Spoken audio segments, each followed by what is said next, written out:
Hide the planet! Hide the planet! Shut up again!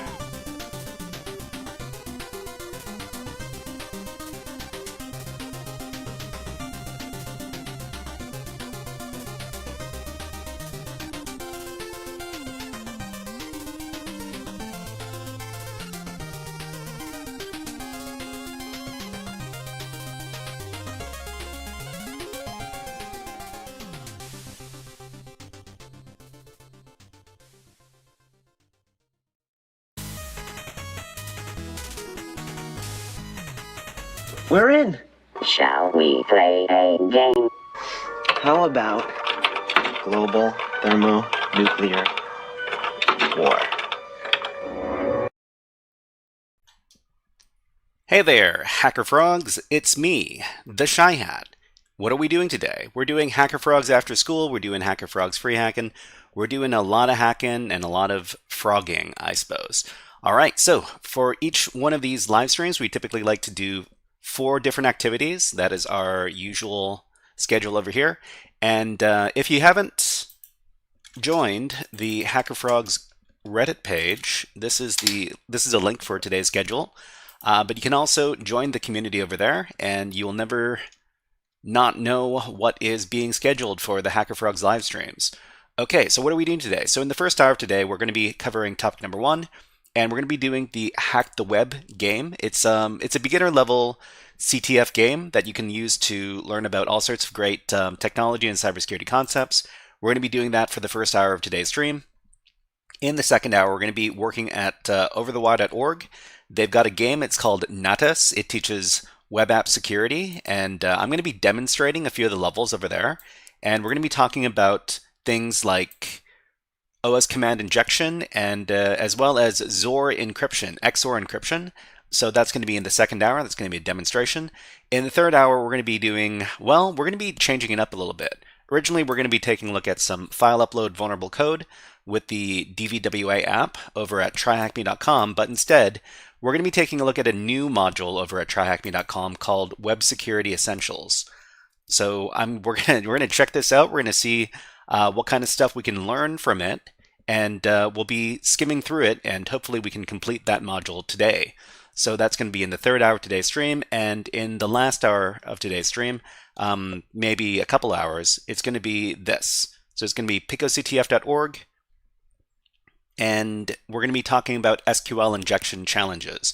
So most of the medium level challenges that I haven't done yet over at the PicoCTF.org education website are in the SQL injection category, and we're going to be doing some of those. I'm not especially great at SQL injections, but I'll try to explain as best I can while we're solving these challenges. So that's going to be the last thing we're going to do today. And let's go ahead and start the timer, because we typically spend about 60 minutes covering each one of these topics. So the first topic is the Hack the Web game, and we've got 60 minutes on the clock. Let's go ahead and go to that website. So if you don't have an account over at the Hack the Web game, you can make one over here. I'll provide the link. And this is it's a German website, but a German language website, but you can actually change the language of the game. Let me demonstrate really fast. Okay, let me log out. Okay, so this is what it looks like when you arrive on the page. You can register for an account yourself, and you can change the language of the game over here. So Sprache or language. It's either DE for German or EN for English. So we can use EN for English. If you want to do the challenges yourself, but you do not have an account over there, what you want to do is you want to make an account.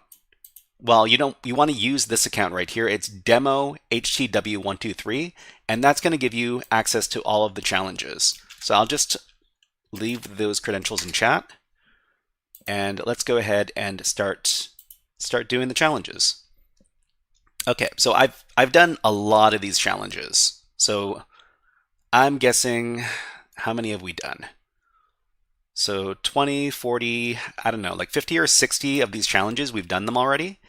And we've been recording how we solved each one of these challenges over at this website over here. This is the HackerFrogs GitHub. And we record how we completed each one of these challenges, because if you didn't document it, it didn't happen. That's just something we say in cybersecurity. And let's go ahead and talk about the challenges we're going to be doing today. So we've got a bunch of challenges over here. So we've got blockchain, we've got handwriting, we've got metadata, nostalgia, transition. I haven't seen these challenges before, so we're going to be covering them as we go. Mohammed, hello, nice to see you here. Welcome to the stream. Let's give you a Hack the Planet. Hack the planet! Hack the planet! Shut up and get it. Okay, so if you want to follow along with the challenge we're doing right now, this is the link. And let's go ahead and start up a little write-up for this one as well. So we're anticipating that we're going to be finishing the challenge. That's not always the case, but we like to be optimistic. So what is this one? So this is challenge 74, and it's called blockchain. Or at least I think it's called blockchain. Let me check. Yeah, it's called blockchain. Okay, so let's go ahead and record a couple of things before we go. So the first thing we're going to record is the URL of the challenge, then the category that this would go in if it's a CTF challenge. So category and the concept that we have to understand to do the challenge. And the last thing we're going to record is the method of solving the challenge. Okay, so let's go ahead and start the challenge then. So this is the blockchain challenge. It says, today, Bitcoins are mostly used for speculation. That's not what they were intended for. Instead, the concept of a blockchain was supposed to make it possible to have a currency without a central bank. A major challenge is to prevent manipulation by individuals. Who doesn't like to write a few euros on their own account? Okay.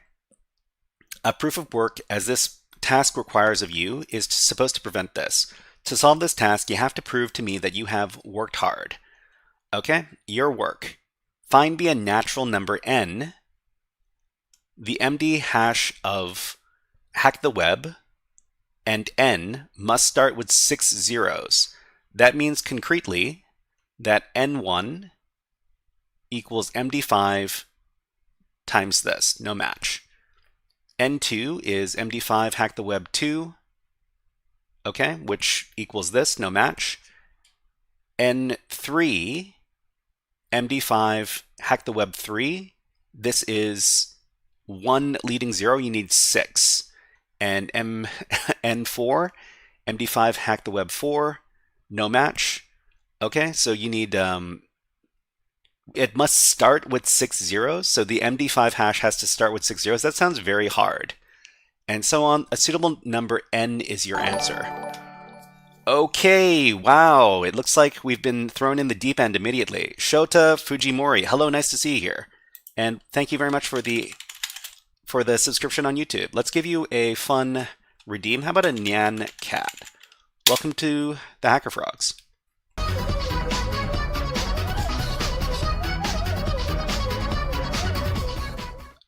Okay, so we'll just play a little bit of music in the background while we work on this stuff. So hopefully the music isn't too loud. If the music is too loud, let me know. Let me know and I will correct it. Shota Fujimori says, hello, nice to meet you from Japan. Yokoso. Yokoso, Fujimori Shota-san. Welcome in. Irashai. Anyways, if anybody doesn't know, I used to teach English in Japan for a couple of years. I know my Japanese is very, very rusty, but welcome in, Mr. Fujimori. Okay, so what are we supposed to do here? What we need to do is we need to use a programmatic method to solve the challenge here. So find me a natural number n, the empty hash of hack the web, and n must start with 6 zeros. Okay, so I mean we could write a Python script to do this. So I mean, let's see. Okay, so I guess we're going to be doing some programming today. How do we do this? So we'll use our good old Nano text editor. Let's see. Nano, we're going to call this blockchain.py. And what do we need to do in this file? So first of all, we need to use a.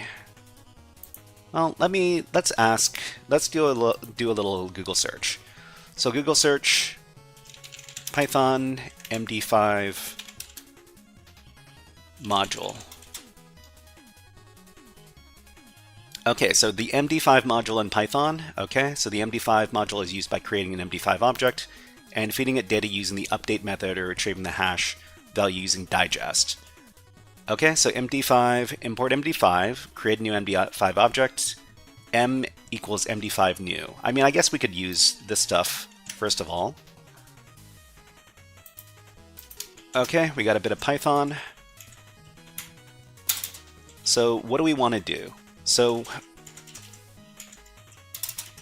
we've got our string. So string is going to be, what is it called? Hack the web? Here. So hack the web, yeah. So the string is hack the web.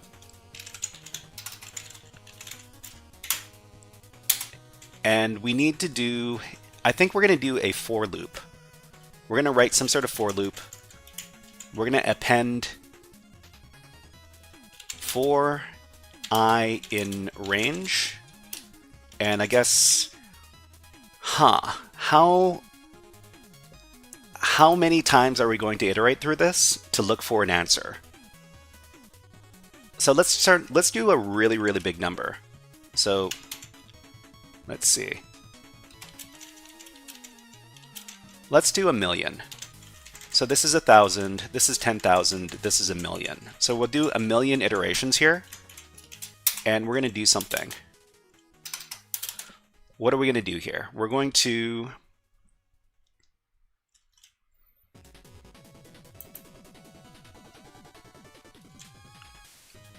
let's see.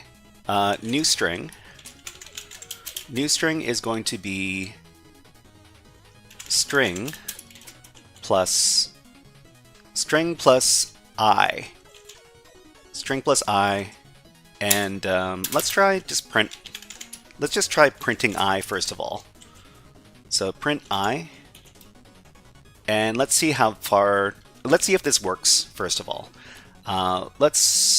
So while we're workshopping this, we're going to have two windows. So one part of the window is just going to be our code, and the second window is going to be, well, we're going to be running something. We're going to be running the Python script.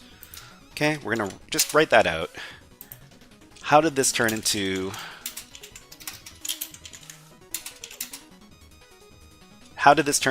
a programming stream all of a sudden? So Python blockchain.py.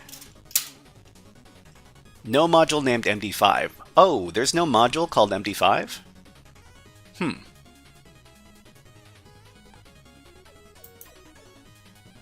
Let's check one more time. So is this, I mean, this is probably a non-standard library. The MD5 module is deprecated since Python 2.5. For new designs and secure applications, you should use the hashlib module. Oh, okay, so we use hashlib instead of MD5? Baba, nice to see you here. Try installing MD5 with pip. Well, I mean, it says here that we should be using hashlib instead, so let's try using hashlib then. I mean, it's not too big of a difference. We just need to import hashlib instead. Whoops, gotta spell that correctly. And you know what? We'll just comment this out. I just want to make sure that printing this stuff out works okay first. Okay, can only concatenate string, not int to string. So I guess we need to just add that this is going to be the string of I, and then print new string. Okay, let's see if this works. Okay, so this works. We're doing the thing. How do we do the next part? So the next part is we need to do the MD5 version of this. Okay, so let's just,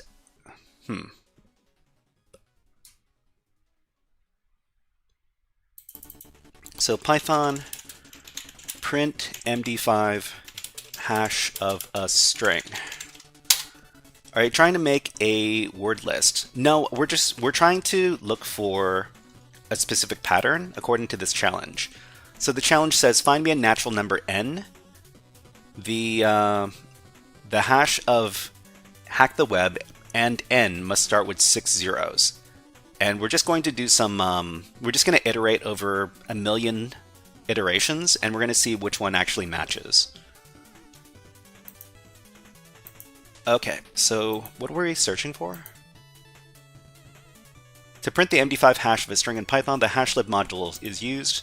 Okay, so input string, and then encode the string to bytes. So we need to turn into bytes. Okay.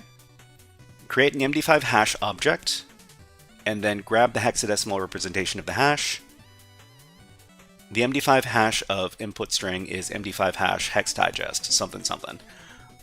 Okay, so I guess we need to turn the string into bytes. So this turns it into bytes. Let's try that. So I guess we don't need to do the MD5 stuff outside of the loop, we'll just do it inside of the loop.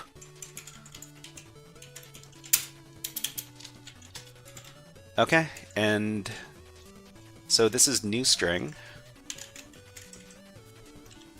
We'll just call it new bytes, I guess. So new bytes equals new string.encode into UTF-8, which creates a bytes object. And then after the bytes object is created, we can do what? We're going to create an MD5 hash object, so it's going to be something like this.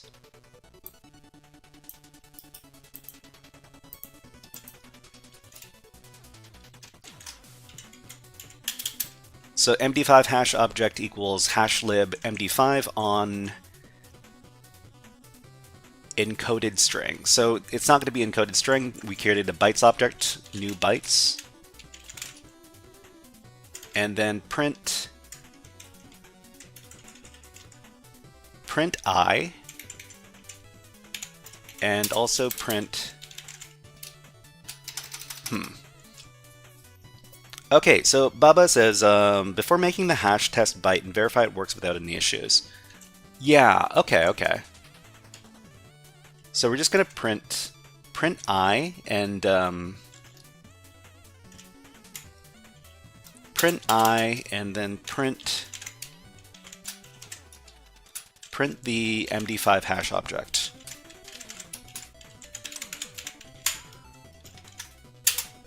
I guess we shouldn't use descriptions like MD5 hash object. Actually, MD5 hash object is going to be okay.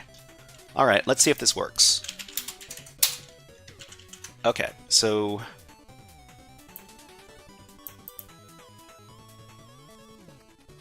well, the actual object, yeah, the actual object isn't a string. So we need to print out a string. So let's see. So create the MD5 hash object, get the hexadecimal representation of the hash, which is MD5 hex digest, Okay, and then print out this, I guess. Okay, so see Kalanharo. Hey guys, new here. What the heck is going on? Guten Abend, konbanwa. Guten Abend, yeah, Guten Abend to all of our friends in Germany. It's night over there. Well, most of Europe it's night. Anyways. Okay, so I guess we can print the iteration, and then we can print the MD5 hex digest. Okay, and let's see if this works. Okay, cool. Yeah, so this seems to work. And we're looking for... So, the last thing we need to do is we need to look for the pattern. So the pattern is 6 zeros.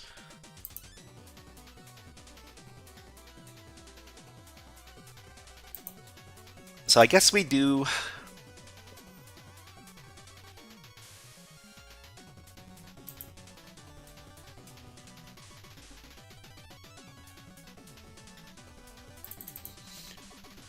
Python, let's see, search for substring.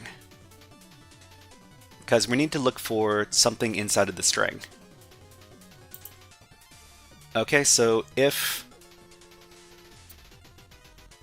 substring in main string, print substring found, else print not found. Okay, so I guess we're going to look for the substring, and we can define the substring over here.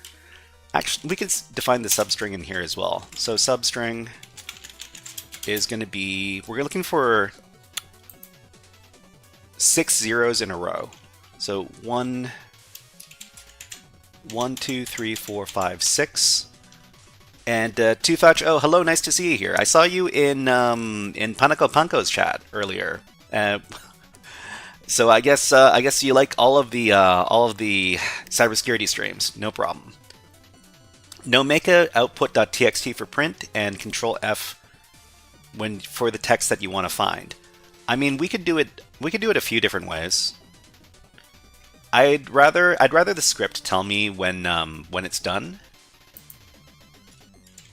That seems a little bit more. Use the grep function of Linux. I mean, I'd rather do it with Python, to be honest. Okay, so print I and then print the hex digest. And I guess we don't need to print I here. So we're doing another for loop, right?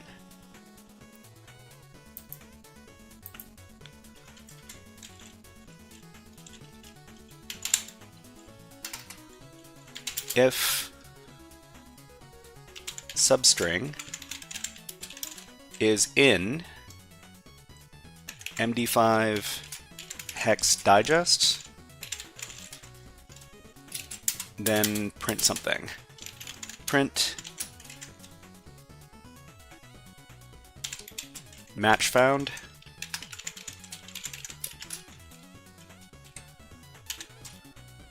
Match found, and then I.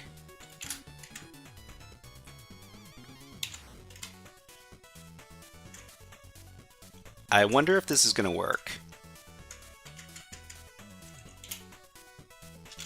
Well, only one way to find out.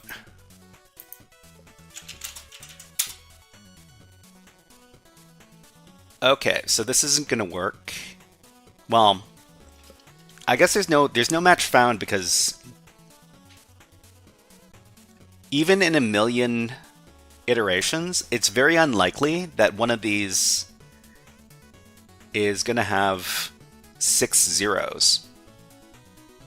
I mean, I guess we could also we could also turn this into a text file and look for it. Actually, let's. So if substring in MD5 hex digest, let's just make it really easy, so that we can get a positive match. So let's see. How about an A?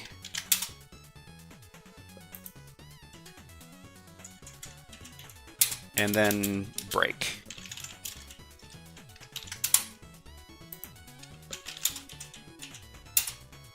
Okay, match found is 0. Haha, okay. Actually, let's change it from A to something else. How about B? Okay. Match found 0. So I is equal to 0. Is there a B in here? Yeah, there's a B in here. Is it the same thing as before? How about we look for the number 66. And let's see if we can get a different match. Match found 9. Okay. So, I mean, it seems to be working. So we just need to iterate far enough. So this is a million. This is a million, right? So this is 1,000. This is 10,000. Actually, this is more than a million. So this is 1,000. This is a million. This is 100 million. Or this is a billion. We've got a billion numbers here. Okay, so let's see if it works. Match found. Okay, we found. Well, it has to start with 6 zeros, right? That's what the challenge says. So if anybody's wondering, we're looking at this challenge over here. If you're having a problem, then try logging into the website with demo and HTW123. These credentials right here. Okay, so find me a natural number. It must start with 6 zeros. So how do we... Let's see. Search for substring at start of string. Okay, to start for the substring, you need to use the starts with. Okay, so starts with. Where is starts with? If string starts with, print something else. Print something and then break.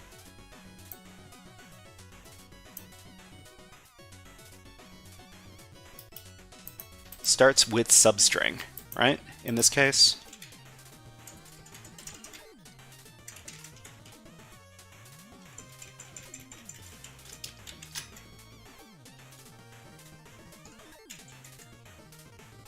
Okay, so if MD5 hex digests dot starts with, what was it, substring?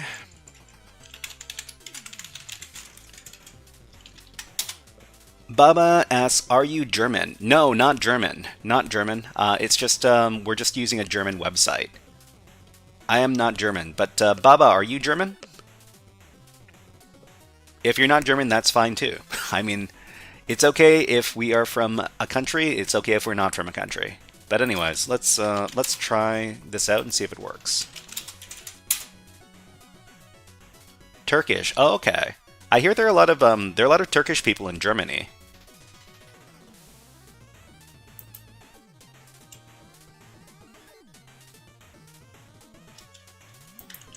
Match found. Wow, we actually found a match. That's great.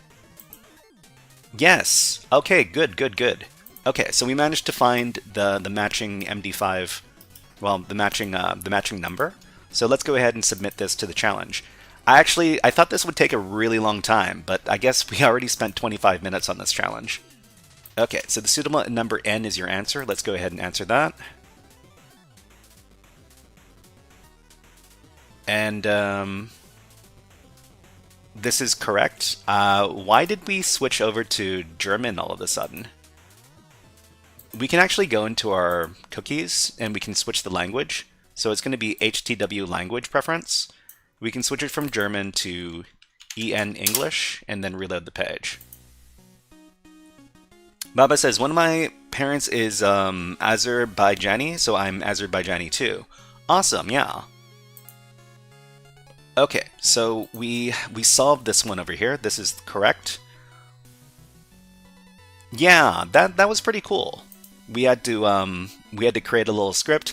This is not a very This isn't a very well written Python script, but it gets the job done. So that's nice. So Nullsec says, it's the internet. You are all honorary Americans. You are welcome. Wow. You don't know that country. Azerbaijan. That's a city in... I'm gonna say it's in Central Asia. It's in Central Asia near... It's probably near Turkey, near... I have heard of the country before, but I don't think I could point it out on a map. 99 Hyper, thank you very much for following on Twitch. Let's give you a fun redeem. How about some keyboard cat? It's a classic meme that never dies.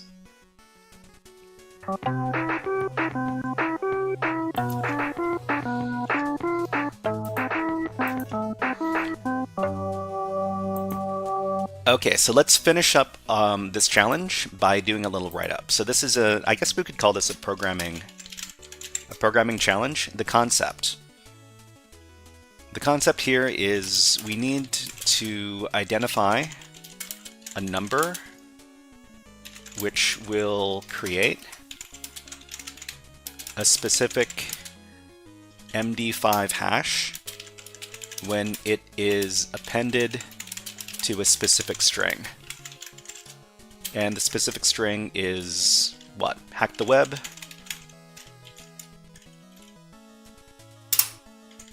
Okay, so this is somewhat similar to how proof of work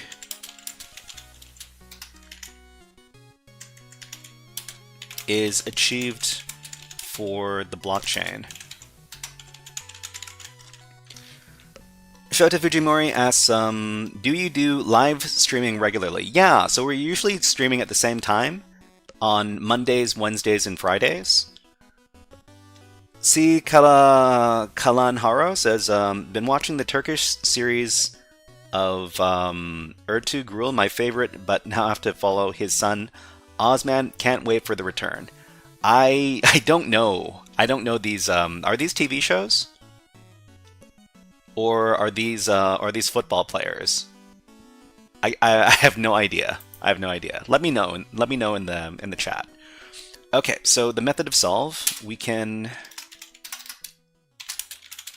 create a Python script that searches, well, that hashes each one of the iterations of the string plus number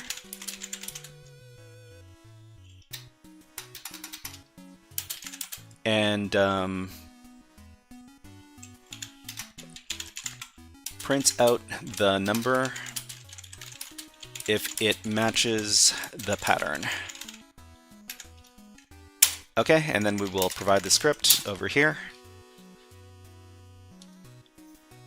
Baba asks, where are you from? I'm from Canada. We're up in Vancouver, British Columbia, Canada, and that's on the west coast of Canada.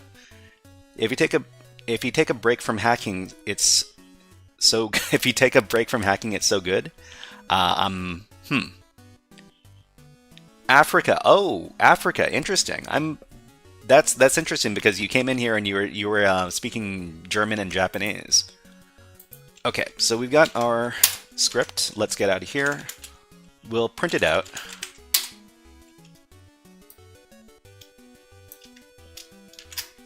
And then we will finish the challenge.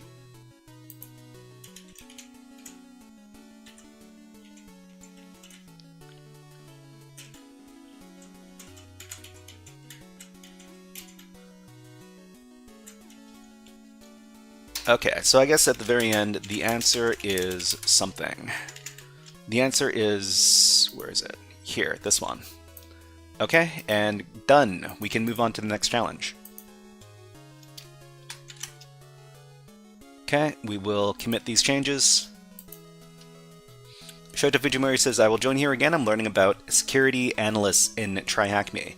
Yeah, that's a new thing over at TryHackMe. We're going to be talking about some TryHackMe stuff today. A little bit later. But yeah, I hope to see you again, Shota Fujimori. And Baba says, I don't know what most Asians and EU citizens speak more than 3 languages, myself included. Yeah, I mean, it seems like it's very rare to know people in Europe who don't speak more than 1 language. Because it's you have to interact with a lot of different people over there. Okay, let's move on to the next challenge then. So the next challenge is going to be what? The handwriting challenge. Okay, so let me get the link for everybody. German colony. Huh, interesting. I didn't know that there were very many German colonies in Africa. I guess my knowledge of Africa is not very good, so I have to apologize in advance. Okay, so let's start our write-up over here. So we just did blockchain, and we're going to make a new one for the next challenge called handwriting. So this is challenge number 95. Okay, and we need to provide a few things here before we start. So the URL of the challenge is here. The category, we don't know. The concept, we also don't know. And the method of solve. Okay, let's go ahead and start the challenge over here. Okay, it says, help, I need your technical advice. How do you embed a font in the browser again? So span style font, hack the web, something, something, something. What? What is going on here? Okay. Let's see. Shota Fujimori, I aim to get the Cell 1 Security Analyst Level 1 this year. Yeah, Shota Fujimori, do you come from a technical background? Have you been working with computers a lot in the past?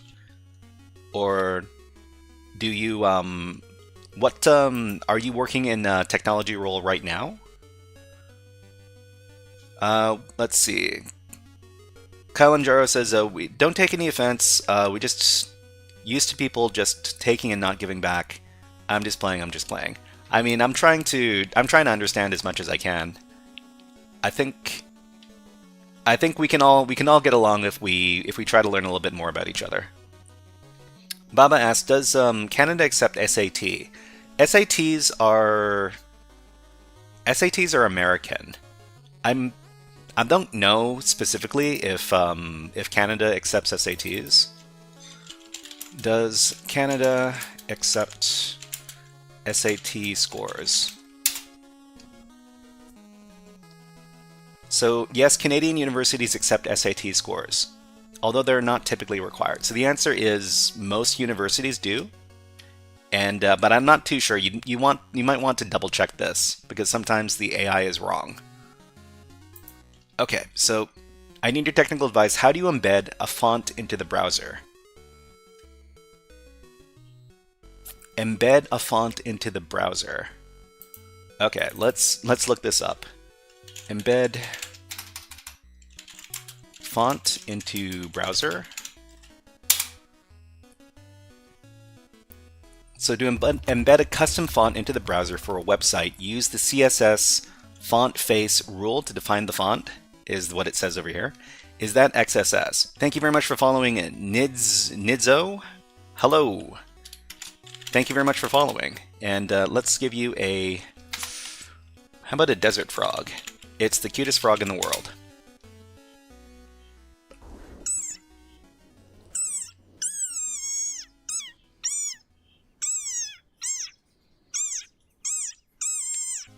Jason IT Solution says, "What's up today?" So we're doing some challenges over at Hack the Web. Today we're figuring out how to embed fonts into the browser. So I mean, I guess font source chals Hack the Web English regulator OTF. How do we do this? Okay, CSS font face rule to define the font, then apply it to HTML elements using the font family. For ease of use, leverage online services like Google Fonts to select fonts. Something, something. Okay, so the easiest way is select a font, get the embed code, Open the sidebar for your selected font and use either the link method or the import method. Add to HTML. Add in CSS.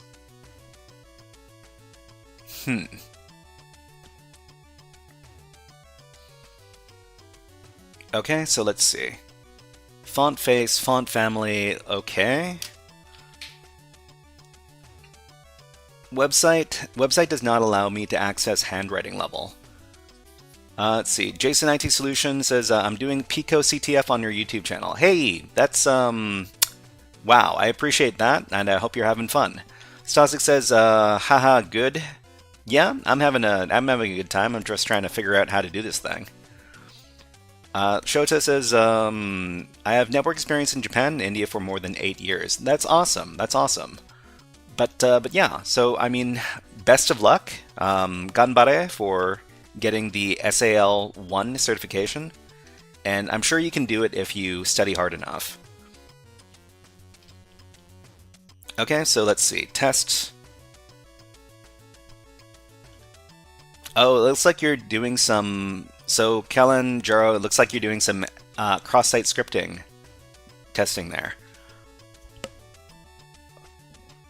Okay, so CSS web fonts. So fonts allow web designers to use fonts that are not installed on the user's computer. Okay, let's take a look at this article here. Can I make this nice and big? So this is the W3 School's website.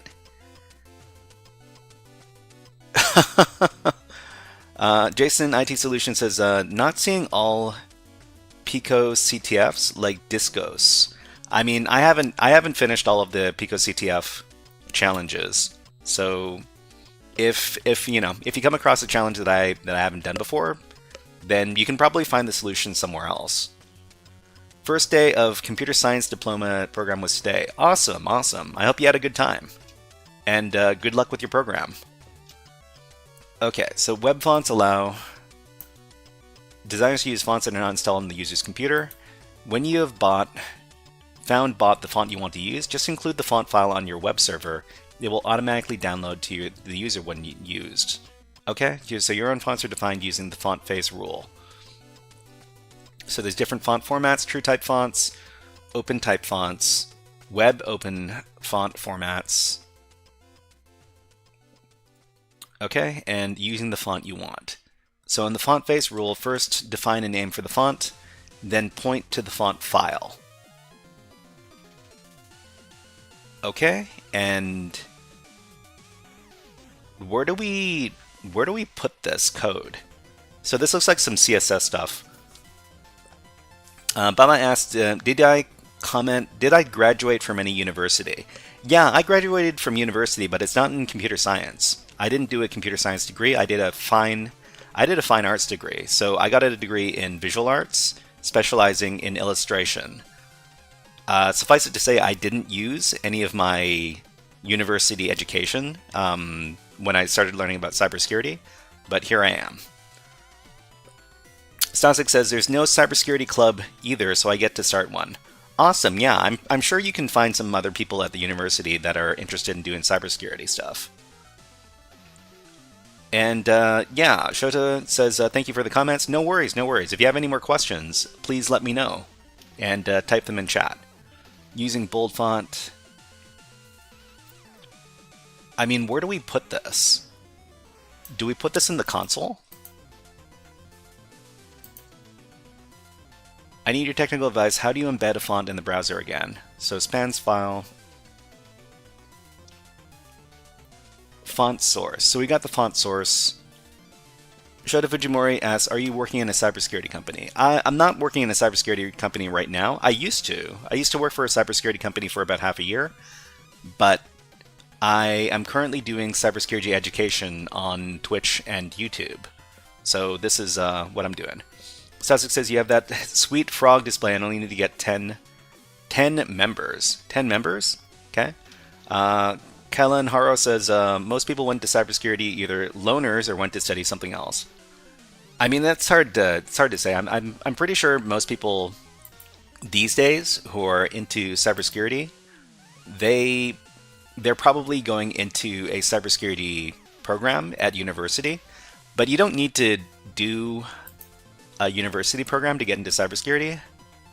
Okay, so we might be able to use the console. Take care pasting things you don't understand. Okay. Please type allow pasting below. So allow pasting.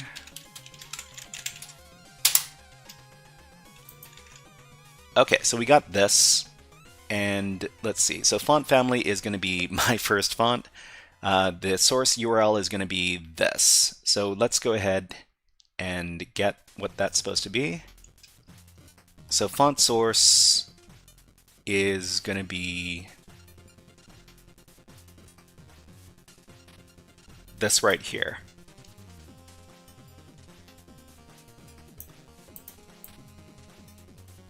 I guess I can copy that.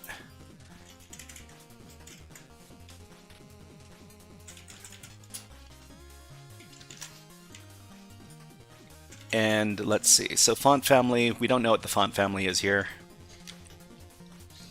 Neem says schedule. Yeah, we're going to be doing Hack the Web for the next 18 minutes or so, and then we're going to be doing some demonstrations over at Over the Wire Natas, which is a web app security. Well, it's a web app security CTF. Let's see. Shota says, "Cool. Is this channel for cybersecurity education on YouTube?" Yeah. This is a channel for cybersecurity education on YouTube. So if you take a look at the videos on the channel, they're all going to be demonstrations on how to do different challenges. Okay, so let's see. Font family. What is the font family in this case? You know what? I think I'm gonna try asking the. I'm kind of lost. I'll try asking the AI for an answer here. Okay, so want to complete this challenge on a CTF website. Please help. By the way, you can use style.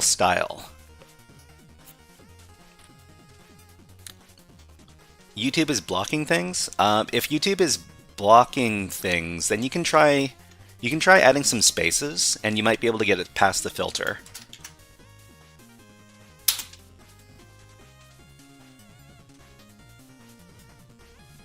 Okay, so looking at this CTF challenge, I can see what's happening here. The HTML is trying to use a custom font called Hack the Web, but it's implemented incorrectly.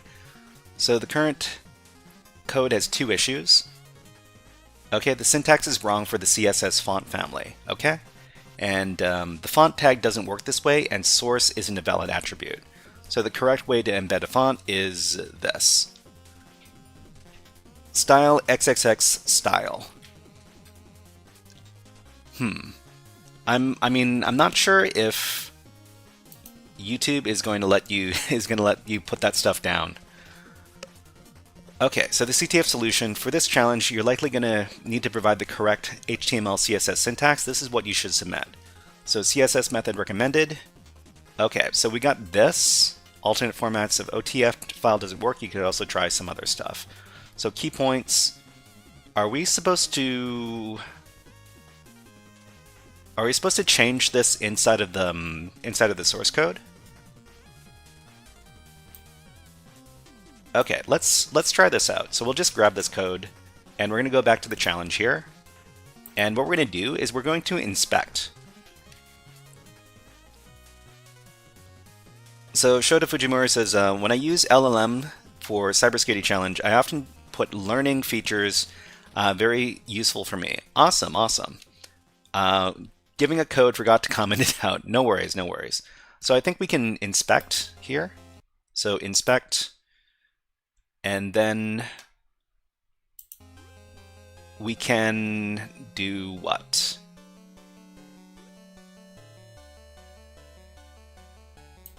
So here's the header. Here's the body.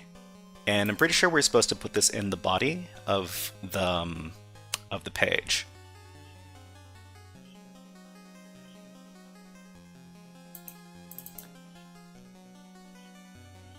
Can we put this in an editor?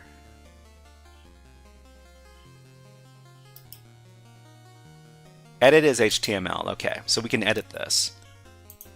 So we can just put in some HTML here, and let's see if we can save this. Can we save this? Create new node. Create new node. Grab a color from the page. So can we reload the page?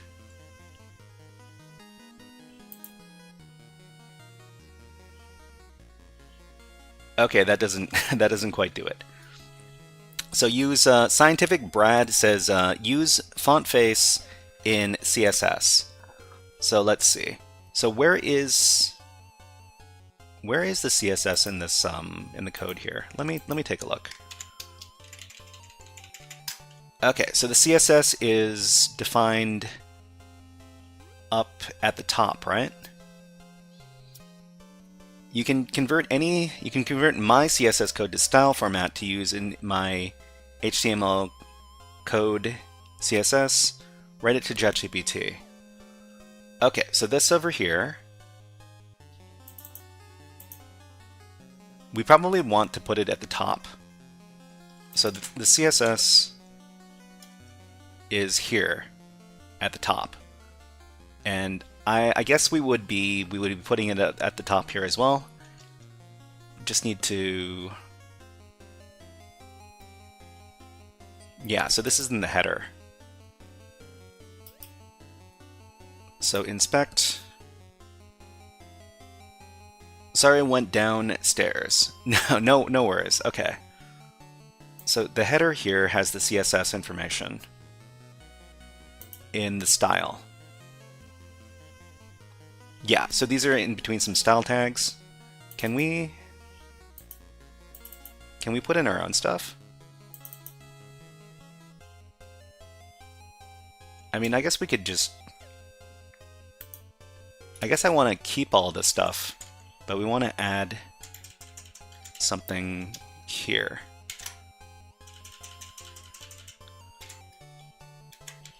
So it's style, and then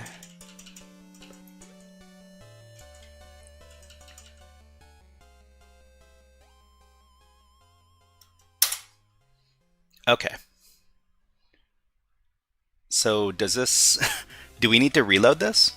Use the CSS class and then the font family? How do we reload this? How do we reload this with the using this stuff? Because I don't work very much with the web browser. I guess I should do it more often.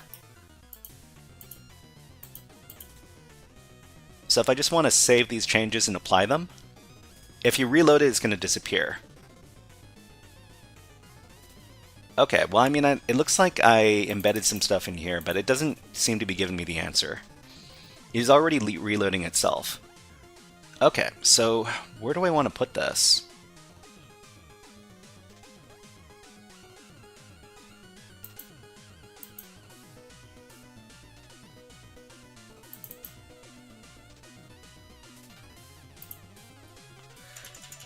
I think, so styles, let's see. I think we don't need, we can just get rid of this and get rid of this, and it can be all part of this.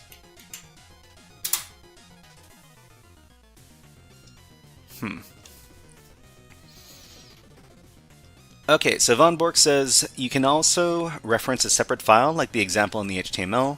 That way you can keep the changes separated. So let's see, Scientific Brad says font family in CSS, Hack the Web, must match the name you gave it in font face. Because you did the embedding wrong, actually you did it correct, you must put it into style, and you already did, but you didn't convert for the proper version for style. The proper version for style, I mean, Neems asks, have you ever done a box where SSH was the only port open? So if SSH is the only port open, you could try checking the SSH version for vulnerabilities, or you could try logging into SSH. There might be a message that you get when you try logging into SSH that might give you a clue. Otherwise, you could try doing some UDP scans. Okay, so the AI suggested, so the original broken code is this, the fixed code is this. So style, span,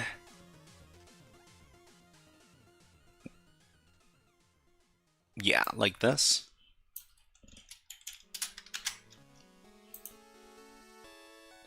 I'm assuming we can just put it in here.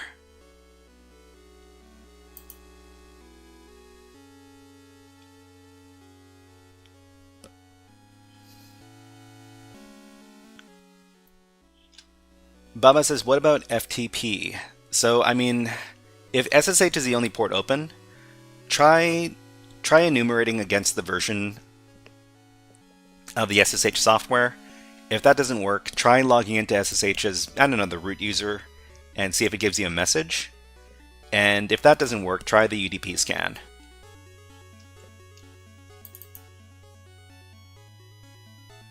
Okay, so let's just try.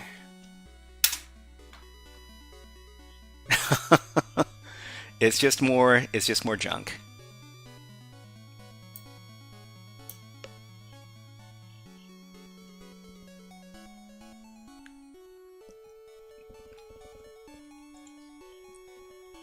Okay, so let's just... Challenges testing your knowledge of proper CSS embedding syntax. Once you fully implement the correct font face declaration, you can use the font family property. The custom font should load and potentially reveal the flag or the next step in the challenge. Okay, so...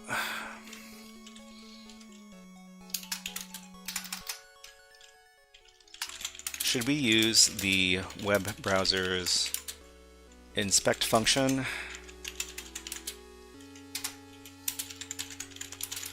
to paste in the correct code? You need to add body, font family, hack the web, sans serif. Okay, so let's just suppose that. Let me do a little demonstration. Think we need this anymore?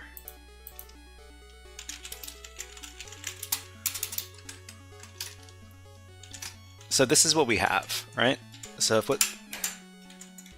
style, font face, font family, hack the web, source is this. And then we need to...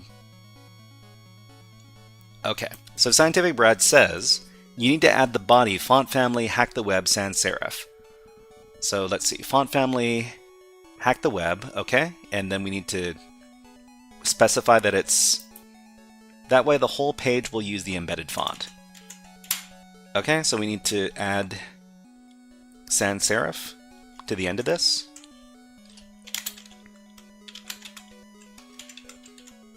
I do not do very much web page development, and it shows. Okay, so if we got this, we'll try this out. And here, we'll just reload the page so that we can start fresh. Then we go back to... Okay, where's our CSS? So the CSS is in the header.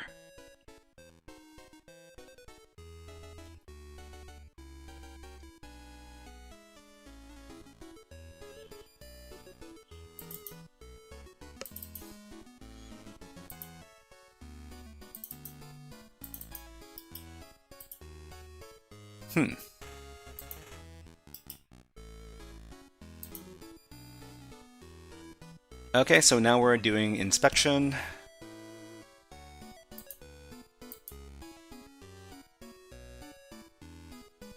Should be in the header here. Our CSS stuff. And let's just... So the style is here.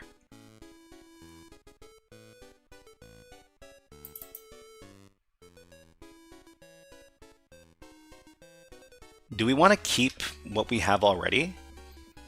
Okay, So scientific browse says that way the whole page will use the embedded font. It's not there, it's showing as style. It's showing as style. Okay, so let's just go in here, let's get rid of...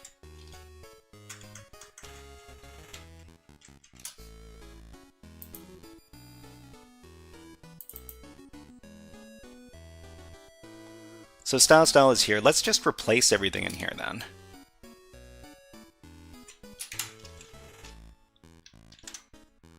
And since it's...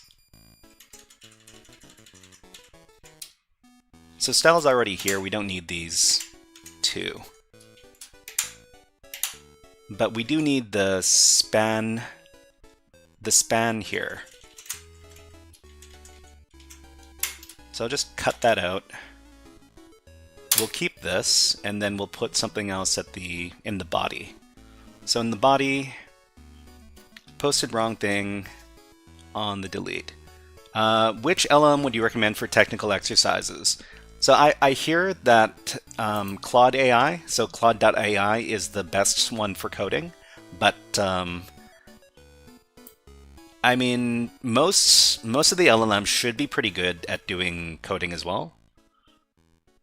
What were we doing? Okay, so we just need to put this other span into the body.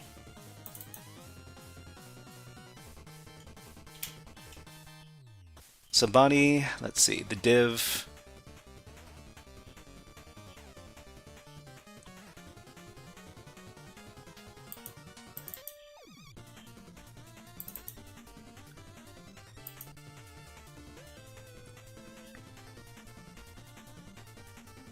Actually, wait, did this go through already?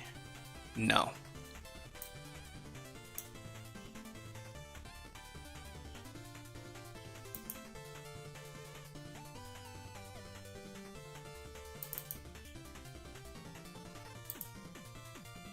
Can we? Maybe we should edit this. Delete node, attributes. We can make a new node too, right? So inside of the body,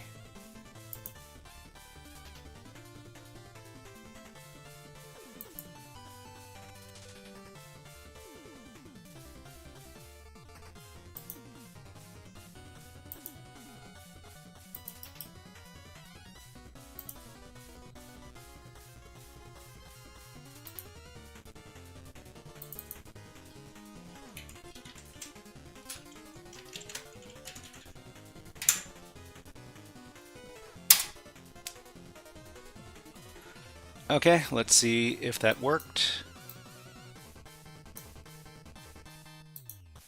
Nope. Okay. Inside style, font face. So let's see.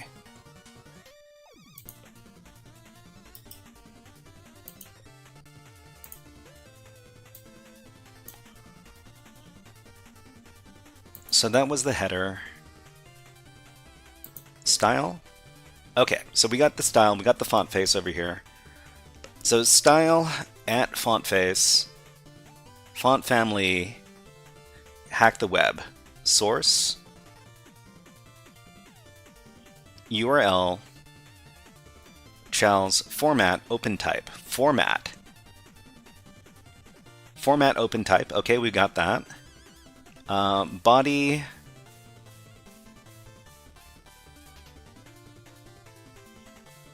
Okay, so we need to add some new stuff here.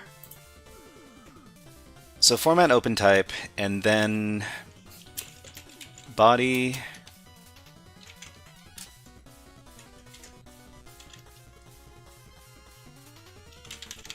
Font family, hack the web.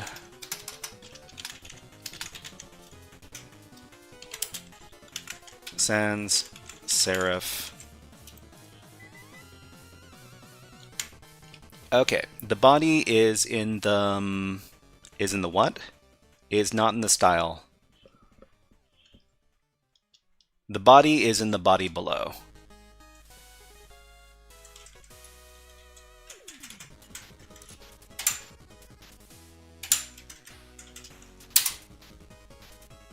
Okay, so the body is here.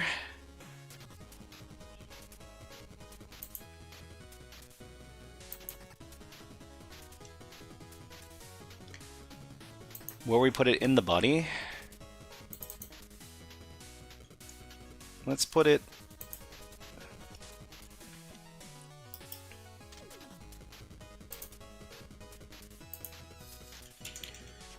href. I mean, we don't need any of this. We'll just put whatever we need to in here.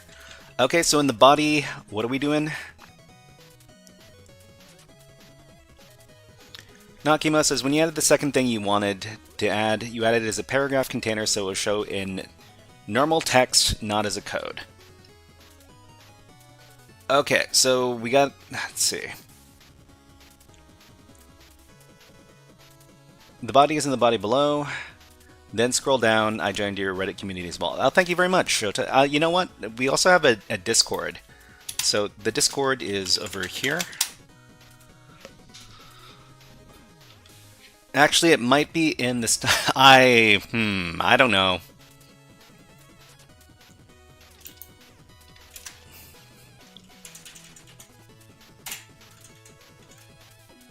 We got our span over here. Font family, hack the web, sans serif, something something, tried in that style. I do not do web app stuff. Well, okay, I do web app stuff. I don't do web app development. But apparently, this isn't working. It's okay. We've run out of time, so we're gonna have to move on to the next thing today. So we're gonna be going on to the over the wire Natas games, and we'll put a pin in this. I might try to solve this off stream, because it doesn't seem to be working. It's okay. Thank you very much for following, Simpson. Just try this now in the style. Okay, I'll try one last time.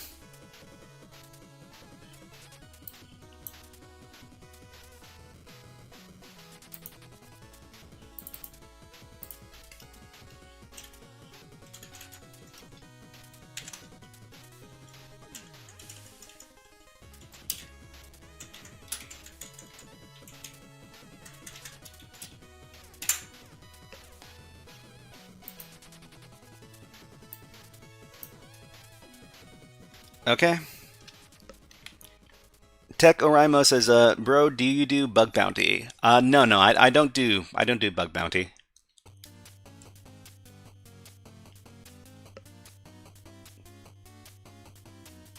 Okay. No, it's fine. We'll come back to this next week. All right, so we got an hour to do the next activity, and the next activity is going to be this. So it's going to be topic 1 is done, topic 2 is here, topic 3 is on deck. Okay, so we're going to be doing some demonstrations from Over the Wire Natas. So Over the Wire Natas is a very popular web app security game. So this is the page. This is the page that talks about the game in general. We're going to be demonstrating levels 9, 10, and 11 today. And let me... Oh. So the category, this is web app stuff. Concept is embedding fonts into a web page. But we'll come back to this. Okay, so we're going to be doing Over the Wire Natas. So if you're wondering where the documents we're going to be demonstrating, where they are, they're over here.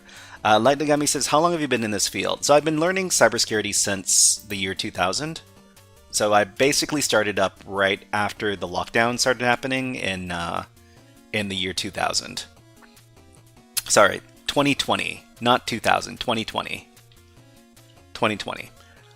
Okay, so let's see. So the level we're going to be demonstrating is level number 9, and you can access these over at this URL over here.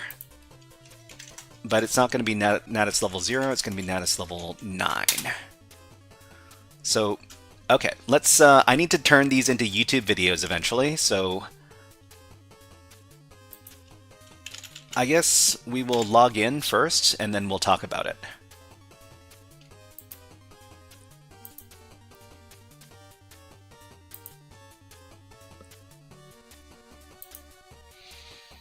Okay, so if you want to do the same level we're doing, let me... So this is the URL, and the username and password is this and this.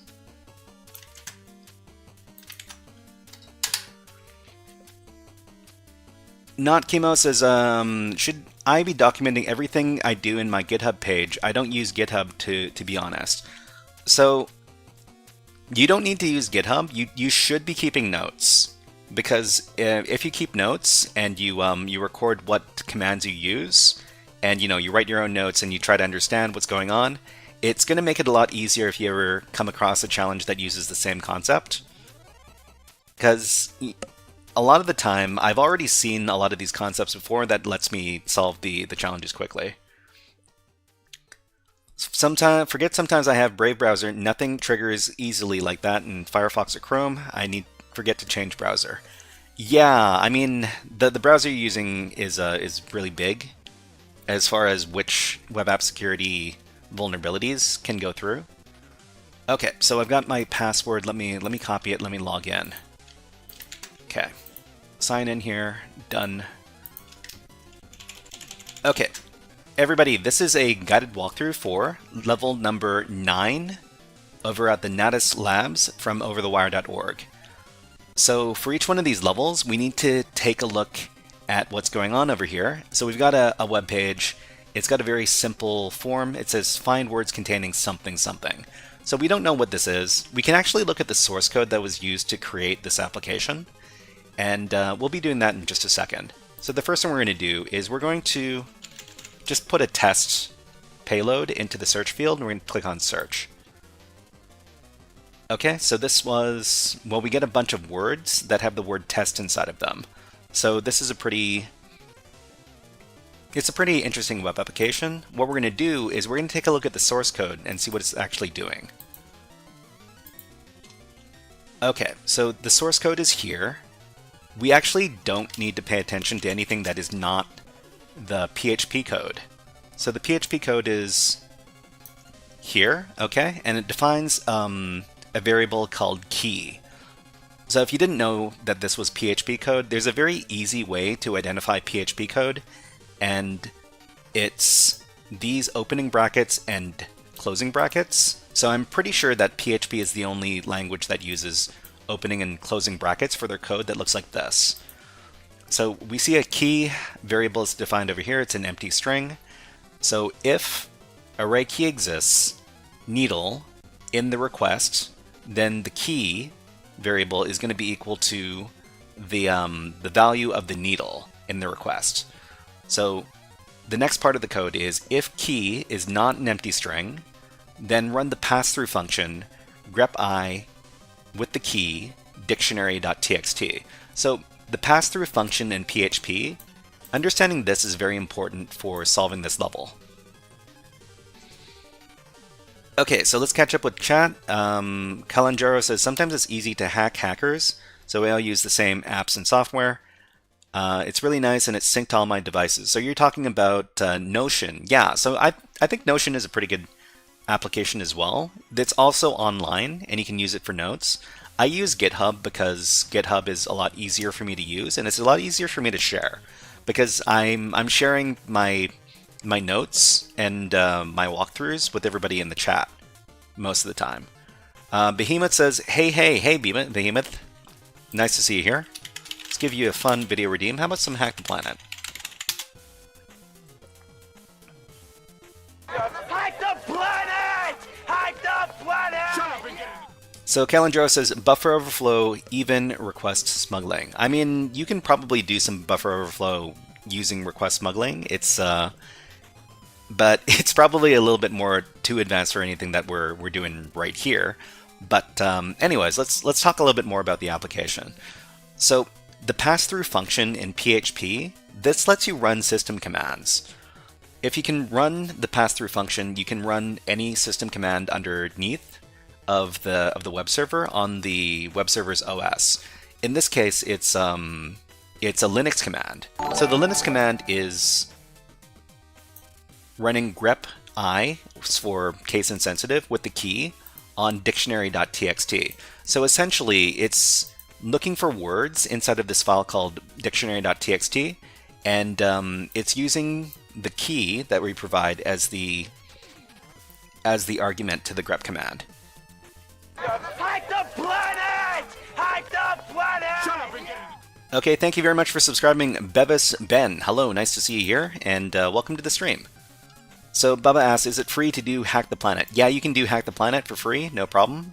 Just try not to use it too often, because I'm trying to record some educational material over here. Okay, so what does this mean? So this means what we can do is we can try to look for the flag for this particular exercise by using something called OS command injection. So let's talk about that.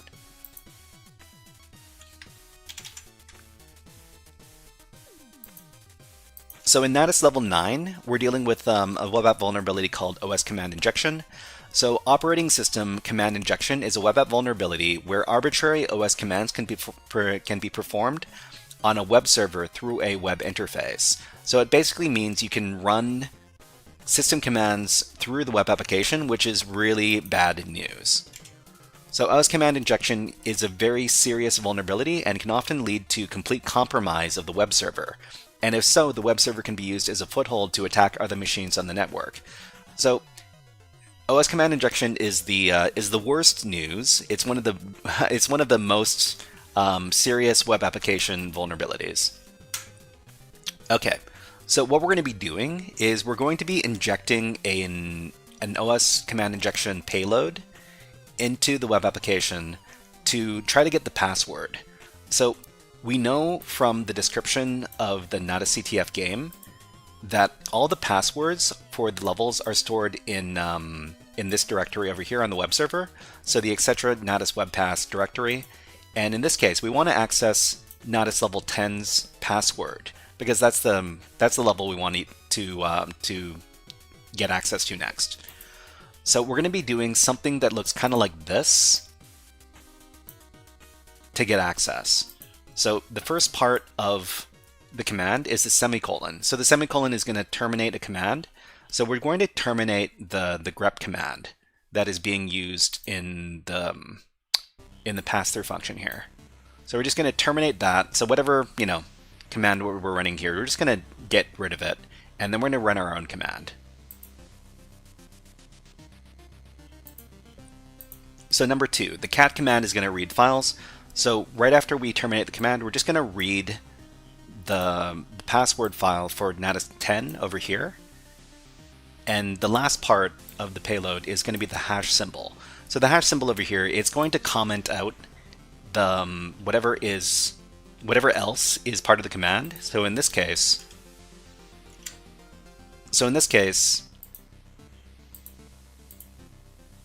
we're going to grep I, and then we're going to terminate this command, and then we're going to get rid of this part of the command over here, and we're just going to run the cat command on the password file.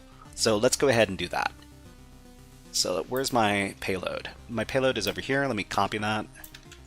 Then we're going to go over to the web app. So the web app is here.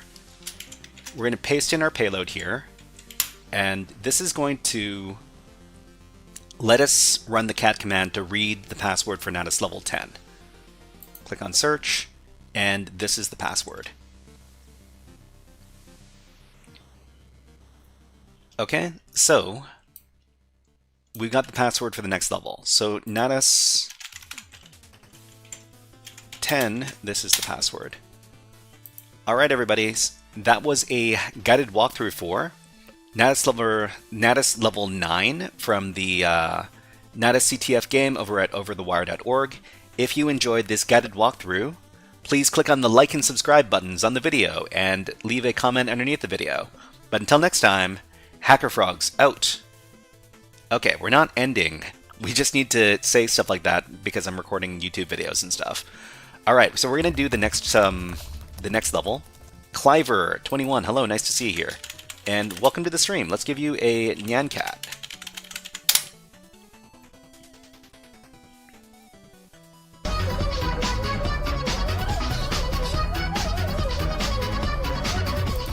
Okay, so everybody, we're just going to log into the next level, which is Natas level 10, and we're going to use the password that we just recorded over here. Oh, so before we so this is the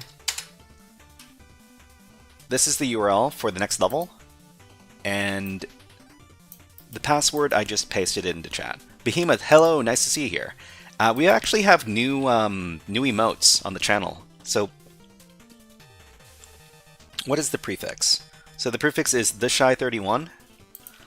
Theshy31. Let's see if this works. Yeah, we've got a new emote that was made by our good friend PicoCTF, and PicoCTF is another Twitch streamer who does cybersecurity content. Is there a content at the top? What happens when it reaches 0? When it reaches 0, we go on to the next topic. So we try to spend about an hour on each one of these topics. So let's see. We'll shout out Panko, who created our great emote over here. Okay, so let's move on to the next level. So the next level is level 10. Okay, so Natas level 10. Okay, so this is the same thing. This is more.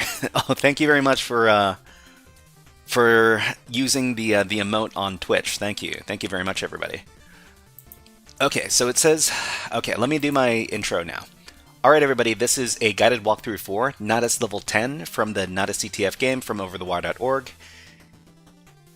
So the web application over here, it says, for security reasons, we now filter on certain characters. Find words containing something something. We've got a source code link, and we'll be taking a look at that in just a second. So we can type in the word test, we can click on search. It'll give us a bunch of words. So what is going on with this web app? If we take a look at the source code,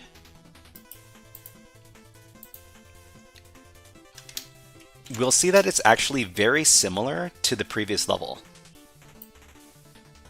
So this is still a web application that runs the pass-through function using the key or whatever we provide to the web app in the post request.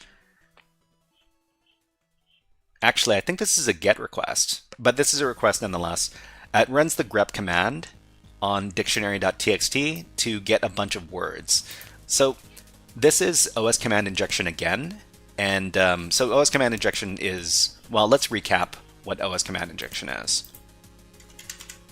So OS command injection is a web app vulnerability where arbitrary OS commands can be performed on a web server through a web interface. OS command injection is a serious vulnerability that can often lead to complete compromise of the web server, and if so, the web server can be used as a foothold to attack other machines on the network. So we're basically using the web application to run other operating system commands.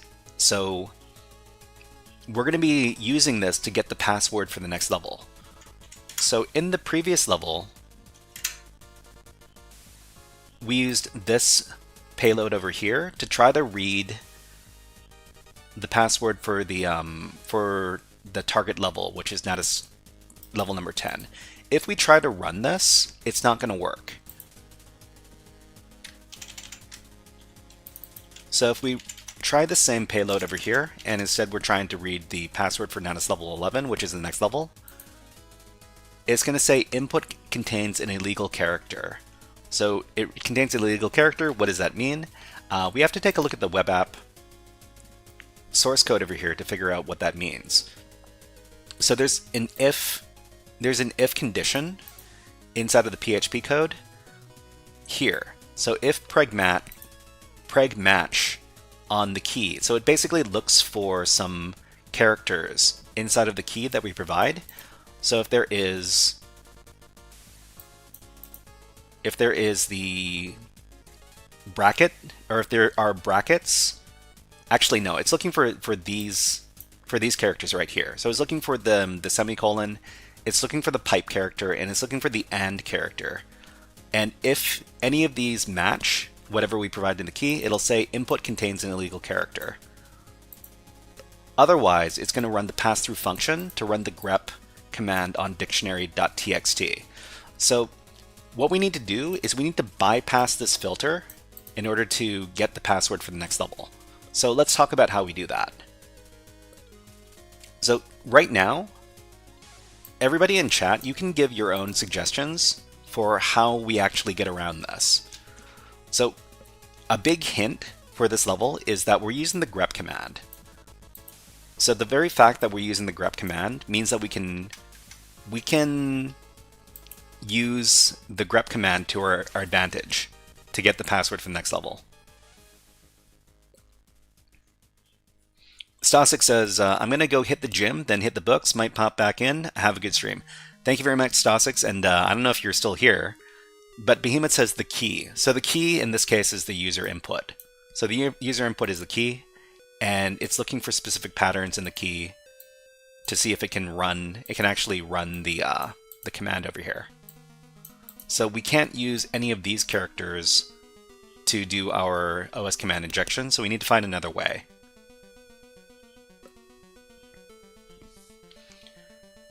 Stasik says, just about to take off, happy hacking. Hey, you know what? Let's give you a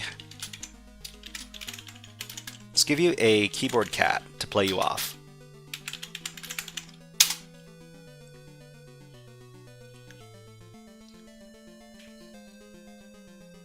Oh, gotta spell that correctly. Redeem keyboard cat.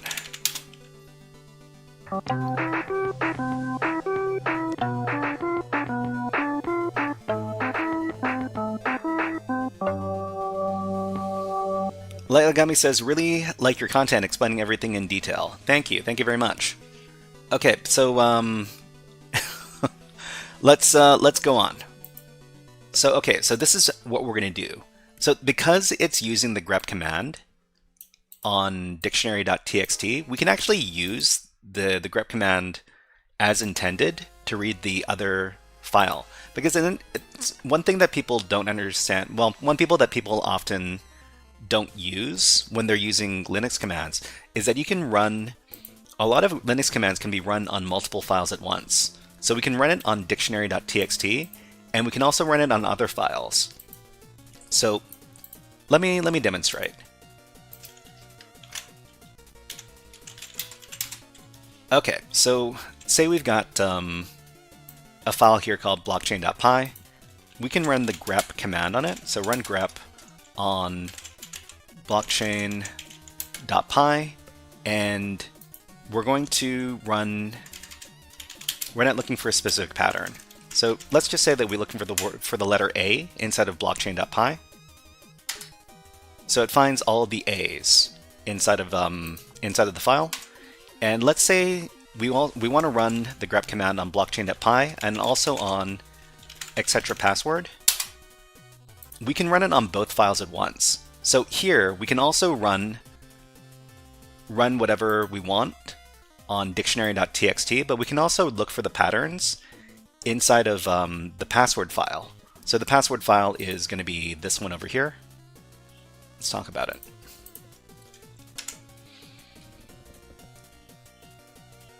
So the first part of the payload we're going to use is the letter we're going to look for.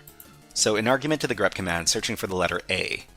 So we're also going to point to the file that we want to read, which is etc natas webpass natas level 11, which is this over here.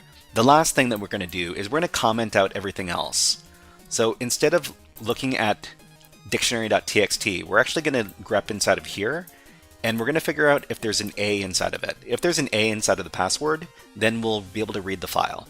But if there's no A inside the file, we can actually look for the letter B, the letter C, etc., etc., until we actually hit a match, and then we'll read the file that we're supposed to be looking for. Okay, there's an ad running on Twitch right now, so we'll run one on YouTube, and we're going to put on some birds. So when the ads are happening, I like to put on my bird feeder footage here, and the bird feeder footage, this is my bird feeder, and these are the birds that come and eat at the bird feeder. So they're usually doing some pretty funny things, and I record the best clips and provide them to everybody to watch during the breaks. So we'll be back in about 25 seconds, just need to have a little water break.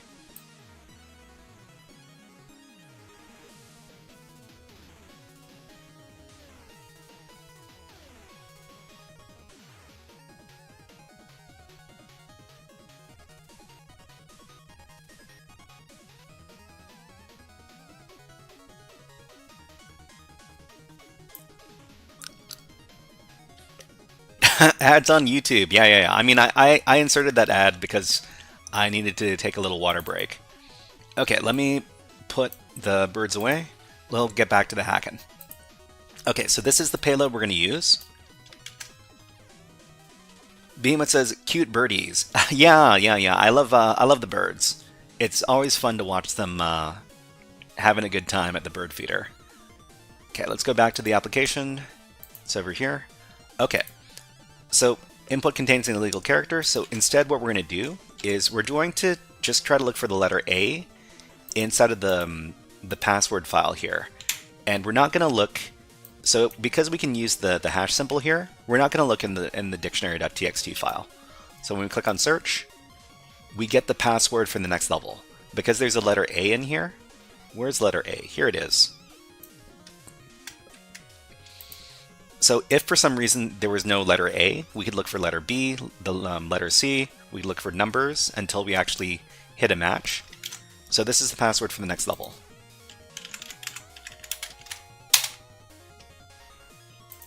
Okay, so everybody, that was a guided walkthrough for Natas level 10 from the Natas CTF game from overthewire.org. If you enjoyed this guided walkthrough, please click on the like and subscribe buttons on the video and leave a comment underneath the video. But until next time, HackerFrogs out! Once again, we're not leaving. We just need to say that for the YouTube video that we're going to be creating out of this. Okay, let's move on to Natas level 11, and then this is the last level we're going to be doing today.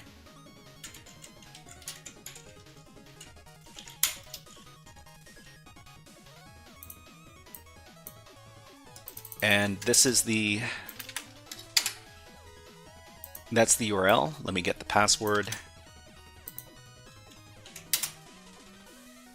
Okay, so everybody, I need to delete the stuff here because I've already solved the level, but that's not what I wanted to do.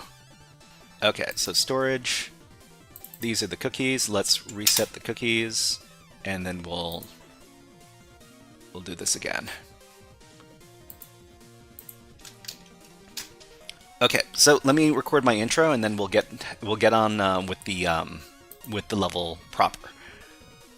All right, everybody, this is a guided walkthrough for the Natas 11 level from the Natas CTF game over at overthewire.org. So we're logged into Natas level 11, and let's take a look at what's going on. So it says here that cookies are protected with XOR encryption. XOR encryption, that's So we'll talk about a little bit about what XOR encryption is in just a little bit. But we see here we can set the background color. So background color is FFFFFF. And if you know your HTML color scheme, then you know that these are hexadecimal encoded values. If you change the value, then you can change the colors over here. So if you put in, for example, 00000, that's going to be black. And in this case, the initial value is FFFFFF. And so what is this application actually doing? So this is another level which tells you the source code that is associated with each one of with the application.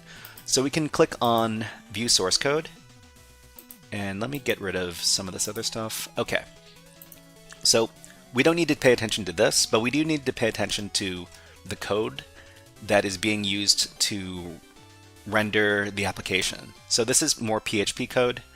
So we've got default data. It's an array. So show password no, BG color FFFFFF. Okay. So we've also got some functions that are being defined in here. So function Zor encrypt. So we've taken in variable as input. So key equals censored, text equals in. So the text, whatever we put in here, I guess. So what is that defined? But the out text is going to be an empty array. So it's going to iterate through each of the characters inside of, I guess, the in text over here. So for each one of these characters, it's going to be I string length. Okay, so the string length of in over here, and then it's going to iterate over it, and it's going to do this for all the characters. So it's going to encrypt each one of the characters, and it's going to add to the out text over here. So, and then lastly, it's going to return the out text. This is what it's going to be doing to create the cookies. So the other function over here is load data, and if the array key exists, the data and the cookie, it basically is going to encode the information over here, and then it's going to turn it into a cookie that's base64 encoded.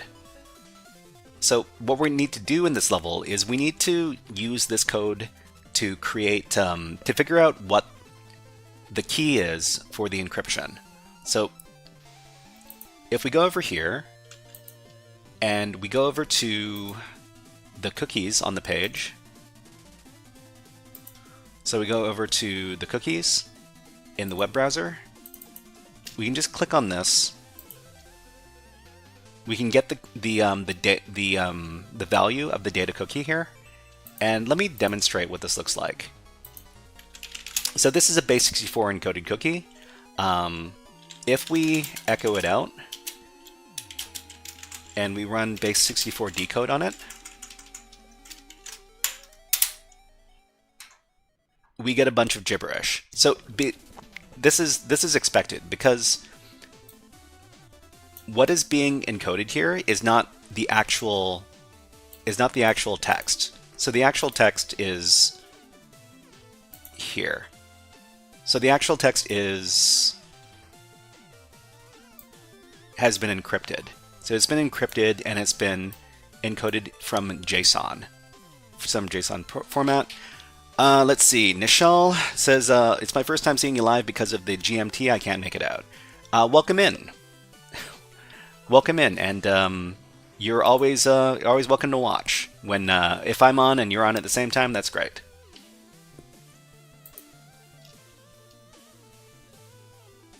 Okay, so what we want to do is we want to take the encoded cookie, and we want to be able to figure out what the original code was. So this is the way we're going to do it. This is Natas level. Let me get my new file. Just a second. So this is walkthroughs for over the wire for Natas. Okay, just a second, everybody. Just got to download this file.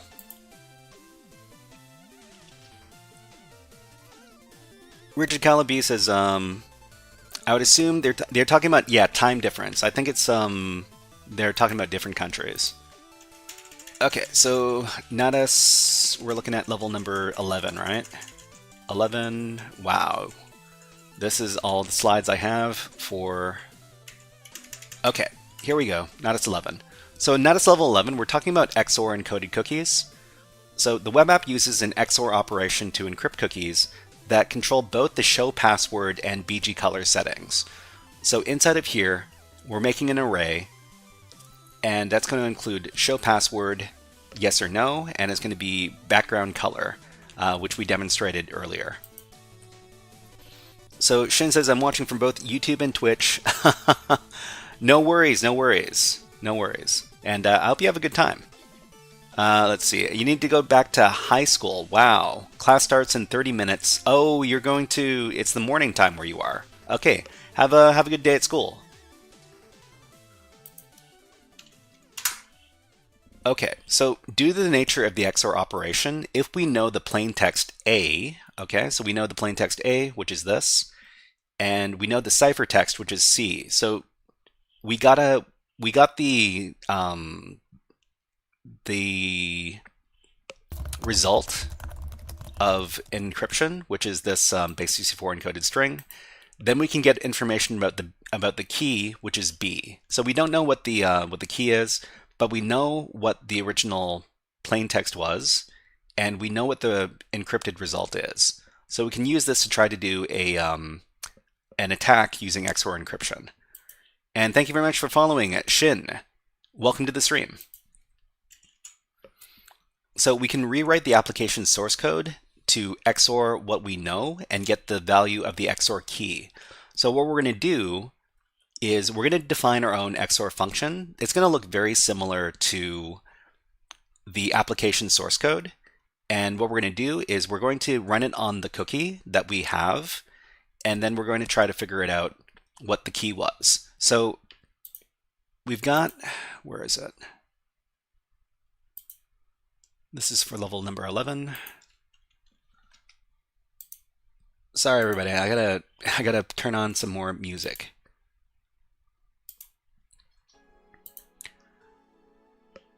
Okay, so we're going to use this code over here to figure out what the original key was. We can use a website like PHP Sandbox or like onlinephp.io. So once we're here, we're just going to paste in the code. Most of the code has been recycled from the source code. So what we're actually supplying to the source code is the cookie that we got from the application, which is show password no and BG color FFFFF. So this is the encoded version, which is the ciphertext. If we've got the ciphertext and we have the plain text, then we can get the key. If we have A and C, we can get the B element. So we're just going to run the encryption on both the cookie and the plain text. It should give us the key. So let's execute the code, and we see this over here. So this is the key that was used to encode the string, but you're going to notice something kind of funny about this. It's the same word, or it's the same string repeated over and over again. And let's talk a little bit about that. So the output from the code is a repeating pattern because the XOR key value is shorter than the plain text. So this is a security issue because the shorter the XOR key is, the less of the plain text needs to be known to determine the XOR key being used. So we can tell that this is the actual key that is being used. So we can create our own key, or we can create our own cookie if we have this information here. So we can adjust our XOR. We can adjust our code to XOR the key with the values that we want to reveal the password. So we're just going to grab another little code snippet over here, and we'll go through it before we run it to get our proper cookie value to get us our password. So we're just going to take what's here, we're going to delete it. So what we're doing now is we have the key value and we have it plugged in over here. We're going to run the XOR encryption function, and we're going to get a cookie that has show password equals yes and background color equals FFFFFF. What this is going to do is it's going to create a valid cookie that's going to get us a password for the next level. Okay, so because we've got the key, we can create our own cookies. So let's go ahead and execute the code. Okay, and this should be the cookie value that's going to get us access to the next level's password. So we're just going to copy this, we're going to go back to the web application, and we're going to replace the data cookie here with the value we just copied. After we do that, we can reload the web page, and we get the password for the next level. So the password for Natas 12 is this. So we're just going to copy this, and we're going to record it as the password for the next level for Natas level 12.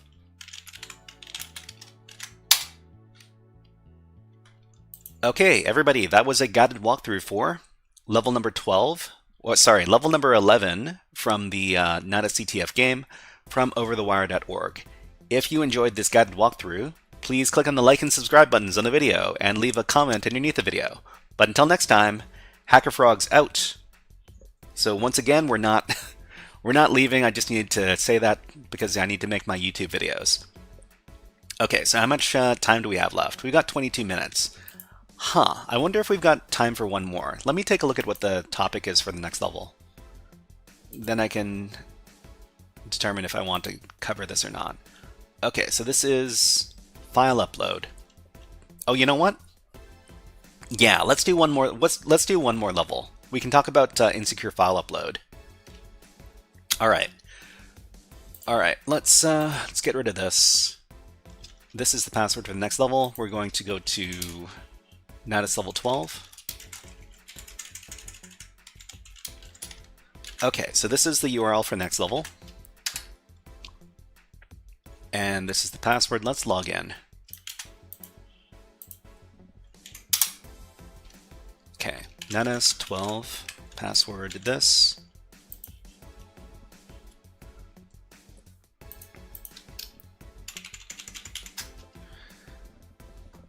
Okay, so we've got, so we need to upload a JPEG file. Okay. So I'm just gonna prepare the file that we need to upload. There's a bunch of sample files on Kali Linux, which is the version of Linux I'm using right here. I'm just gonna look for some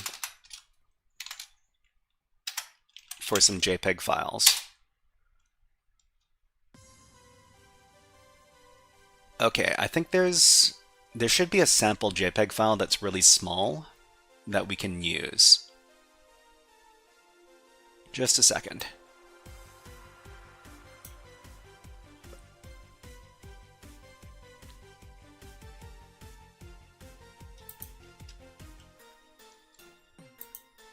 What was it? Locate.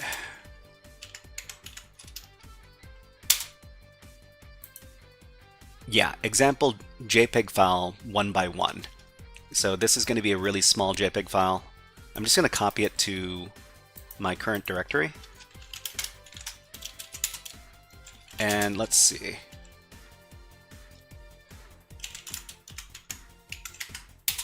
Okay, so this is a... Well, it should be pretty small. Let's check. Well, I mean, it's not that small, but anyways. Okay, let's. So we got the JPEG file ready. Let's start the level. All right, so this is a guided walkthrough for Natas level 12 from the Natas CTF game from overthewire.org. So in this level, it looks like we've got some a file upload function, and it says choose a JPEG file to upload, maximum 1 kilobyte. And what we can do is we can just try uploading a file normally. So for example, we got our JPEG file, open that up, upload it, and it says, there was an error uploading the file, please try again. I wonder what actually happened there. But we've got the source code for the application once again. So we're just gonna take a look at the application source code. So what this is, it's an application that uploads files. So PHP function getRandomString. So getRandomString, length of 10. We've got a bunch of characters. So I think what this does is it creates a random string to use as the file name. So if it uses a random string for the file name, that means that it's going to make it more secure. because people can't necessarily access the file after it's been uploaded. Okay, and it's going to make a random path, which is going to use the random string. Oh, okay. Yeah, and it's going to make it so that the name of the file that we upload is going to be random when it gets uploaded to the application. So let's see. It's going to look for. So it's going to create the file after it's been uploaded, and well, let's take a look at what we have for this level. So this is Natas level 12, file upload attacks. So what are file upload attacks? They're a type of web app hack where malicious files can be uploaded to a web server and then accessed on the web app, executing the code within the uploaded malicious files. So this is pretty common when we do our network web app, our network hacking exercises. We upload malicious files and we access the malicious files and execute code. Behemoth says, I gotta go, I gotta sleep after playing Rust, okay, and studying for cloud security. Super tired, wish I could stay longer. Next time we'll definitely join your stream. Awesome, Behemoth. Yeah, much appreciated. And you know what, let's give you a keyboard cat to play you off.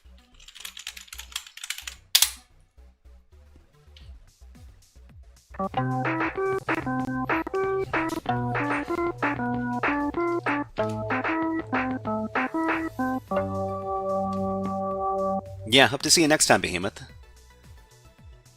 Okay, so in order to perform a file upload attack, there are 3 conditions that must be met. So to do a file upload attack, we got to do these 3 things. Number 1, there must be a way to upload the files to the web accessible location. So we can do this via a web app, or we can use it via another service, such as FTP or SMB, but we have to be able to upload the files. The second condition is the upload location must be known to us. So even if we upload a malicious file to the server, unless we can find the file and access it, it's no use to us. And the third condition is the web application that is being used has to be able to execute code. So for example, that might be PHP, or it might be ASP. It's basically the web application has to be able to run some code in order for it to be vulnerable to file upload attacks. Okay, so for Natas 12, we have the file upload condition. So the app lets us upload files, and a lot of apps only let you upload files of a certain type. In this case, it's looking for picture files. So choose a JPEG file to upload. Let me go back here.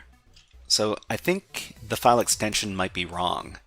So it's looking for JPEG instead of JPG. So let me try renaming this file.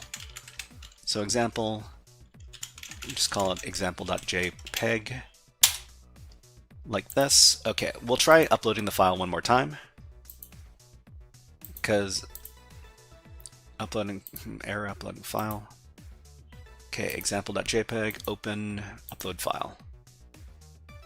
It might be too, this file might be too big.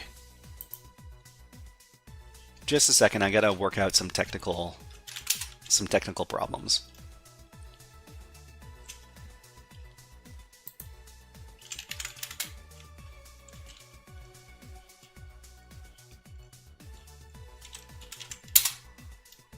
Okay, we got our JPEGs over here. Can we find one that's really small?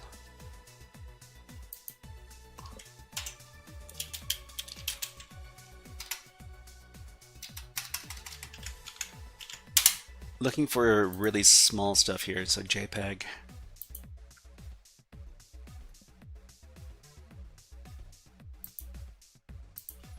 I guess what we could do is we could just go into the JPEG itself.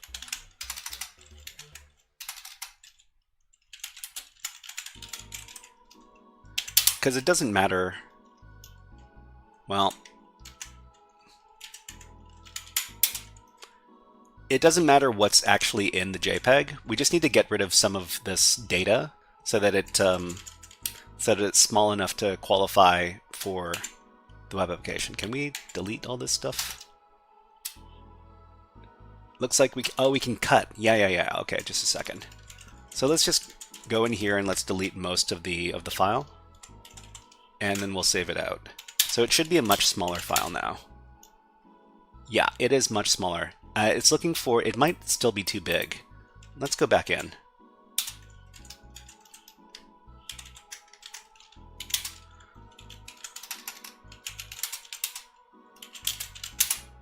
Okay, so it's a really small file now.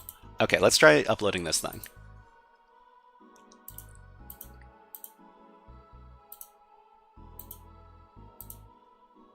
Okay, so this has been uploaded. I mean, so the fact that it shows us where the file is after it's been uploaded means that we've got the second condition handled. So let's talk about it a little bit more. So file upload attacks will not work unless the web app executes the code in files. PHP is a classic example, and web apps that host PHP files are a good indicator that the app is vulnerable.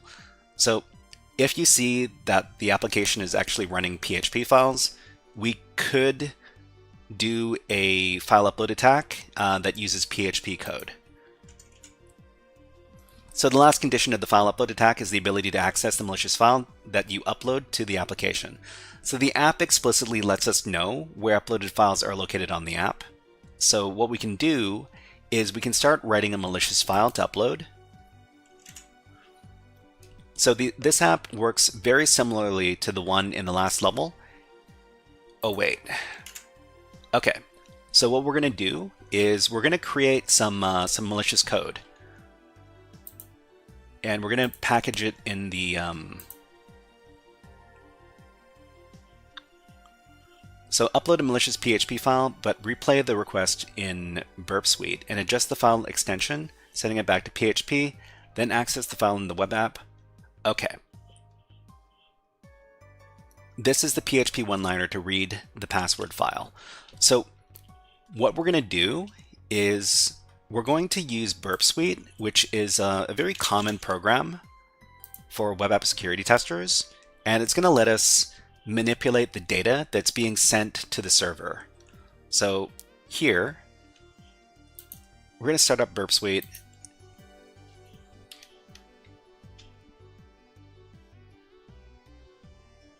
After it's started up, we're going to start up the Burp Suite browser. So the Burp Suite browser is a regular web browser. Well, it's not a regular web browser. Baba says, are you using Kali as main OS or VM? So very few people main Kali. I'm definitely using Kali as a VM. And the good thing about using Kali Linux as a VM as opposed to using it as your main OS is that you can reset the VM back to a previous snapshot if you screw up your system. And I've screwed up my system quite a few times, so it's a pretty good thing. But yeah, Baba, this is definitely a VM. Okay, so I'm going to go to Proxy, the Proxy tab inside of Burp Suite. I'm going to open up the Burp Suite browser, which is a browser that's connected to Burp Suite. So anything that goes through the web browser here is going to be recorded by Burp Suite. So what we need to do is we need to go back to Natas 12, and we need to put that in the Burp Suite browser. So after that, it's going to ask for the username and password, Natas 12. What is the password? I need to get that.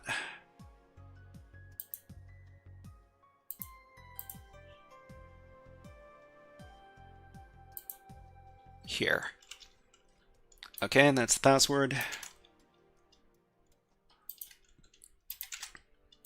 Sign in. Okay. All right, so just like the other browser, in the Burp Suite browser, we're just going to select a file. In this case, it's going to be the example file here, the example JPEG. We're going to upload the file, and it gets uploaded to a specific endpoint.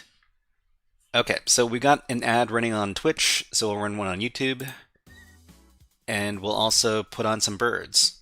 So let's see. Okay, so we just need to take a little water break while the ads run, and we'll be back in about 60 seconds.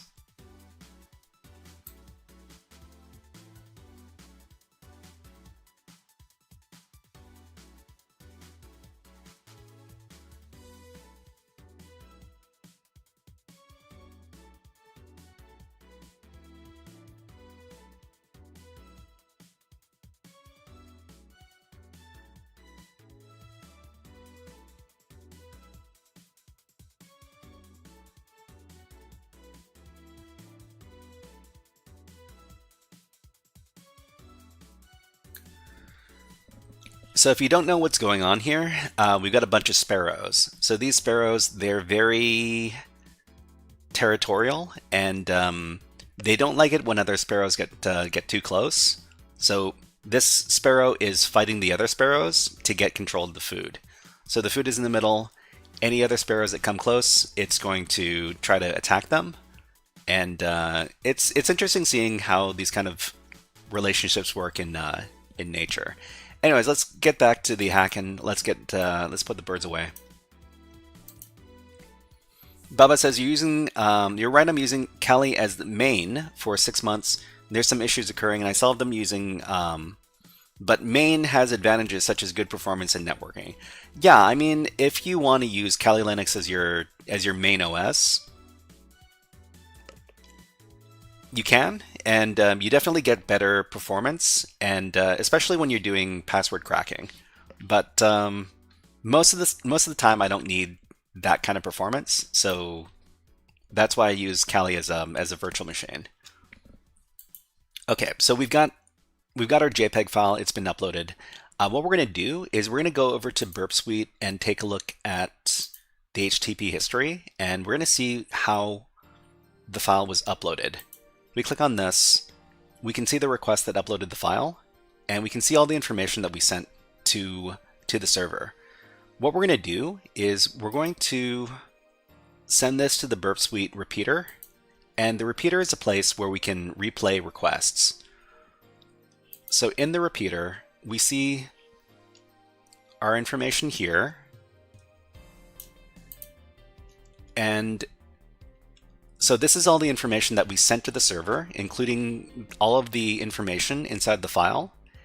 And what we're going to do is we're going to adjust this so that it has malicious code inside of it instead of the regular JPEG information. So let's see. Let me take a look at the notes. So in the notes it says, upload a malicious file, PHP file, but replay the request in Burp Suite, and adjust the file extension, setting it back to PHP, then access the file in the web app. So the file extension is here. So we define the file extension here, and we're just going to make this PHP instead of JPEG. And we're also going to... Well, I don't think we need to adjust the file name here. And we can... Inside the file contents here, we're just going to delete everything. Can we delete everything?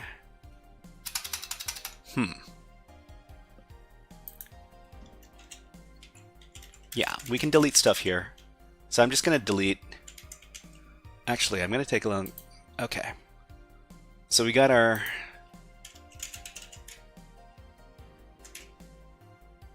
information. I'm just going to delete everything. And we're going to put in our malicious payload. So the malicious payload is going to be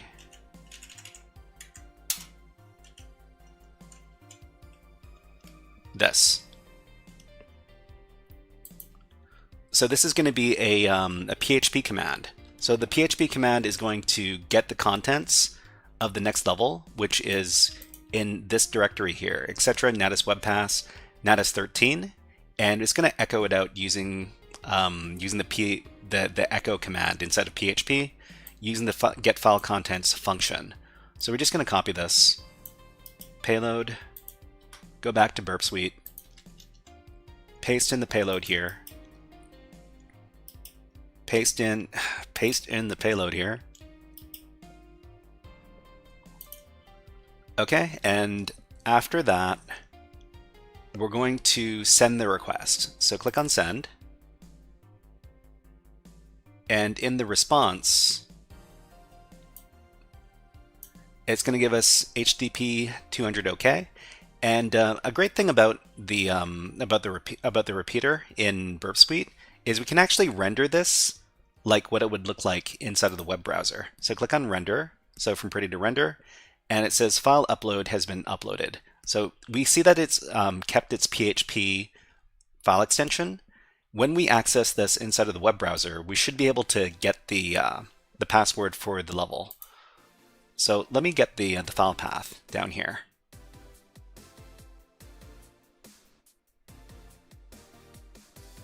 Hold on.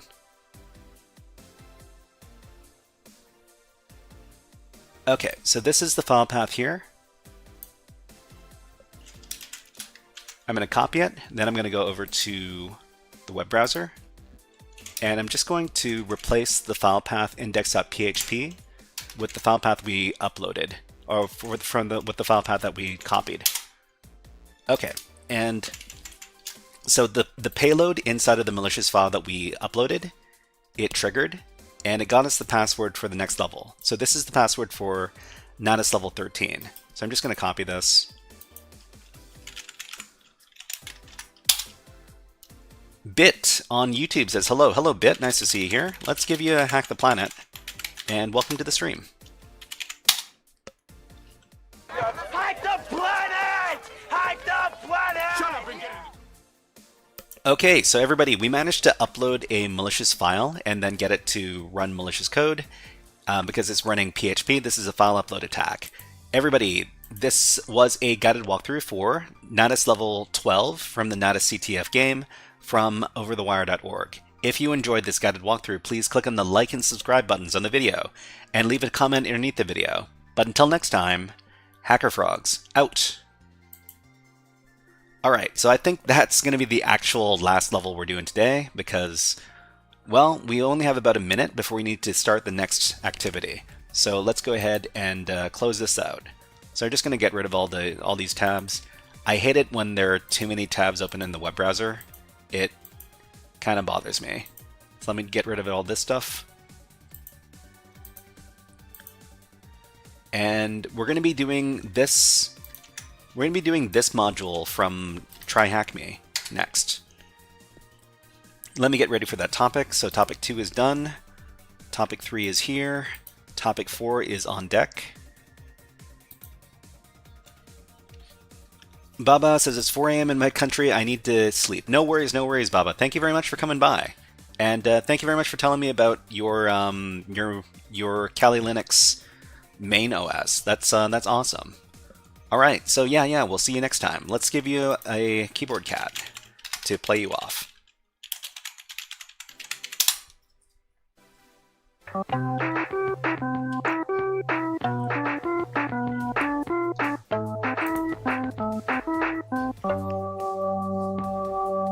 Okay, so we're going to be doing the Web App Essentials module over here. We're just going to be doing a quick rundown of what this thing actually is, and we're going to point out some great concepts for Web App Essentials, Web App Security Essentials. So I guess the first thing we need to do is we need to access the page. If you have a free account over at TryHackMe, you can access this module. And because it's a free room, and I love free rooms. I love free content from TryHackMe. So we can go ahead and click on Join Room after we've accessed the page. Click on Join Room. Is it working? Hold on. Join Room. Let me reload the page.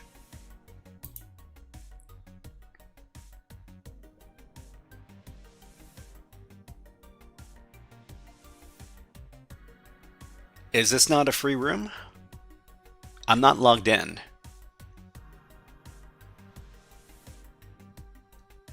I guess I need to log in. Just a second.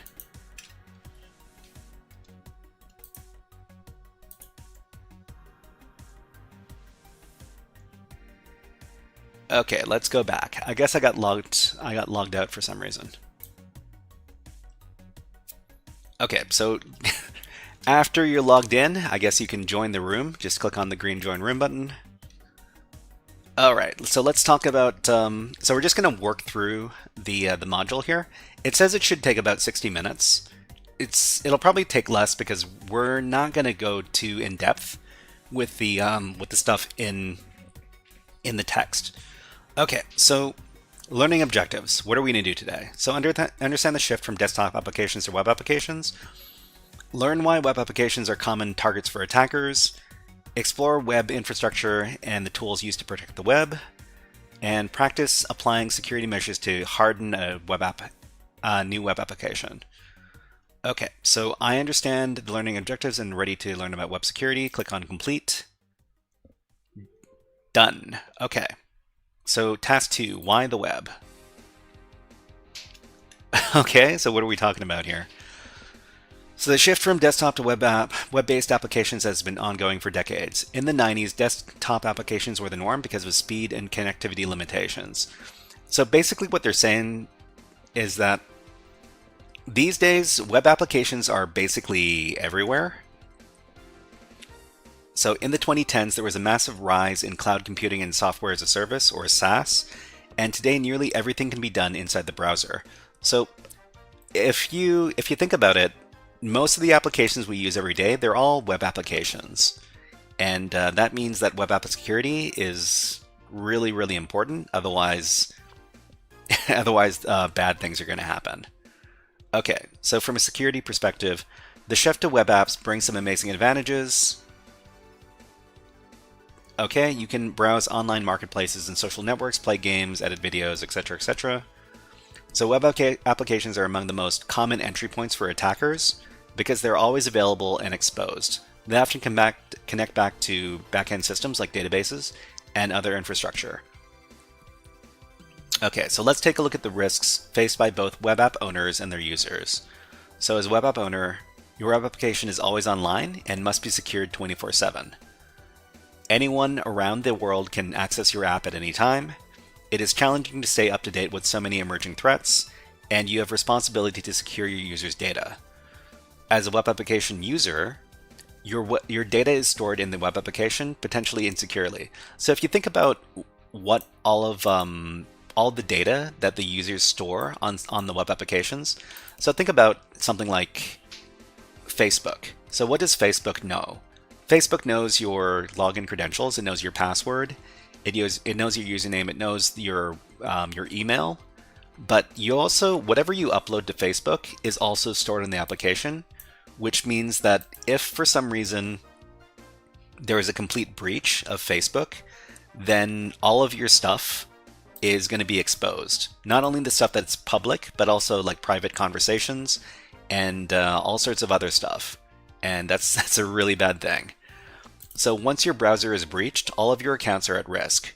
So if for some reason somebody gets access to your actual physical computer and they open up the web browser, you're going to be logged in to a lot of services already. That's because you don't want to have to log into your accounts each time you open up your web browser and your computer, because that's a big pain in the butt.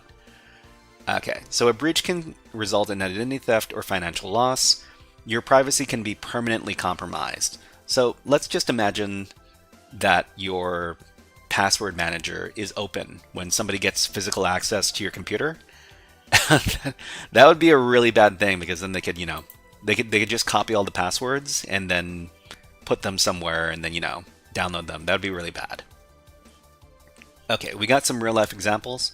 So in 2017, Equifax's sensitive customer data for nearly 150 million Americans was compromised due to an Apache vulnerability. By abusing this vulnerability, the attackers were able to access internal databases storing valuable customer data.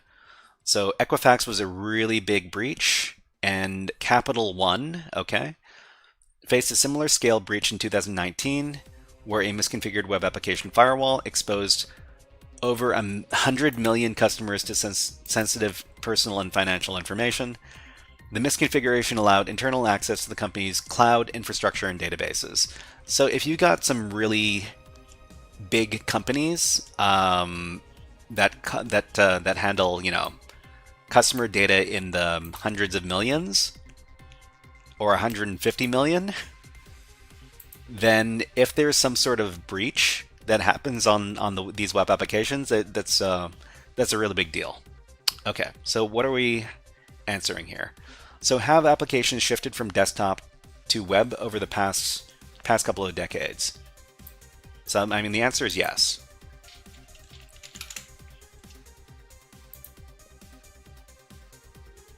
Okay, and who is ultimately responsible for ensuring the security of users' data within a web application?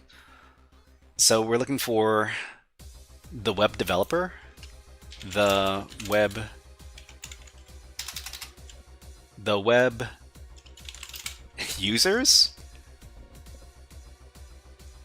That doesn't sound right. Okay, the web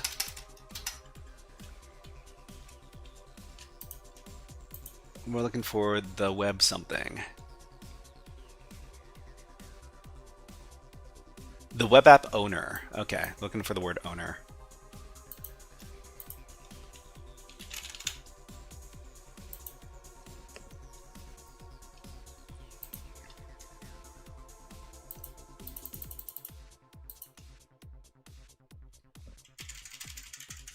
The app owner.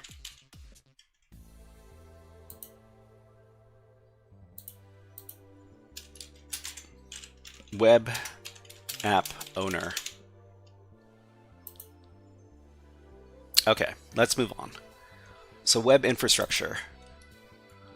So when you visit a website, the browser sends a request to the web server. The server processes the request, verifies access, and returns a response. So this response can be a web page, an image, or data like search results or your account information. Okay, so components of a web service. So for example, any web service like tryacme.com requires 3 main components to function. So the application, the code, image, styles, and icons that dictate how the website looks and functions. That's the application. Okay, so there's the web server. So this component hosts the application. It listens for requests and returns a response to the user. And the host machine. So the underlying operating system, Linux or Windows, that runs the web server and the application.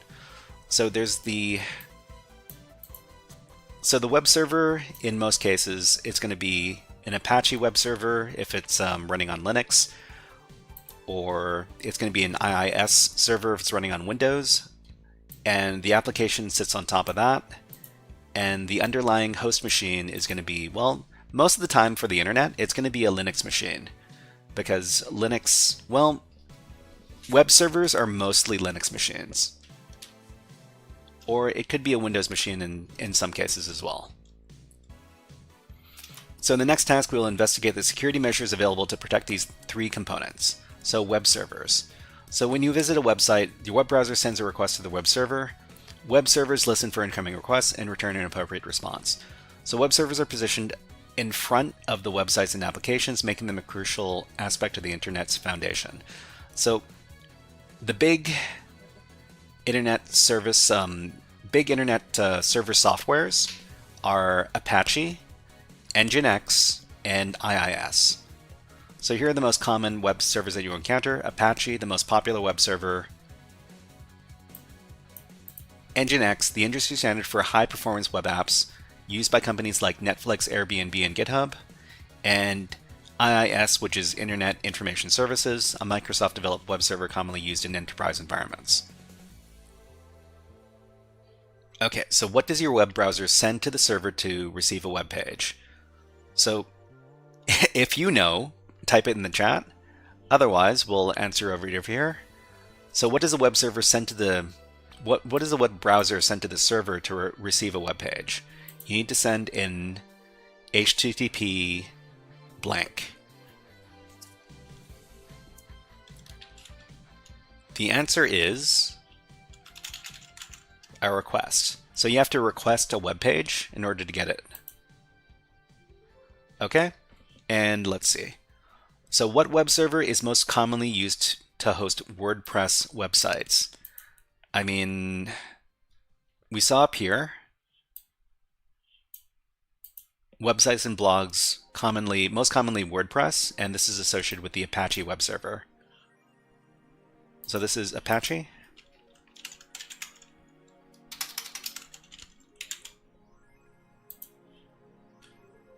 Okay, and the last one is, what do we call the OS and environment that runs the web server and application?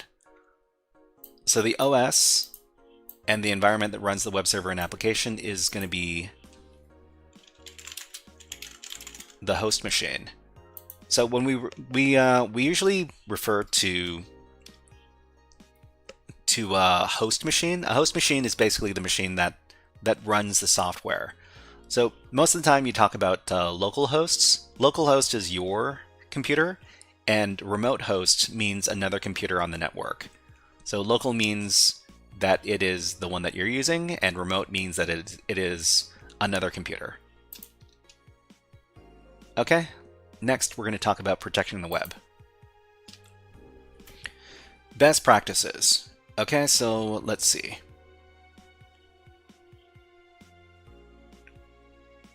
Referencing task 3, we discussed 3 essential components of the web service: the application, the web server, and the host machine. Now let's examine the protections available for each one of these components. So let's see if we can make the text a little bit bigger. Okay. So protecting the application. So remember, we've got the application, we've got the web server, we've got the host machine, and first we need to protect the application. So in order to protect the application, we can use secure coding, avoid insecure functions, ensure proper handling of errors, and remove sensitive information.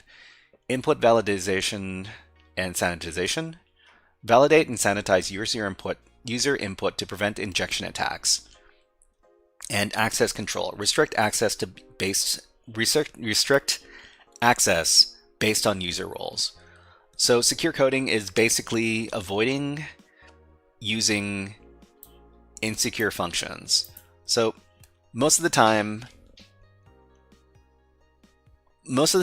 you can avoid writing insecure code if you know what you're not supposed to do. It's mostly avoiding bad code, bad functions that will expose user information and so on. The next step is validization and sanitization. So sanitization is basically taking user input. So most applications have to take in user input because users have to be able to send information to the web application. But most of the time you can make sure that what the user is sending is not insecure by doing sanitization and validation.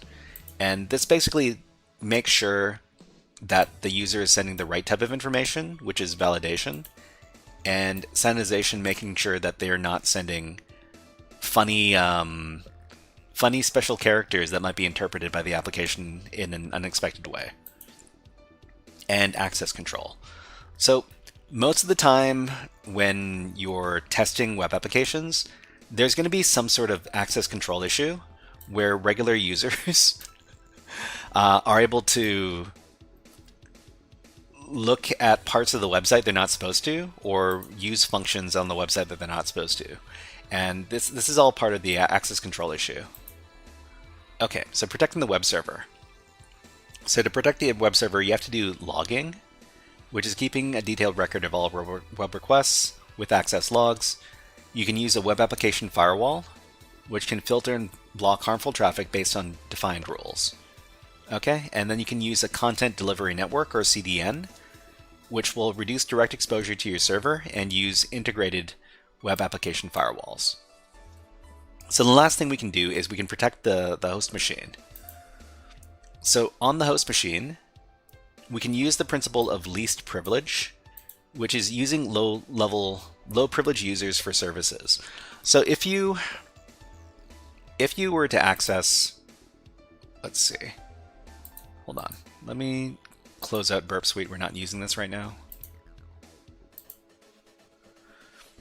If you were to access a web application, it would have to be in the context of one of the users on the Linux system. Let's just suppose we're using an Apache server.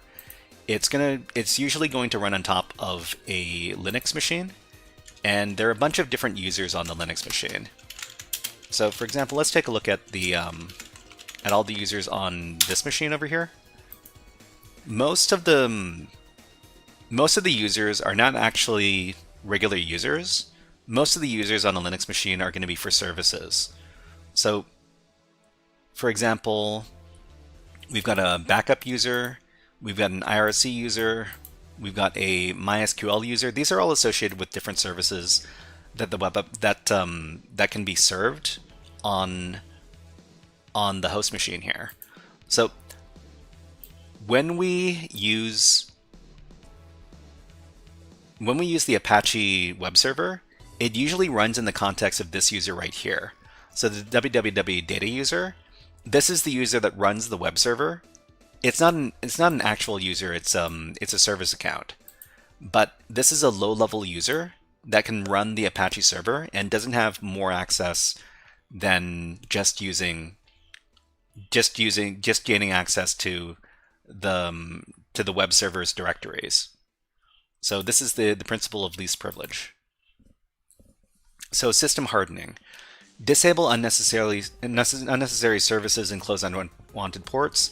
So basically, this means making sure that you don't have a bunch of security holes on your host machine.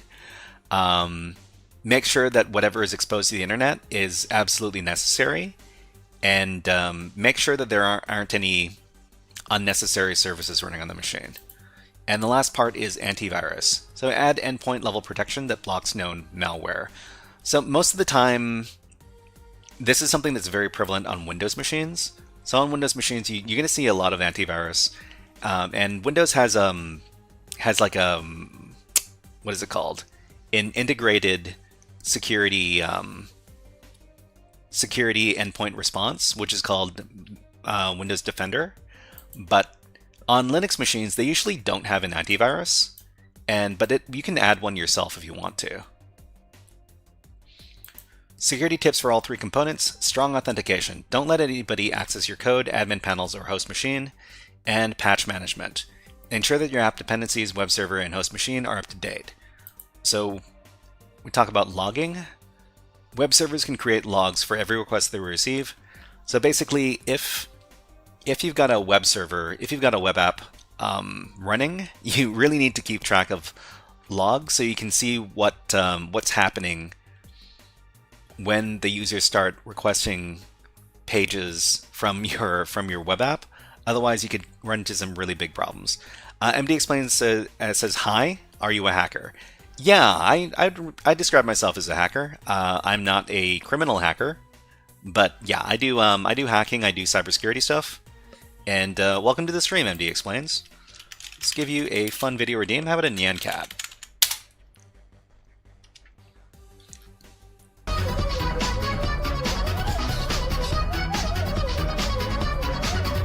So MD Explains says, can you hack my girlfriend's Facebook email so I can know if she's cheating on me or not?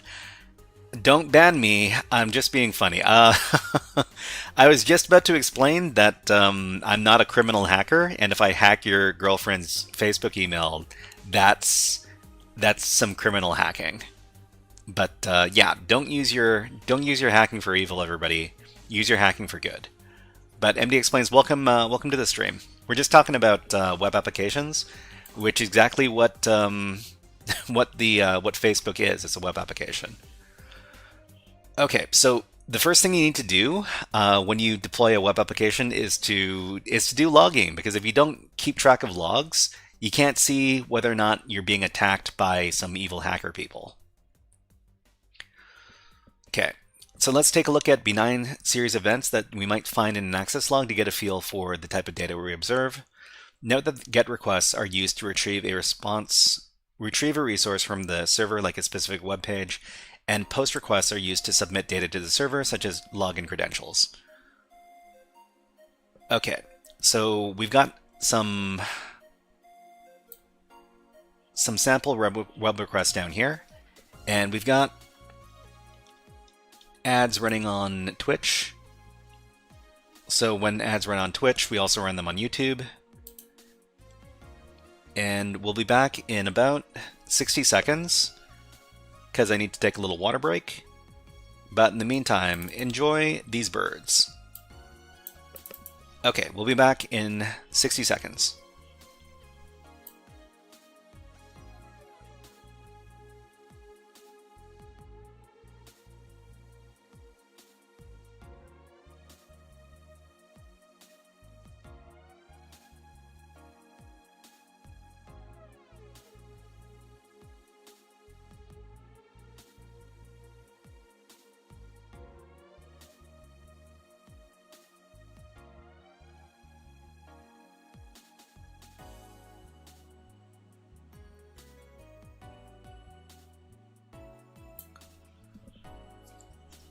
Okay, so this is this little guy is a Stellar's jay. It's a type of blue jay that is around my neck of the woods, and this is a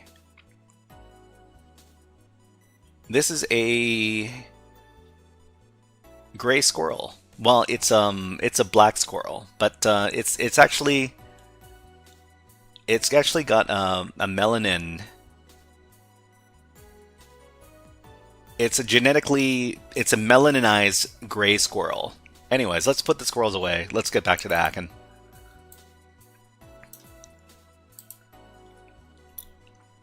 In the cloud, it says, "Are these your cams?" Yeah, they're my cameras. They're my cameras. They're not somebody else's cameras. Okay, so let's see. MD Explains says, I also want to agree with you. Any people here who want to learn computer security, do not try to attempt to do any illegal activity with your knowledge, even for fun, or for money, or for helping a friend.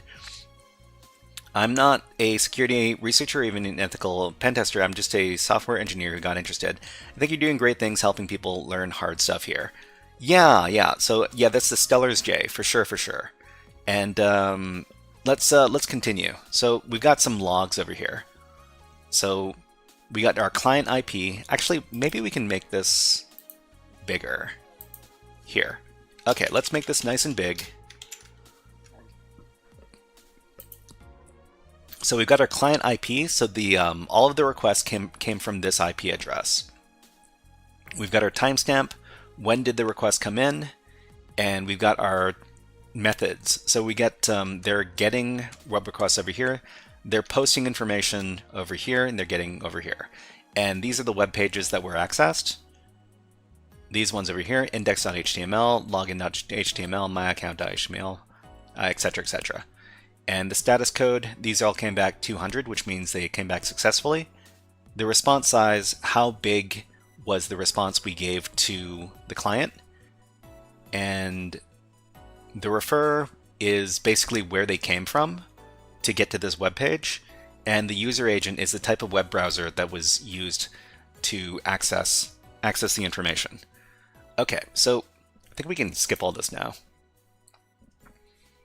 So all this stuff is going to be inside of your logs, and you really want to make sure to keep these logs. Otherwise, when somebody attacks your web application, you won't be able to tell what happened.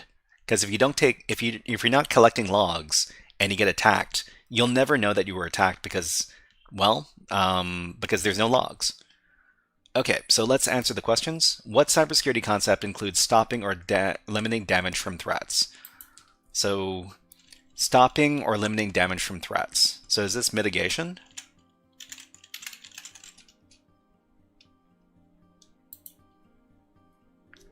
Okay, and what security control involves ensuring all software components are up to date? So that is patch management.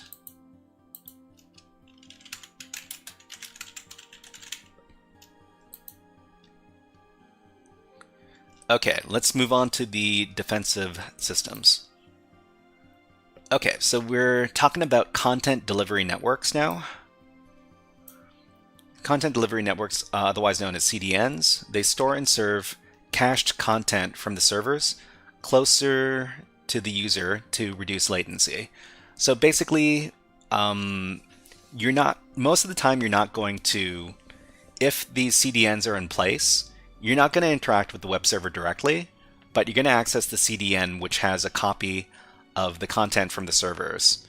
And CDNs are used for a few different reasons. Let's talk about them.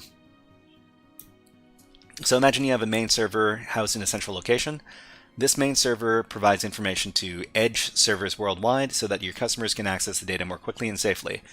Aside from speed, CDNs can also help in a security sense by acting as a buffer between the user and the origin server. So security benefits, we can do some IP masking. It hides the origin server IP address, which makes it harder for attackers to target. We've got DDoS protection. CDNs can absorb a large amount of traffic, making denial of service attacks less effective. So we're talking about DDoS, which is basically sending so many requests to a web server so that it can't process them, and that essentially crashes the server.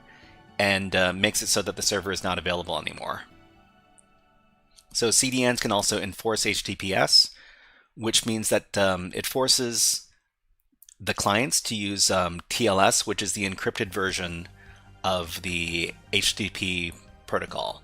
So it's enforced by default on most CDNs. So most of the internet uses HTTPS and not HTTP, which is the unencrypted version. So ironically, most of the time you encounter unencrypted web pages is when you do security exercises. And the security exercises don't use encrypted information because it's kind of a pain in the butt to set up. We don't like HTTP. Well, I mean, not in the real world. In the classroom, we like HTTP, but in the real world, we like HTTPS, which is the encrypted version. So the last thing that CDNs provide is an integrated web application firewall. So many CDNs, including Cloudflare, Amazon, and Azure, integrate web application firewalls. We'll talk about web application firewalls in just a second. So in essence, CDNs allow web apps to deliver data to customers more efficiently and securely. So let's go ahead and put this in a new tab. Can we can't center this, can we? Okay, so for example, the actual web server is in Spain in this case. And then we've got a bunch of CDN servers in different countries so that users from different countries can contact the CDN, and instead of actually interacting with the actual web application. Shrina McGav says, just finish your PicoCTF playlist. Are you planning on doing more? Let's see. PicoCTF. Let me take a look at my YouTube page. Just a second, everybody. I'm gonna address Shrina McGav over here. What the heck is this? I want to look at my page. Thank you very much. Okay, so we've got a bunch of playlists here. Shrina McGav just finished the PicoCTF playlist. I would say if you finish the PicoCTF playlist, you could go over to the Docker Labs playlist. So Docker Labs is pretty similar, but you have to download the Docker Labs machines. Here's the playlist for the Docker Labs machines. If you find those too easy, you could also try the Volnix machines. So the Volnix challenges are over here. I don't think we're going to be doing more PicoCTF for a little while.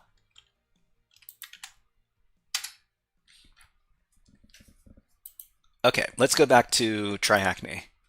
So yeah, so basically the content delivery networks are basically ways to deliver faster performance depending on where the customers are. So if the customer is in Australia, they'll access the one in Australia. If they're in Asia, they'll access the one in Asia, etc., etc. Okay, so we also have web application firewalls, so otherwise known as WAFs. So WAFs are a powerful tool that can be integrated as another layer of protection for websites and web applications. They inspect incoming HTTP traffic and block or log potentially harmful requests based on security rules. So think of the analogy of a bouncer at a club or bar. Every person or web request that wants to enter must be checked by the bouncer or the firewall. Anyone or any request that doesn't meet the standard requirements will be rejected. So web application firewalls are pretty common when you're dealing with enterprise level web applications. So web applications that are being deployed by big companies. And let's see. So they're cloud-based. So cloud-based web application firewalls are reverse proxies. So they sit in front of the web server. These WAFs are easy to deploy and of great scalability. There's host-based web application firewalls. This is software deployed directly on the web server and offers control for each application. So the web application firewalls can be hosted on the computer itself, on the web application server, or it can be cloud-based, which is going to be accessed in front of the actual web application. And the last one is the network-based. So a physical or virtual appliance situated on the network perimeter, more suited for enterprise environments. So network-based means that it's a physical device that you deploy on your network. So it's it's an actual like network appliance. So functionality. So WAFs inspect HTTP requests to detect anomalies, attacks, or known suspicious patterns. Below are some of the methods that were used, along with the examples of requests that may be blocked. So let's see. So we got signature-based detection, heuristic-based detection, anomaly and behavioral analysis, location and IP reputation filtering. This is kind of suspicious because it can be used for some profiling, which isn't that great. But anyways, let's take a look at these. Okay, so what is signature-based detection? So it matches known attack patterns or payloads. So for example, if somebody uses a tool that includes a specific signature, like SQL map for SQL injections, then it would deny those requests. So if you use SQL map and you're not able to access the application, it might be because you need to change your signature so that it doesn't say "I'm a hacking tool," and that would help a lot. Anyways, the next thing is heuristic-based detection, which is analyzing the context and behaviors of the requests. So for example, we've got a long query string with special characters. So in this case, it's going to match for suspicious looking payloads inside of, well, it's not looking for payloads, it's looking for strings inside of the request. In this case, if we've got some suspicious looking strings and that match, stuff that hackers would use, then it's going to drop those requests. Okay, next is anomaly and behavioral analysis. So flags deviations from normal traffic behavior. So a single IP address makes repeated login requests in a short amount of time. So this would be a pretty big indication that that the single IP address here is making some sort of brute force attack to try to log in. So brute force attacks are basically trying to log in as a specific user with using a big password list, and they just use the words on the list over and over again until they're successful in logging in. So that's anomaly and behavioral analysis. The last thing is reputation and IP reputation filtering. So it uses location and threat intel to block IPs. So a request from an IP address that is outside of your normal business area. So in this case, location IP reputation filtering could be used to block any IP address that is not a regular IP address that uses your application. So this could be used in the case that everything has to be local or everything has to be inside the organization. So if they receive an IP address that is outside of the local network, then they would drop those requests. So the above table is not exhaustive. Okay. So below is a screenshot of the Cloudflare dashboard for trackme.thm focused on the security panel.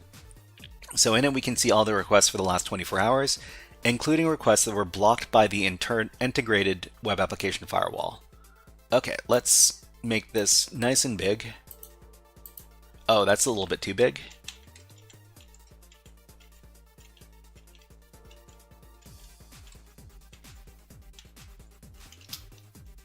Okay, so this should be just big enough. MD explains his, I think Nietzsche changed my entire view on programming. Nietzsche is the philosopher that said God is dead, right? MD explains, let me know how Nietzsche changed your entire view on programming. I'm not super familiar with Nietzsche. I do know that he invented the philosophical concept called nihilism. Okay, so we've got all of the requests that were sent to the, what was it? Is this the login page?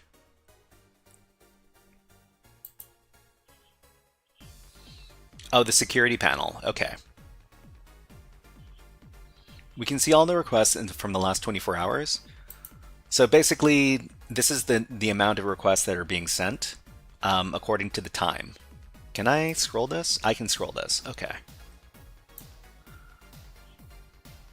So yeah, it records all the analytics over here, and these are the numbers of requests that are being sent, depending on the time of day over here. And they also say that mitigated by Cloudflare means that these are the requests that were dropped by the web application firewall, 331, and they got 11,000 requests. That's a lot of requests. Okay, cached by CDN requests, served by Cloudflare. So most of the traffic wasn't actually served by the main web server, but instead it was served by a CDN, and that really helps. Well, it helps get the information to the servers, to the customers faster, and it also makes it so that the main web server doesn't have to interact as often with the clients. Okay, cool.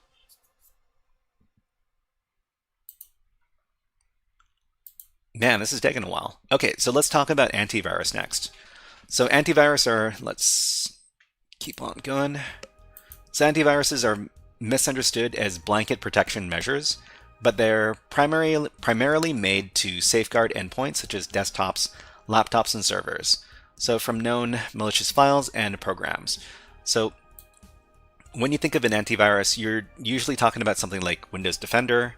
You're talking about McAfee antivirus. I don't know what antivirus programs are super popular these days.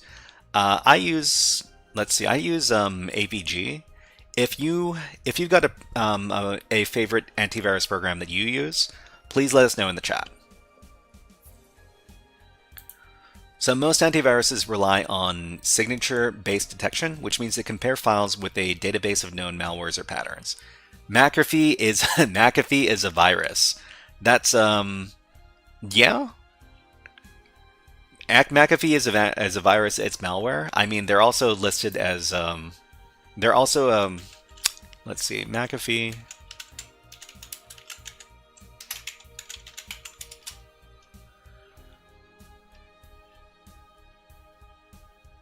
I mean, they're still a company, but McAfee, I mean, yeah, you hear all sorts of funny stories about these antivirus companies as well. Okay, so while web attacks usually target the application layer, not the host machine, AV still plays an important role in host protection. As discussed in task number 3, they can help detect malicious file uploads, such as web shells, post-hacking tools, and other malicious software.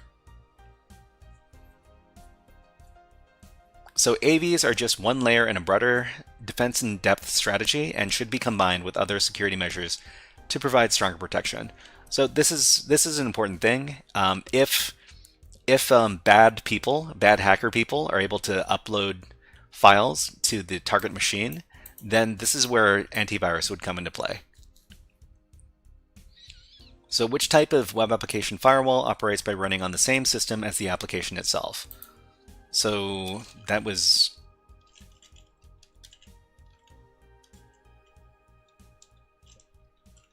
on the same system as application. What is that term again?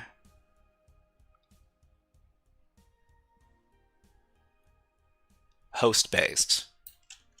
So this is the one that runs on the same computer.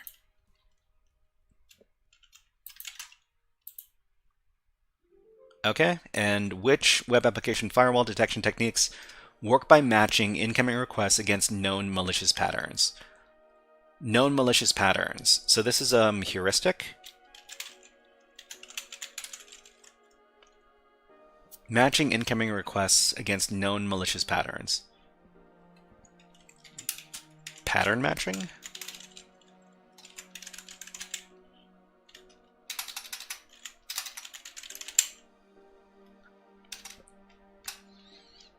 Okay, let's look it up. Signature based, so okay, so heuristic, maybe it's heuristic based.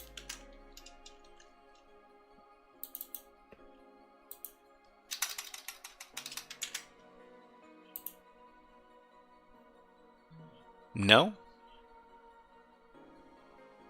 Not heuristic based. Matching incoming requests against known malicious patterns. Patterns? Okay, we're looking for the word pattern.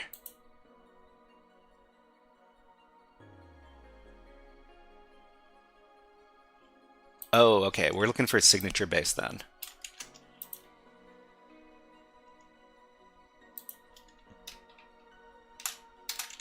Okay. Okay, great. We've got one more section to go before we can finish this module here.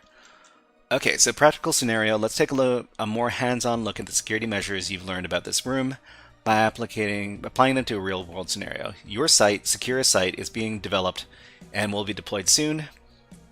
Your goal is to help prepare the web application, web server, and host machine for launch by ensuring they are secure as possible. You work through the 3 layers and apply the best practices that you learned about in the previous task. So web application, web server, and host machine. Okay, let's view the site.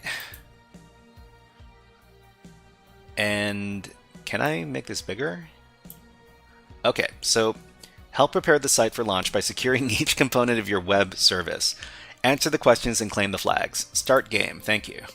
Okay, so web app security, 1 out of 3, is an employee can see the admin dashboard.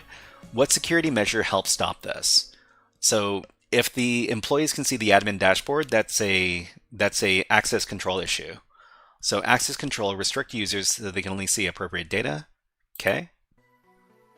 Correct. Users should only be able to view or change data that is relevant to their role. Continue. Okay, so question 2 out of 3. Attackers can inject code into your login form. How do you block it?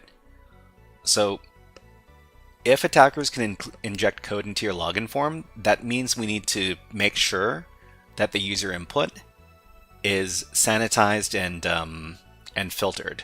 Well, validated, rather. So input validation and sanitization. Clean and check any user submitted data before using it. Okay, so it's important to clean and check any data submitted by users to make sure it's safe. So we have to assume that any data that the user sends could potentially be malicious. So we need to make sure that it's that it's the correct data. Okay, number 3. So your app leaks detailed errors when it crashes. What should developers do early in development to secure it? Okay. So we've got the application leaking detailed errors when it crashes. So when an application leaks details in its errors, it lets potential attackers know about what kind of what's going on inside of the application. It could also tell the attackers about what kind of software is being used. It could also leak some API keys or other secrets, which would be a really big thing, really bad thing. So what we need to do is we need to review the apps for vulnerability in code or deploy a protective barrier that filters traffic to your app. I think we need to do secure coding. So a secure site starts with secure code. Okay. And we got a flag. So we can go ahead and submit this flag.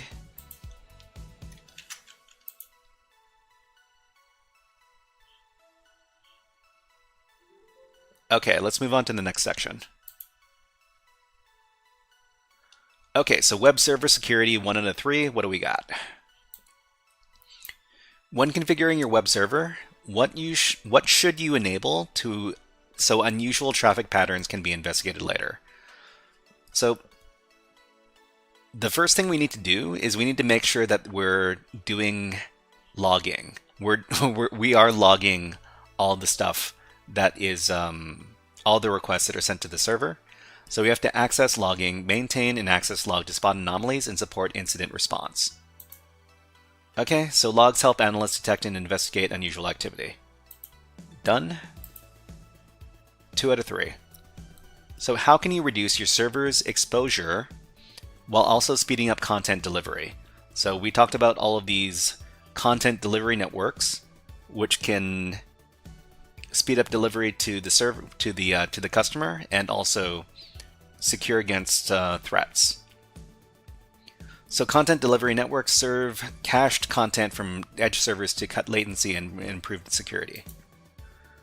Okay, CDNs cache and deliver content through edge servers, shielding the origin IP from direct traffic. Last one. So which security measure helps ensure malicious requests never reach your server? So this case is going to be the web application firewall. Set up a protective barrier between your users and the web server. Correct a WAF, filters requests, and blocks any that match malicious patterns. Okay, we've got our next flag. Submit that. Okay. And host machine security. So your web server runs with admin rights. What safety setup should you use? So the web server should not run with admin rights. We have to use the principle of least privilege. Use dedicated low privileged accounts to run your site. Okay, running services with minimal permissions limits attackers if they can gain access.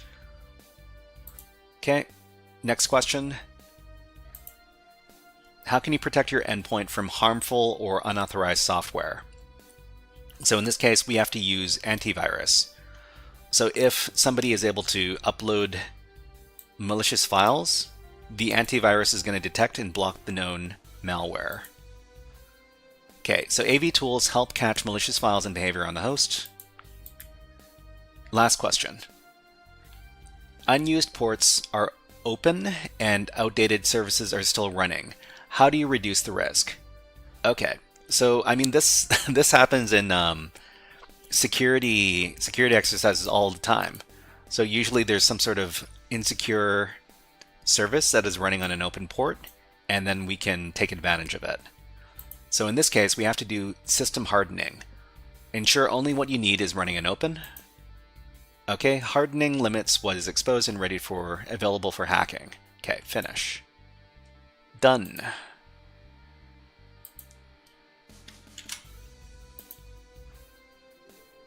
Okay, so I think we're just about done with this.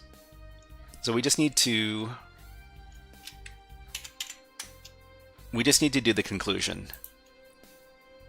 So in this room, you explored the essentials of web security, starting with the shift from traditional desktop applications to modern web applications. You learned why web applications are targeted by attackers, often holding sensitive data and serving as points of entry into larger systems. We covered how web requests and servers work. Finally, we learned about the protections used by security professionals to prevent, detect, and mitigate common threats to web applications. Click on complete, and you're done. Okay, great. Let's go ahead and complete. We got tickets. You earned a gold raffle ticket. Another win in the bag, the gold. Huh, I didn't know. I didn't know that they were doing raffle tickets right now.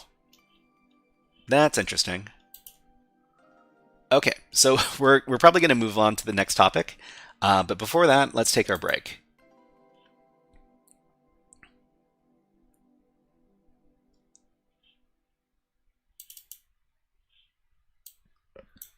Okay, enjoy the birds. We'll be back in just about a minute or so. 60 seconds.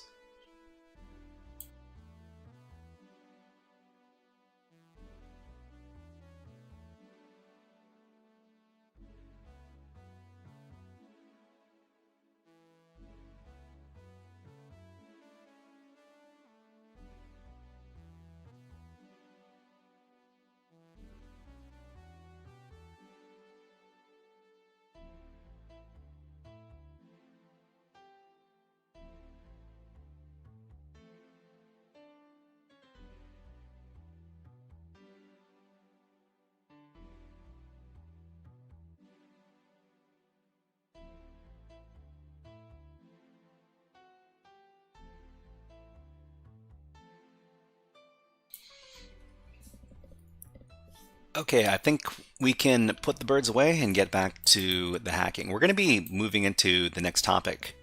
We still have 7 minutes, but we can start the next topic earlier because, well, it's probably going to take a while.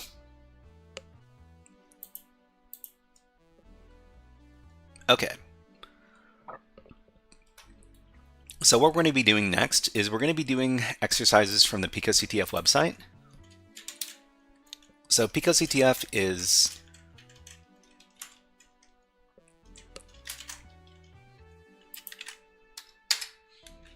a very popular site for learning about cybersecurity concepts and challenges. And what we're going to be doing is we're going to be working on some web application challenges. So let's see. Let's look at the web app hacking over here.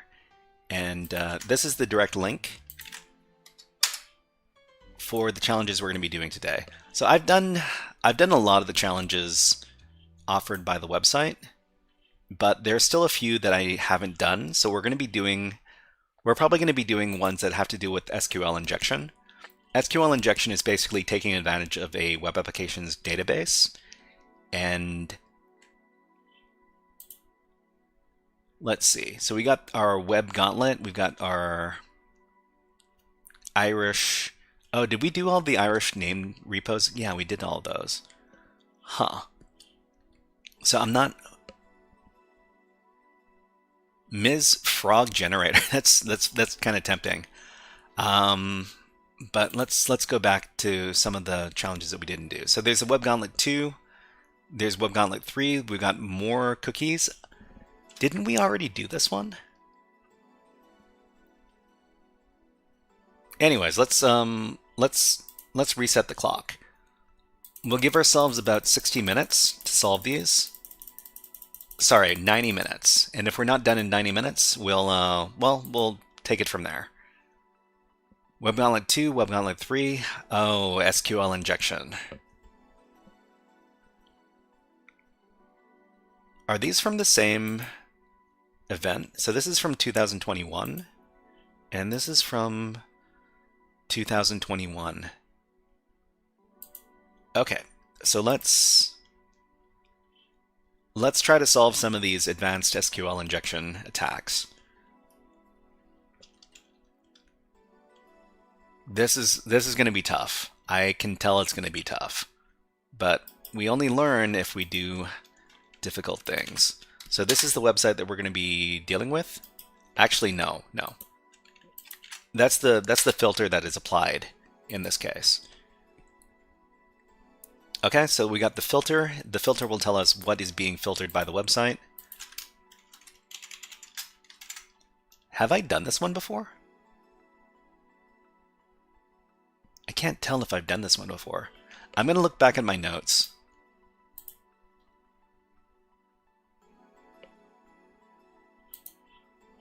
Okay, so let's see. This is from PicoCTF, and I think this is from 2021. Hold on, let me double check. This is 2021, Web Gauntlet 2. What about Web Gauntlet 1? We've done the first one, I'm pretty sure.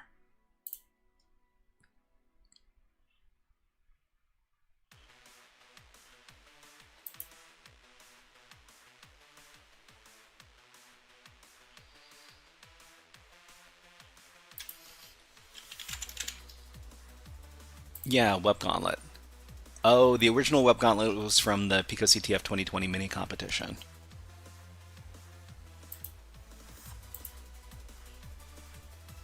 Okay, let me make sure that I could have sworn I wrote some notes for this one.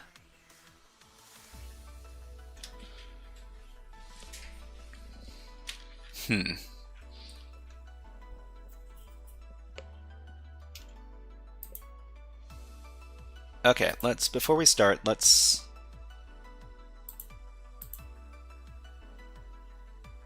I kind of want to warm up with some other challenges first.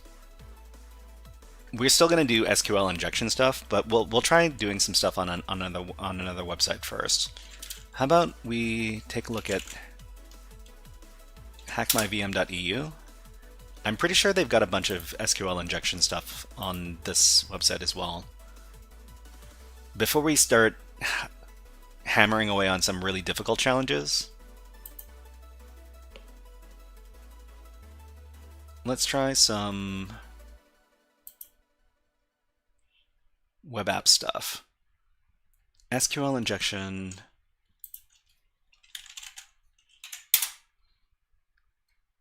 Specifically, does Volnix have it? Let's see. So if you've never used these websites before, then these are some other really good websites for learning about cybersecurity stuff.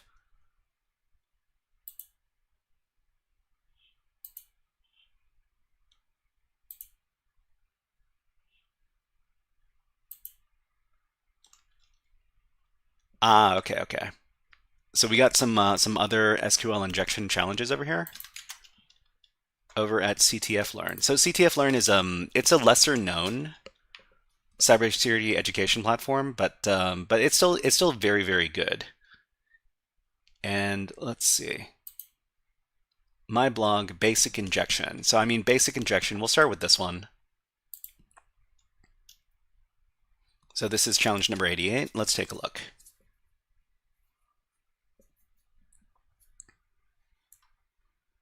And this is a good opportunity for me to take a look at some new music for us to play.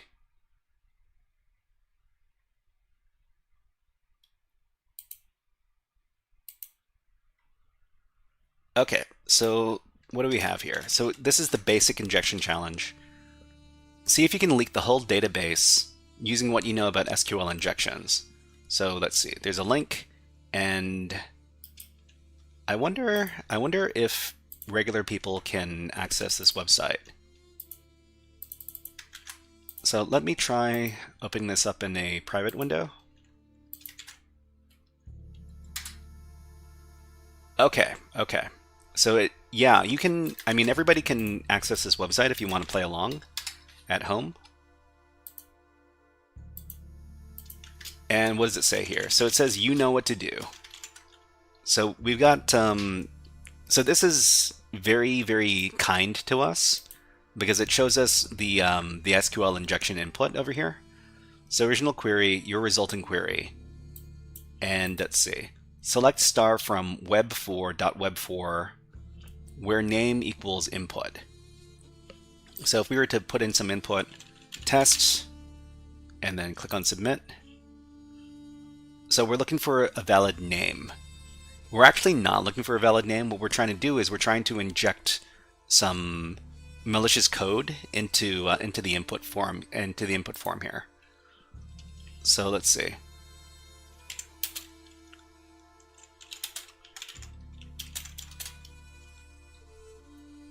So this is a SQL injection payload here.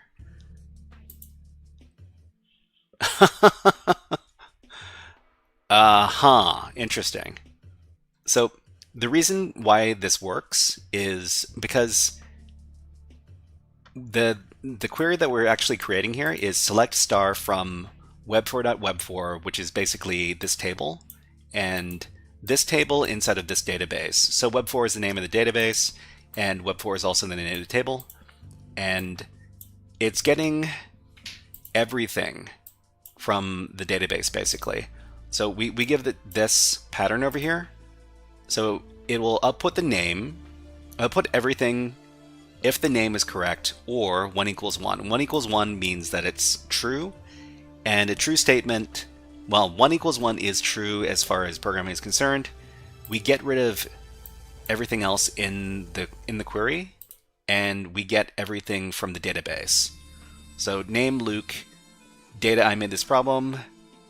I mean, I don't know what the heck is going on here, but we actually get this flag over here. So that is why you need to sanitize inputs CTF learn. So I guess it's pretty easy. I think we need to submit this flag to complete the challenge. So we just need to go over to here, and we'll just submit the flag, and it says solved, please rate the challenge.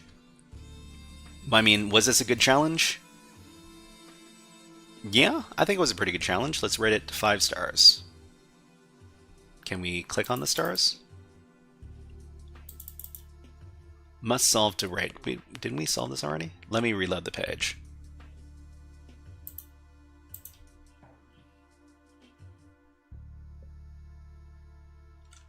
Anyways, let's rate it 5 stars.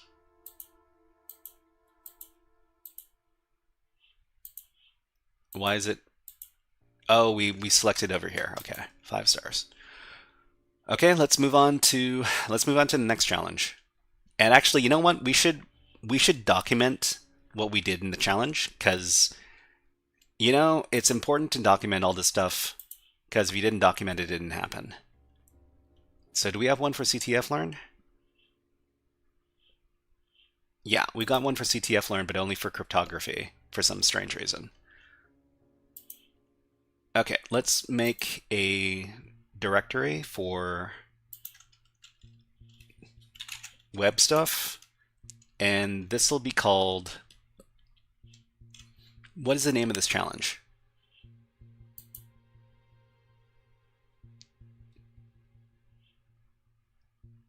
It's called Basic Injection.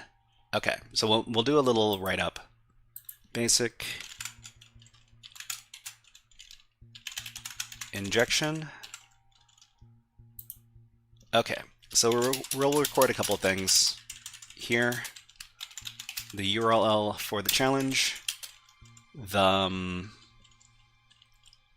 concept for the challenge, and the method of solving the challenge.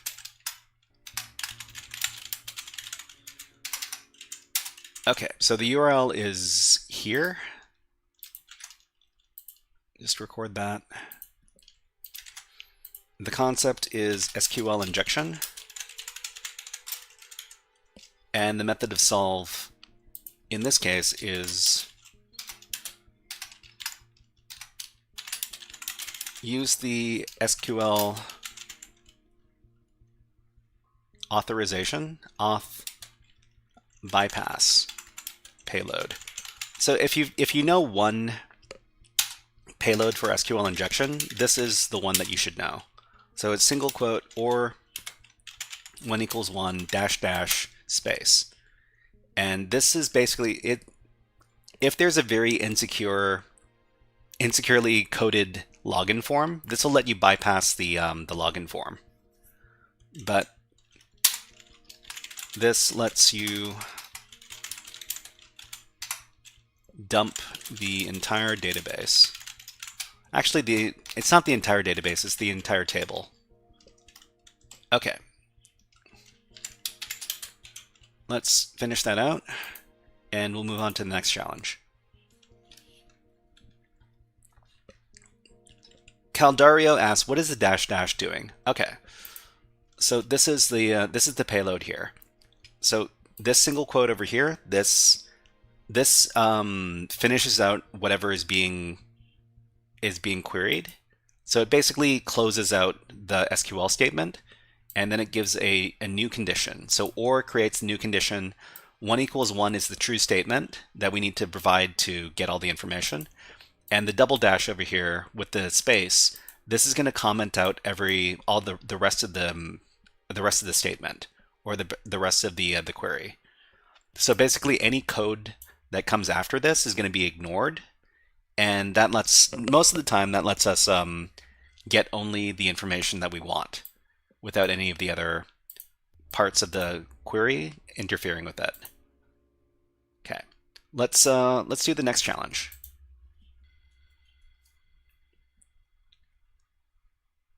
So the next challenge is here. Let's see, we got post practice, we've got don't bump your header. Oh man, I didn't even know. And we've got injection time. So injection time, this should be a harder one. It's rated hard. Maybe we should wait to do this. We can do we can try solving some of these easier challenges first.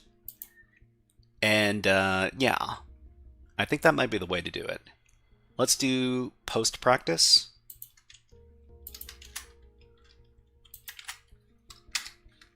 Which is located over here. Okay, so this website requires authentication via post. However, it seems as if somebody has defaced our site. Maybe there's some other way. Maybe there's still some way to authenticate. Okay, so we got this over here. I don't know if everybody would be able to look at this page, but let's try.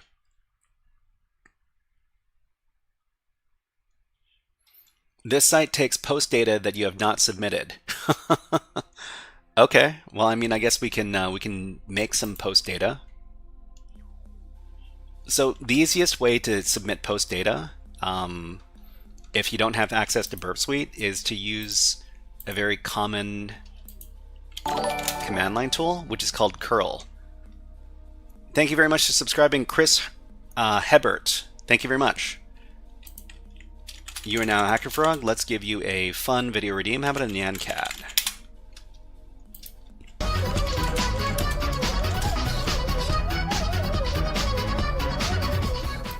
So most of the time when you use curl, you'll use it like this: curl v and then the website you want to access.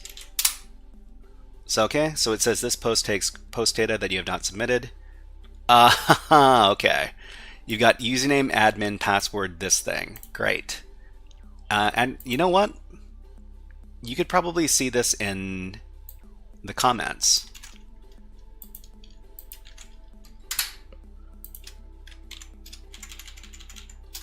So we can see in here, there's an HTML comment over here. User admin password this. So I can just copy this password here. Well, I mean, I probably need to use all of this. So we're just going to copy it all. Then we're going to go back to our terminal here. We're going to supply some, well, first of all, we're going to specify that we're going to make a post request by using this. And we need to supply some data. So the data we're going to supply is this. So username equals admin and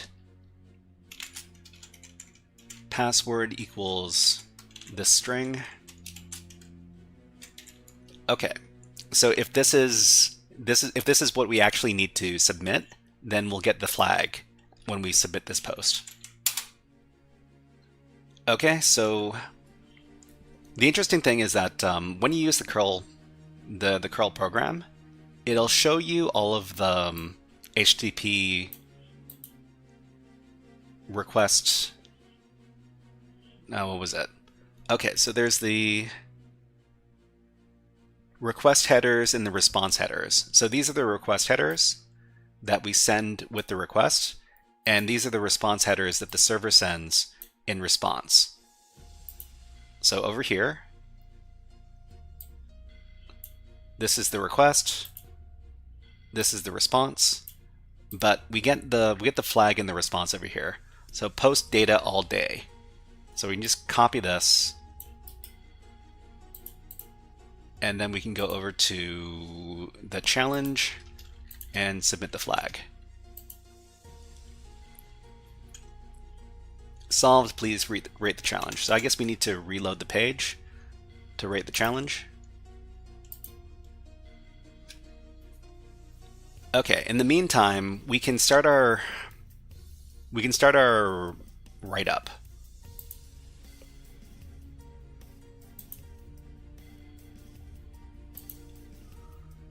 Okay, so this challenge was called Post Practice.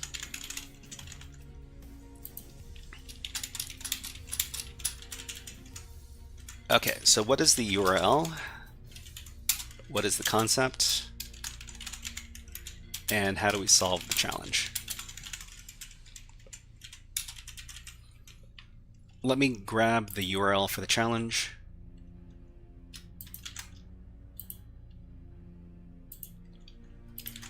The concept is making post requests.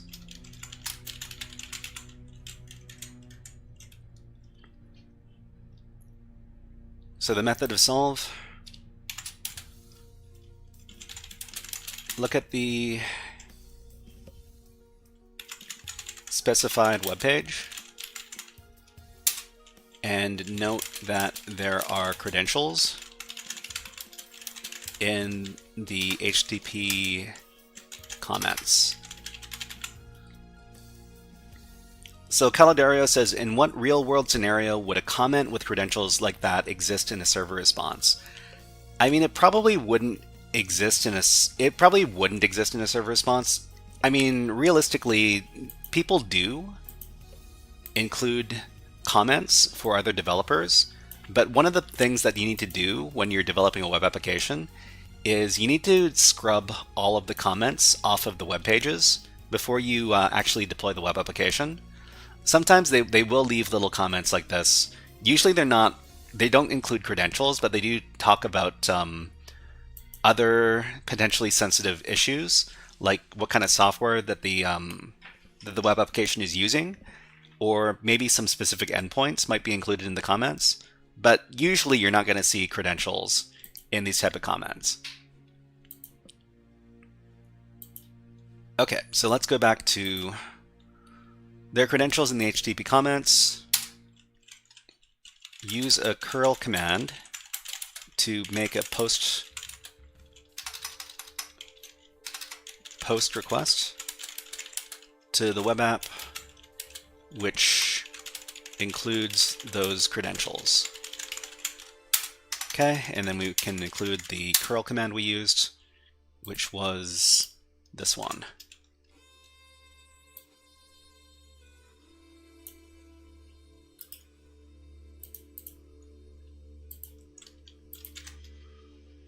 Okay, and that's done. Let's do another challenge. Caladero says, I get it, it's somehow exaggerated and escalated example for didactic reasons. Well, I mean, this is also, this is also for education purposes. And for education purposes, it, well, you could make it very, very subtle as well. Most of the subtlety goes into like higher level challenges, but for easier challenges, usually it's something very obvious like this. Okay, so did we... I'd like to rate the challenge, but it seems like it's loading up pretty slow. Scrubbing comments makes sense.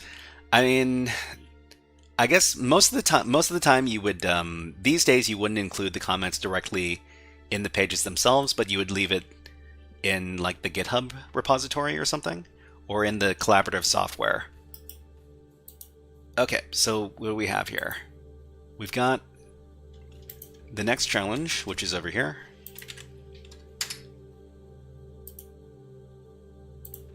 This challenge is done. We'll rate it 5 stars. Okay, so it says, don't bump your header, try to bypass my security measures on this site. Okay, and hopefully everybody else can take a look at it too. Let's see if everybody can take a look.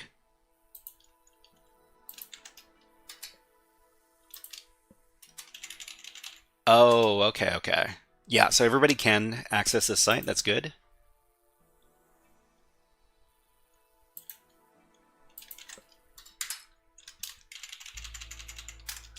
Okay, sorry, it seems as if your user agent is not correct in order to access this website.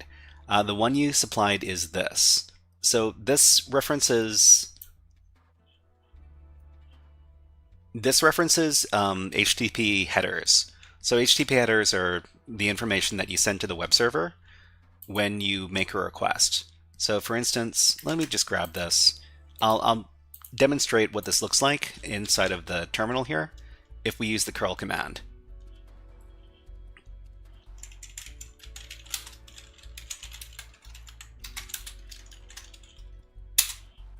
Okay.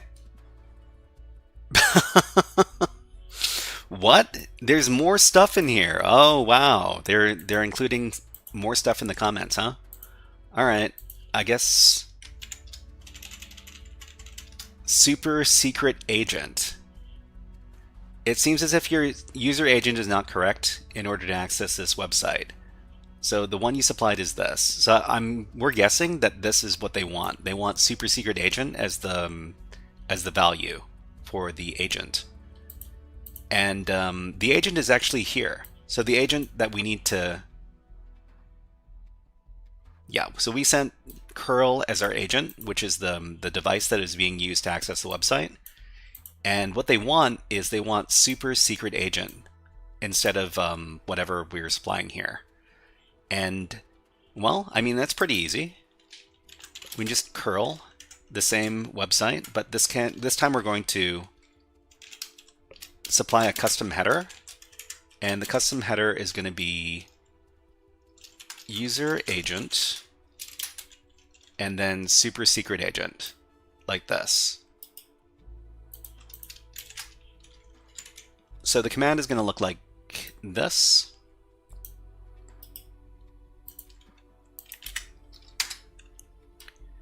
And let's see if it works. Oh man, they've got more stuff. So they've got more headers that they want us to manipulate here. So it says, sorry, it seems as if you did not come from this site, awesomesauce.com. So we're talking about another HTTP header, and we're talking about the I think it's the refer header. Let's talk a little bit about this. HTTP refer header. So the AI has us has us covered. So the HTTP refer request header, note the common misspelling of the name refer. So refer is misspelled on purpose when we're using this. It contains the absolute or partial address of the web page from which a resource has been requested. So here they're talking about did not come from this site. And usually when we're dealing with stuff like this, the refer header is the header that we need to supply. So we're just going to do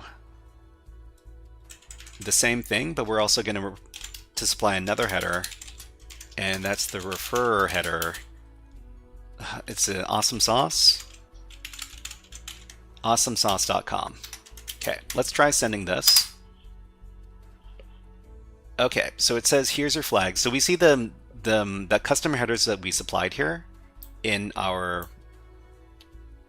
request headers. So user agent and refer. So super secret agent, we got awesomesauce.com, and it says here's your flag. Flag, did this mess with your head? Oh yeah. Of course it messed with our head. Anyways, let's supply this as the flag.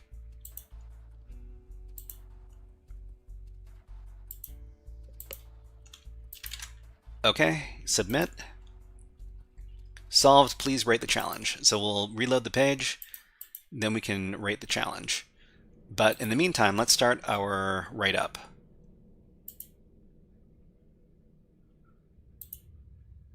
Because we really want to document the stuff that we did. What is it called? Don't bump your header.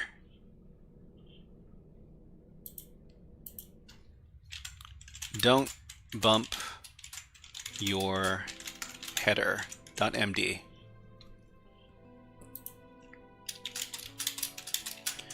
Okay, so we need to record the URL, the concept of the challenge, and the method of solving the challenge.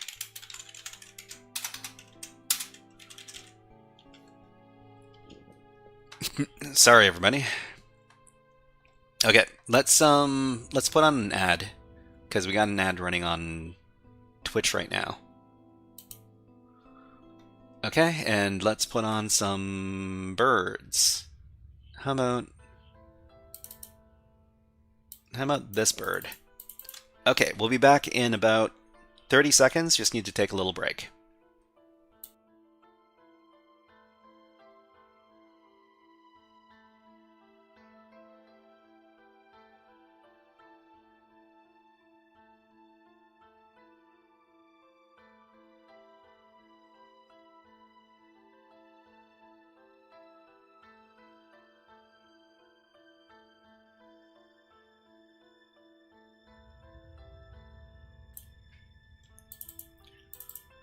Okay, we'll put the birds away and we'll get back to the hacking. Alright, so the URL for the challenge is over here. Over here. Okay, we need to rate the challenge. We'll rate it 5 stars. Okay, done. So the URL is here. The concept is HTTP headers. The HTTP user agent header. And the HTTP referrer header.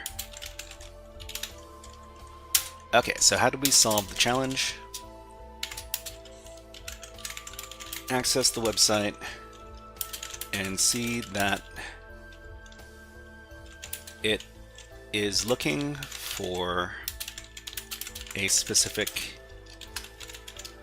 user agent header. In the HTTP comments, we see the name of the header we're supposed to use. Use curl to send a request with the appropriate header. Okay, and then we can record our curl command, which is this one.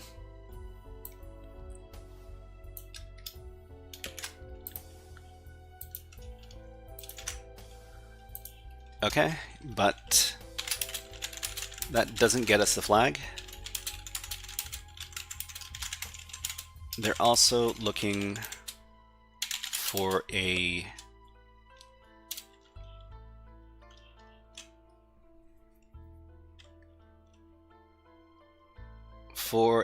what is the word? For a website where we came from, which is supposed to be awesomesauce.com. Okay, and the correct way to do this is to use Packet Sentinel says use us. Use us? Wait, did I spell something incorrect? I might have made a line 14.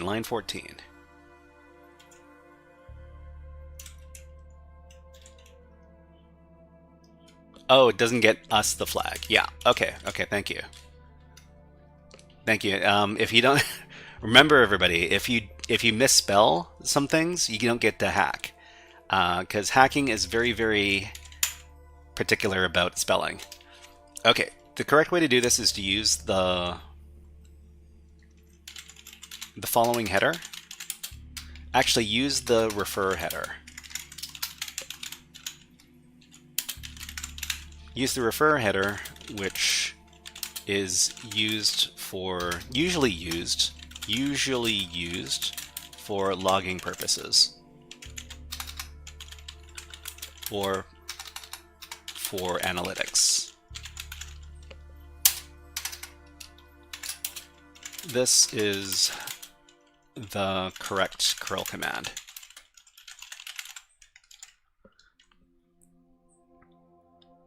Tabor Great says, I think I'm unlearning watching. I hope you're not unlearning, Tabor Great. I hope you're learning and not unlearning. Okay, so this is the correct curl command below. Okay, and that's going to be the second command that we gave. This one here.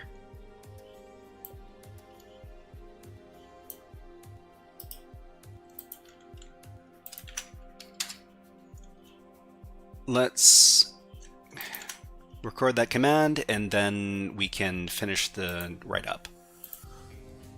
So remember, everybody, you want to make these little write-ups for yourself because you want to be able to recreate whatever you did for each one of these challenges. And not only because you want to be able to solve the challenge again if you wanted to. But if you run across any challenges that are similar to this one, you want to be able to look up your notes and see what steps you did to solve the similar challenge. Okay, let's move on to the next challenge then. Don't bump your headers as done. Calculate me, injection time, audio edit, grid it. Grid it?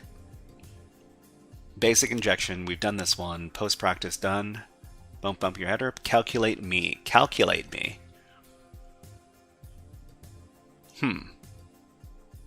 Let's try the injection time one next, because we're supposed to be doing SQL injection stuff, and I feel a little bit guilty that we're not doing SQL injection right now. So this is the link.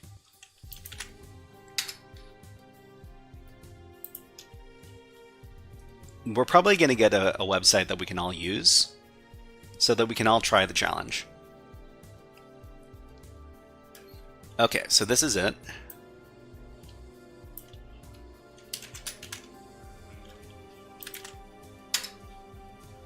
And let's see if we can access this without having to log in. Yeah, so we can access this without needing to log in, which is great. So you can do this challenge yourself, and you don't need to have an account. Okay, so I think they have a flag in there somewhere. Union might be a helpful command. So this is going to be some classic. This is going to be some classic union-based SQL injection, or that's what I expect.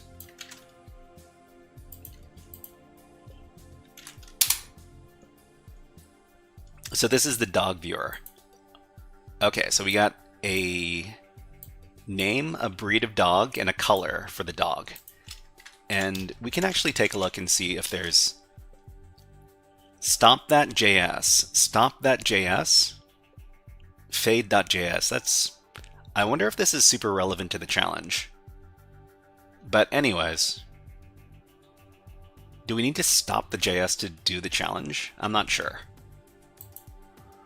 Okay, so we can do in SQL injection to try to get access to the rest of the stuff inside the database. So usually we test SQL injection. We can do a single quote or a double quote. 0 results. Okay, we can do a double quote and submit that. Okay, so it looks like there are no errors that are thrown by the application, which means that we're not going to be able to enumerate the application by using SQL or SQL errors.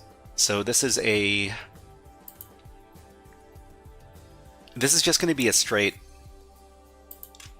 So they want an ID number. Okay. So it's looking for a number. So Dexter, let's see, so we just need to submit a proper number and then try to get some extra information from the application. So we can do 1, and then we can give a union select. So union select, which is going to let us get information from more than one table at once. So union select null, null, null, null. What we're trying to do right here is we're trying to figure out how many columns we need to send with our union select, because when we do union select, it's going to fail unless we're returning the same number of columns. I'm guessing that because there are 3 things that are returned by the application normally, that we're dealing with 3 columns in our union select. Hold on, let me change my music and then we can keep on going.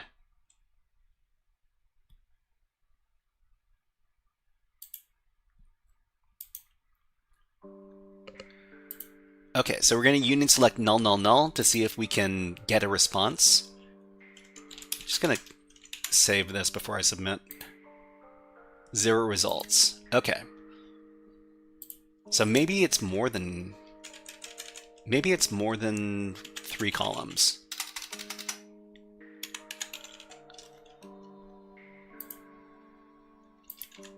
So still 0 results. How about 2 columns?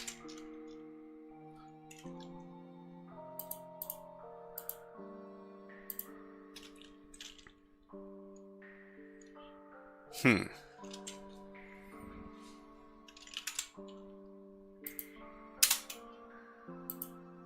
Oh, you know what? Anytime we...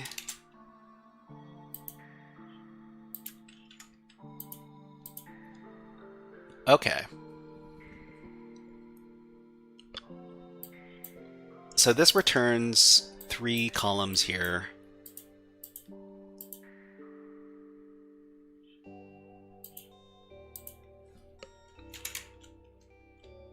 But let's try returning some straight numbers instead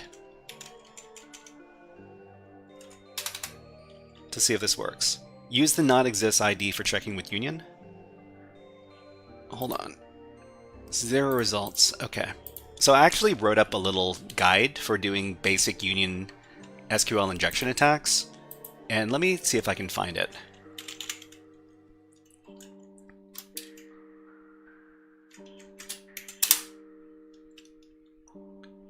So this was for HackerFrogs after school in web app hacking.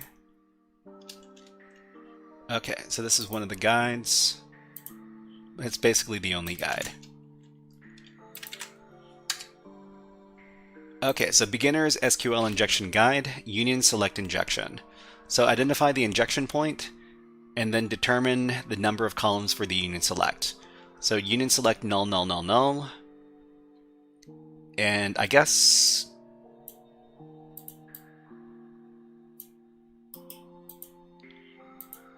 let's see if we can get something happening here.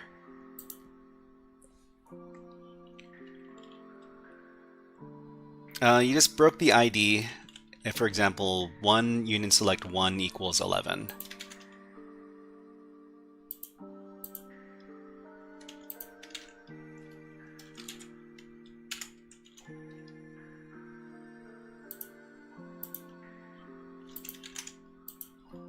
Okay, so let's see.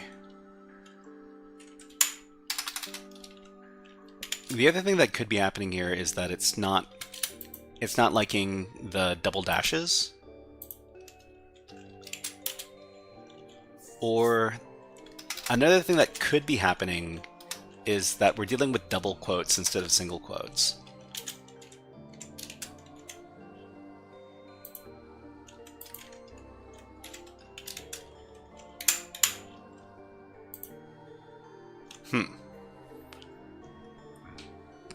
Sorry about that.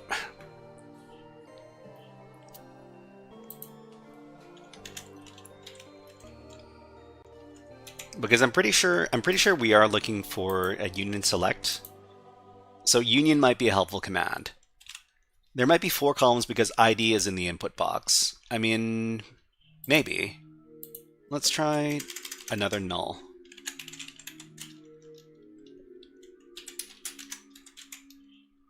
We'll try this.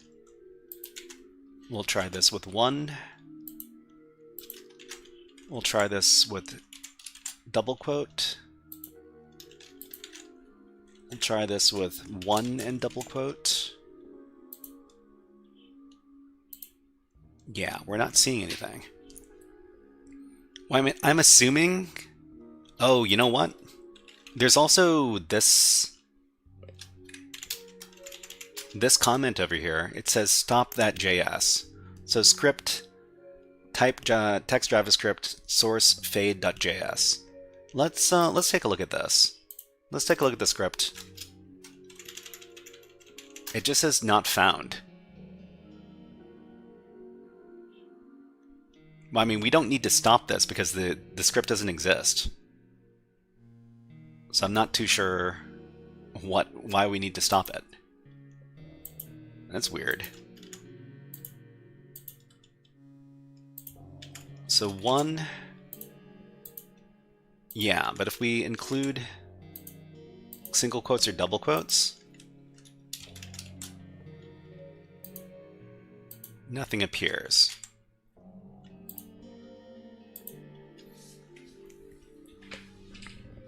Okay, so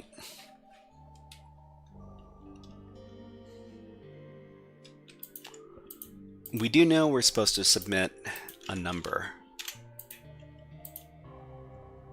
Oh.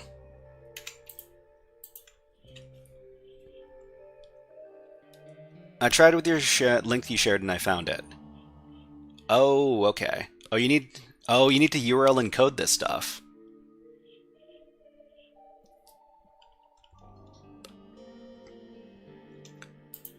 Oh, okay. So in this case, it's one union select.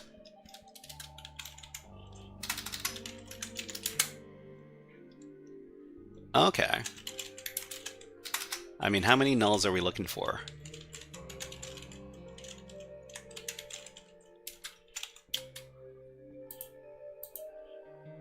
Ah, I see.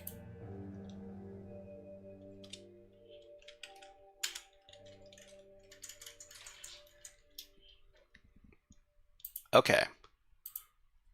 So we just need to, we can use this as a base, and then we can keep on enumerating the database. So union select null, null, null, null. This is for, I wonder why. Yeah, so this is 4 columns. If we need to enumerate the proper number of columns.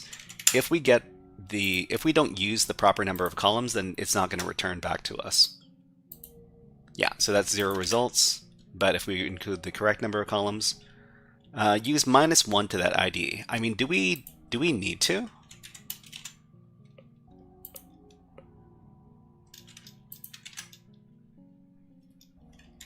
I mean, I suppose we could also do 0. No, 0. Well, actually, 0 does work. But I mean, we can use a valid thing because it looks like they're going to return all this stuff to us. So what we need to do now is we need to follow the guide. So determine the correct number of columns for the union select, and then the next thing we need to do is identify the DBMS used by the web app. So we need to figure out what kind of SQL system is being used, whether it's going to be MySQL or MS SQL or Oracle or something else. So we can try including this in our union select. So for example, in the last, in the last column here, union select null, null, null version. And let's see if this comes back.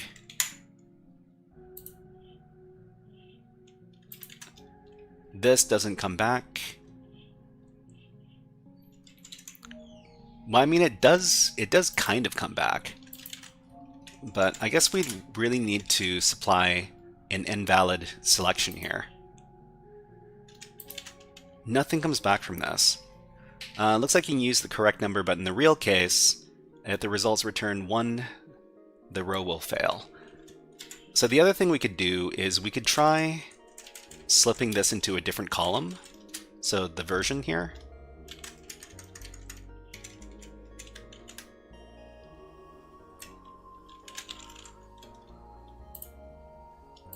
Let's try this. Yeah, okay. So this works. So this will slip whatever we put into the union select into the 3rd column. And the 3rd column looks like the color column here. So we know that this is using some sort of MySQL. So this will ID MySQL, MariaDB, or PostgreSQL. So we know that these ones will work, these instructions. So the next thing we need to do is we need to determine the database name. And let's see, this will work for MySQL and MariaDB. So select schema name from information schema.schemata. Schemata? Is that correct? I'm not sure. Okay, let's try this. So instead of version, we'll put in schema name from information schemata, and then null. Let's see if this works. That returned nothing.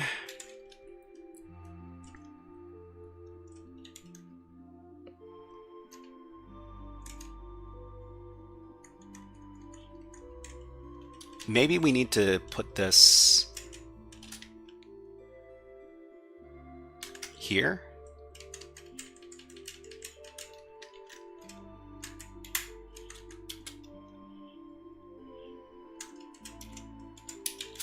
Okay. All right, that works. That works. Yeah, the SQL is from after the last null. I mean, this payload works. We just need to make sure that any from statements are going to be after we select all the columns. So after you select all the columns, so null schema name null from information schema.schemata, then we get the name of the database. So the database is we bait web 8. Oh, okay. You know what? We need to. I should probably start recording the payloads we're using in a little document. So document your stuff. What is this called? This challenge is called injection time. Okay, let me start my write-up. Also done if you wrap with select. Oh really? I didn't know that. Okay, so we got injection time.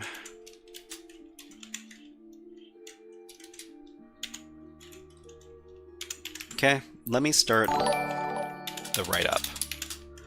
And let's see. Chinese name, thank you very much for subscribing on YouTube. Welcome to the crew. Let's see. Here's Hack the Planet. Hack the planet! Hack the planet! Shut up and get it! Okay, so let's see.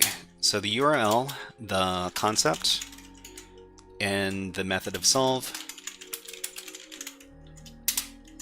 Alright, so the URL, let's get the URL first. It's here.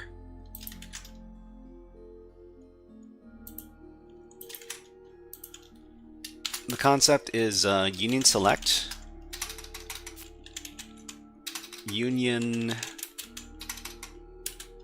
SQL injection. So union SQL injection is it's what we're doing right now. It's a method that we can use to get information from a database through SQL injection. So the method of solve. Go to the website provided, and then there is a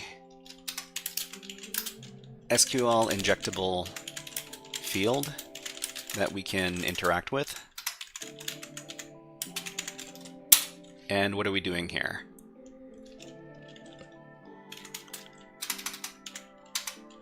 The first thing we need to do is determine the number of columns that the original query returns. This payload will let us know that the number of columns is 4. Okay, and we'll put in our payload here. So the payload in this case is, where is it?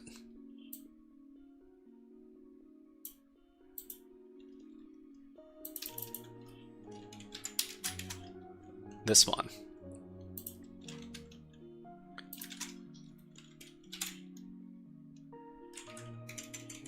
So it's just null, null, null.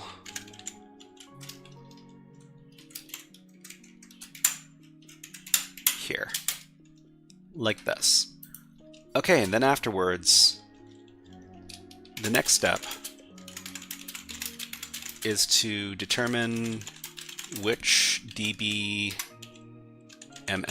or database management system, is being used by the app.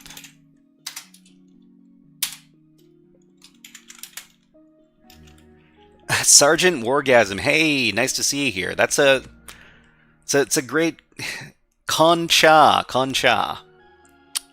Everybody, if we could get some con chas in chat, that'd be great. Con cha. There you go. All right, what are we doing? So Henky Lodwig says, usually I'm using order by number to determine the column length. Order by number. I don't know that technique. I don't know that technique, Henky, but if you could give us some more details in chat, maybe we could try it out.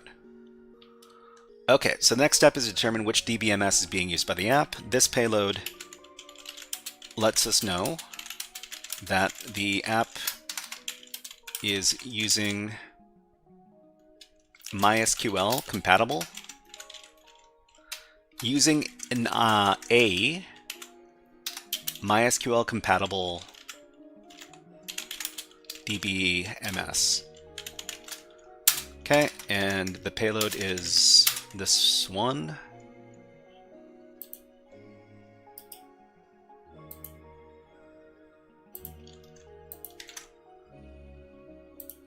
Okay, and next thing we need to do is we need to figure out the database name. Actually, wait. Did we just get the database name?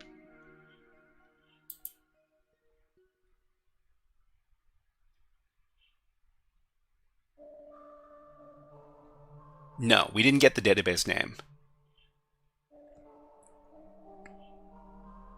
Actually, wait, we just got the database name.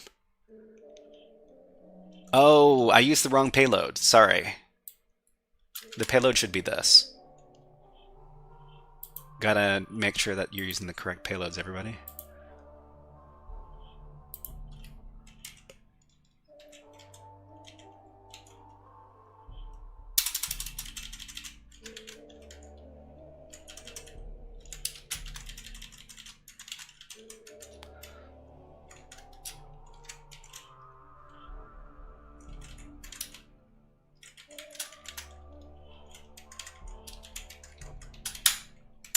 Okay, so this is the payload. This is the correct payload. Anchor Logbook says order by number, just like you want to find the offset on a buffer overflow. True if the number is in the column, and false if the number is more than the column length. Let me try that out in just a second. Okay. So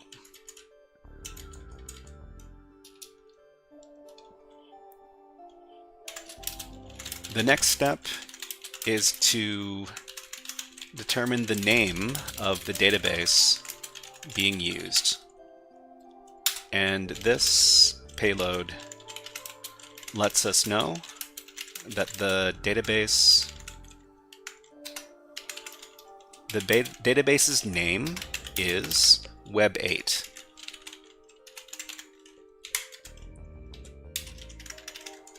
Okay.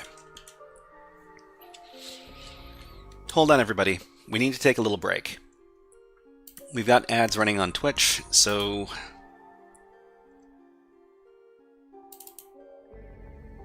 enjoy the birds. We'll be back in about 60 seconds. Just need to take a little water break.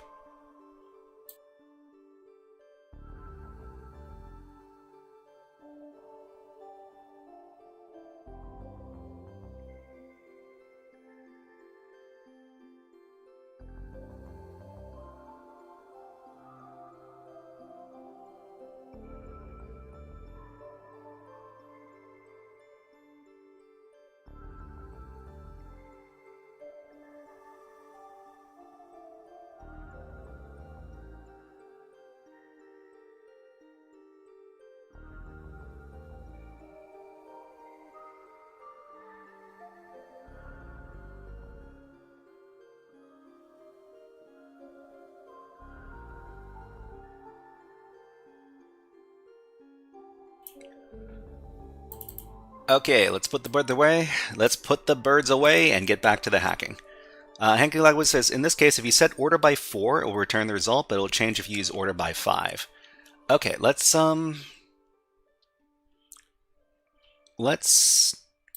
commit these changes first. We'll go back to editing the file, and let's try what Henke Lodwig was talking about.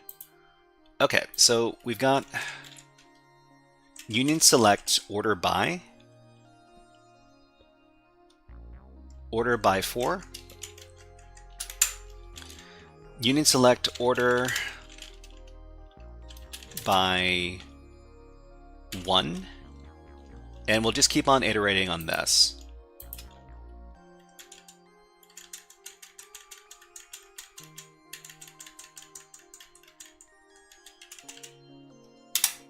So order by 1, then we just keep on, well, let's just skip to 4.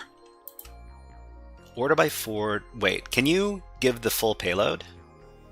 Henke, why don't you give us the full payload so that we don't have to play around with this?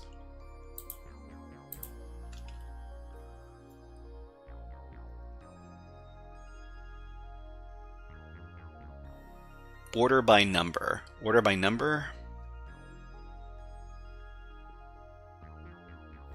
Not using the union. Okay, so you don't use union, you just do order by something. So order by 4. Oh, this works. Yeah. I mean, it's a different way of doing it, but yeah, it's cool that we can get stuff done in all sorts of different ways. So it's just one order by number. So in this case, order by 4. If you just do order by 1, it won't return anything. Wait.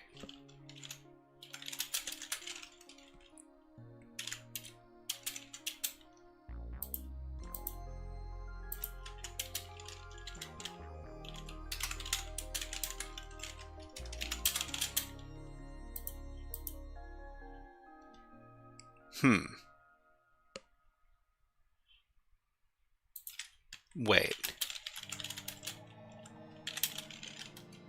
This gives you results even if the number is incorrect.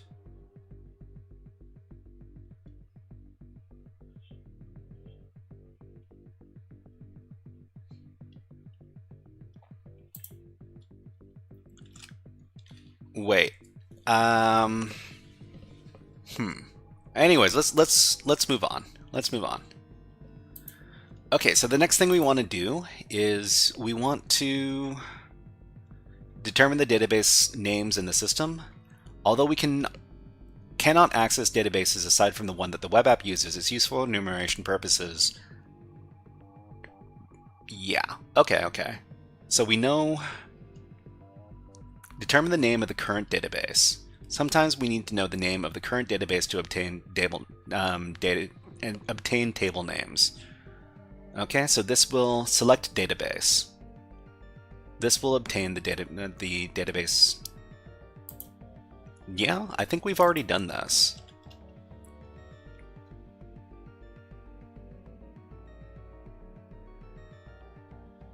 Okay, and the next step would be is to determine the table names. So the table names in this database, and let's see. So according to the guide, what do we need to do? Determine the table names in the database. So select table name from information schema.tables. Okay, this works for MySQL and MariaDB. And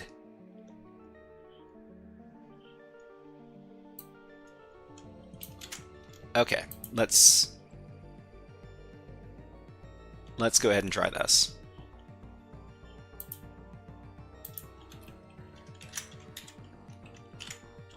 One union select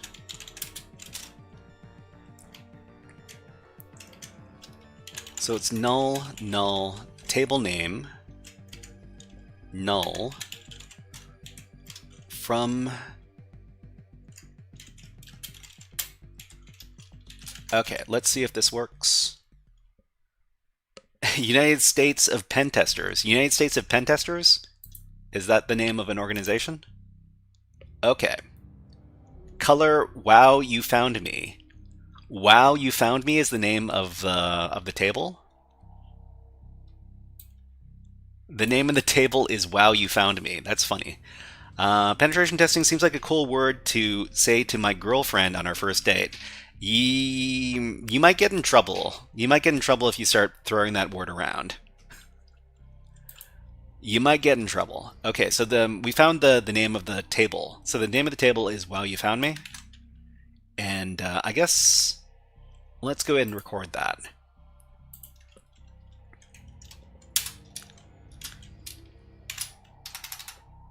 So this payload lets us know that the table name is Wow, you found me.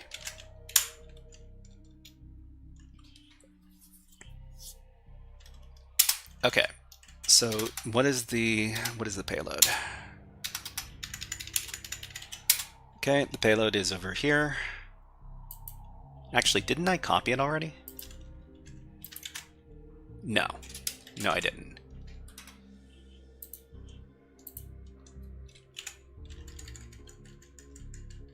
Which, man, I've got so many of these.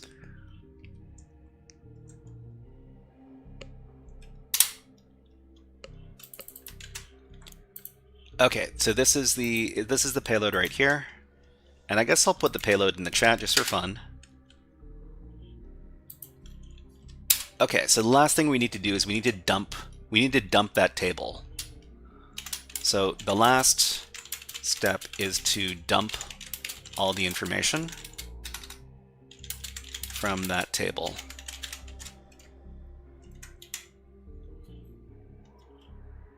Actually, no. We need to figure out the column names. We're not on the last step yet. So the next step is to find out the column names in the table. Wow, you found me. That would make you the Kevin Mitnick of 2025. Is this the programmer's version of hide and seek? Kind of. We're slowly trying to get all the information out of the database. This payload lets us know that these are the names of the columns.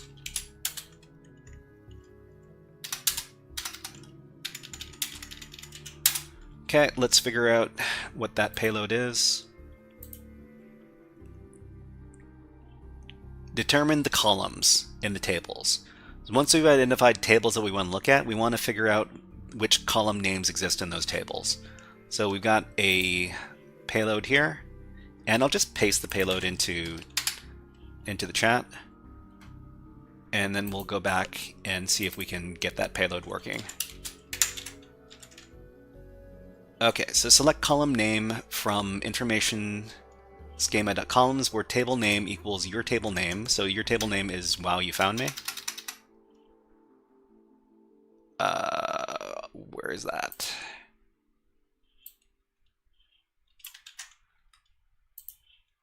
Okay, table name equals Wow, you found me, and table schema equals database. So database, that is one union select null column name null from information schema.columns where table name equals blah blah blah blah blah, and let's see if this works. 0 results. What is wrong with my payload? Database.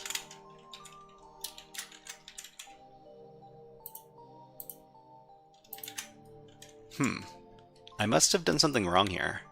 So null column name null from information schema.columns where table name equals this and table schema equals database. Oh, okay. Remove the and? I guess we can just remove the and. see if this works. That didn't work either.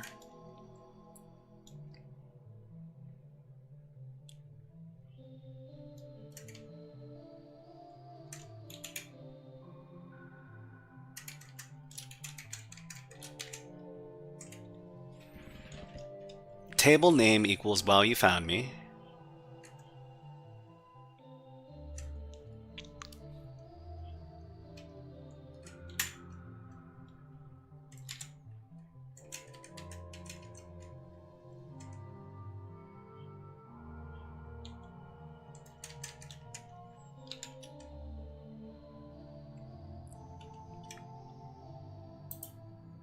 Huh. Let me go back to the working payload.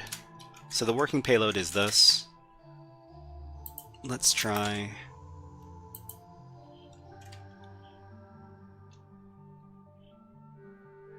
So we're trying to look for column name, right?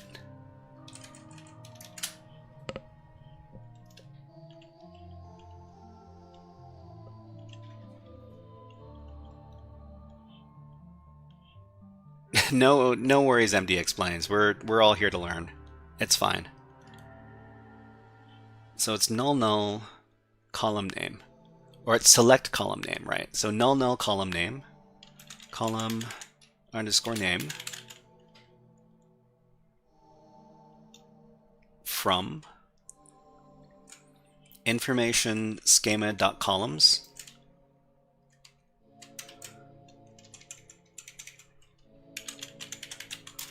where table name equals your table name.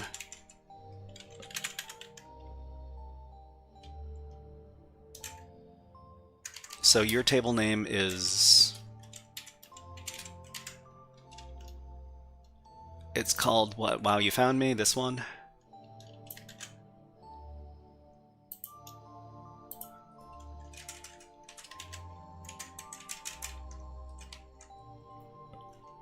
Okay, let's see if this works.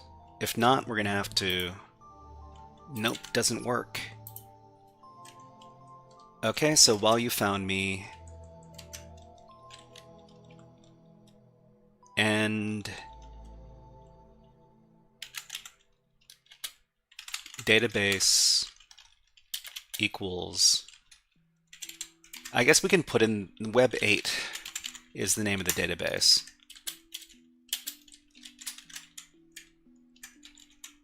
Let's see. Huh. Still not going through. I wonder what's wrong here. Are we...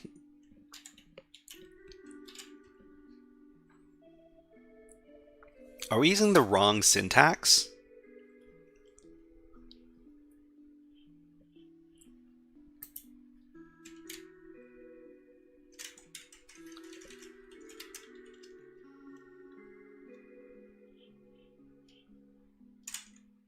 Information schema columns. Okay, let me try asking the AI for a little help. Okay, so we are doing a SQL injection CTF challenge. What select query will get us the column names from a specific table using MySQL syntax.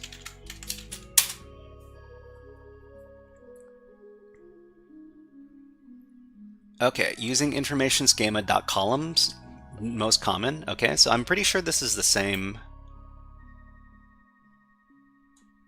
Column name from information schema.columns where table name equals table name. I think this is what we have right now. Column name.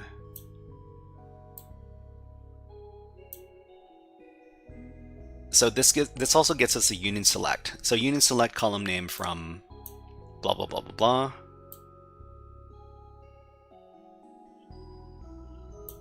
Yeah, this is the payload we're using. Or I mean, this is the payload I'm using right now.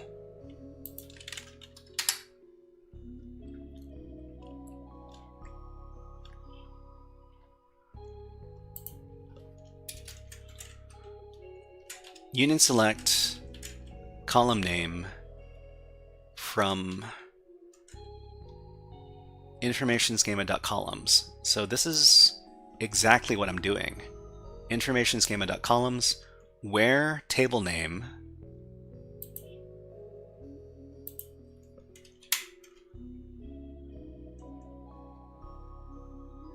equals this, and database equals this. I mean, we don't even need the database. Or I mean, maybe we do, but this payload doesn't work. So we need to use another payload. Okay, so method 2, get column names with data types. So select column name data type from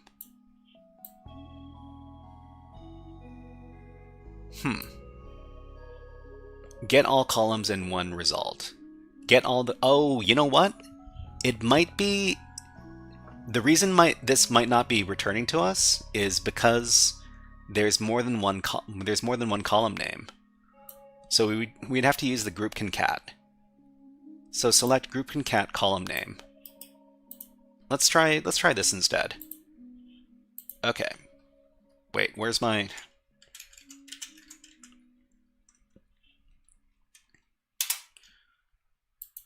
Okay, so let's try... okay.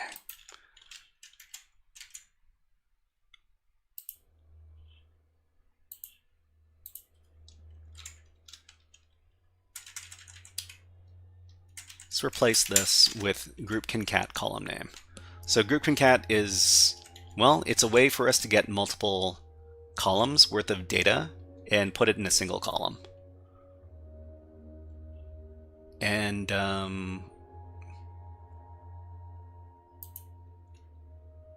so group concat column name, but otherwise it's the same thing. Information schema.columns.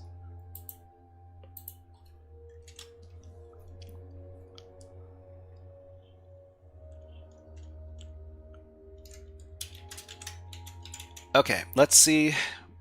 This is the payload we're trying to use. Still doesn't work.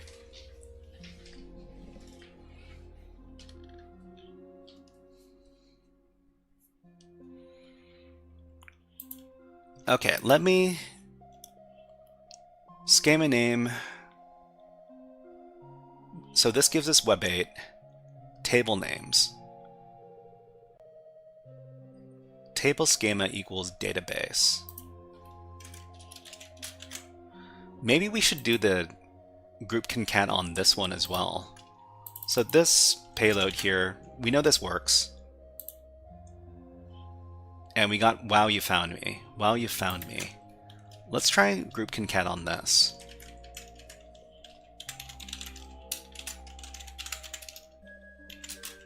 And see if we can get some additional output.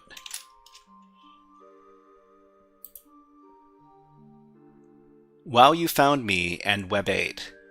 So web8 is the name of the database, and it's also the name of a table. Hold on.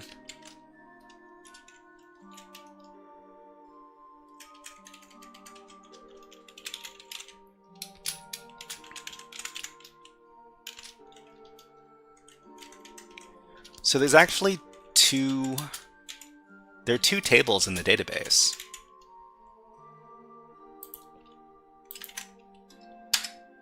So that's yeah. So this is the payload I'm using right now. And let's record this.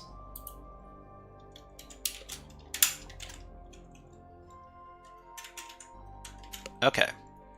So we still need to figure out the number of columns in the table, because I'm pretty sure we can't just dump it out. Actually, maybe we can just dump it out. So how about 1 union select null null group concat star null from wow you found me, this one.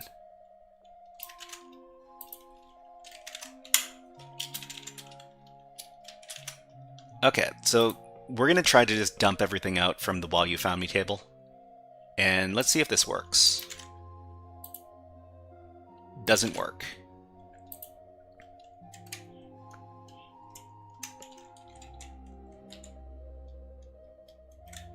Okay, so that means while you found me. Do we need to not put this in quotes? No, that's not it. What if we used a non, that doesn't work. All right, well, we still want to figure out what the names of these columns are.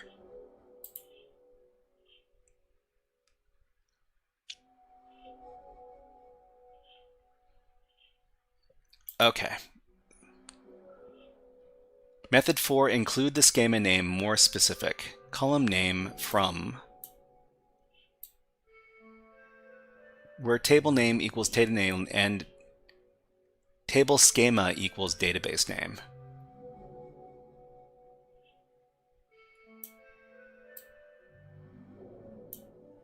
Okay, let's try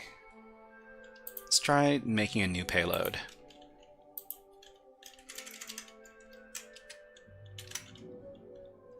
So the database name is web8.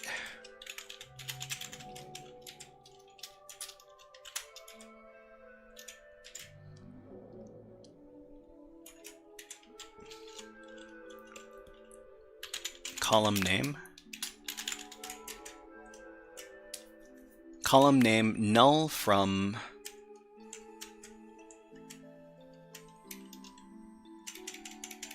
we're looking for information schema dot columns.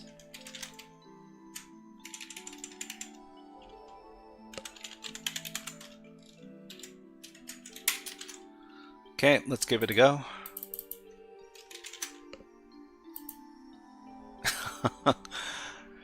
Still not working. Let's take a look.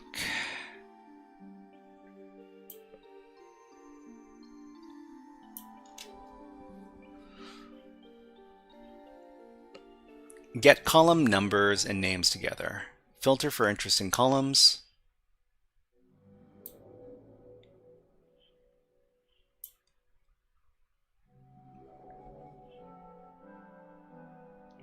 Okay.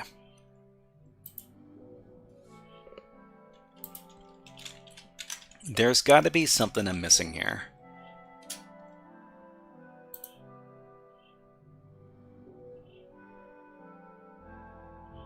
So we want to make sure that this is the database name. This payload lets us know that the database name is web8. Let's give that a go. Yeah, so it says color is information schema. Color is web. Okay, let's try a group concat on that.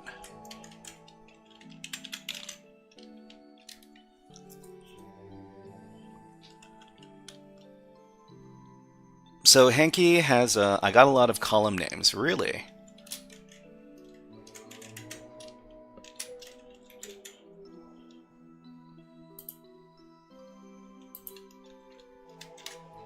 Just a second. So I mean this works. Information schema, web8. Oh, this gives us multiple, right? Hold on. So if we go here and we just do group concat on this,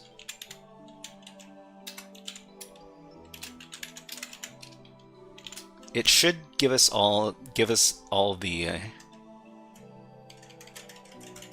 the database names together. Yeah, so there are two databases. There are two databases in here. So there's Information Schema and there's Web8.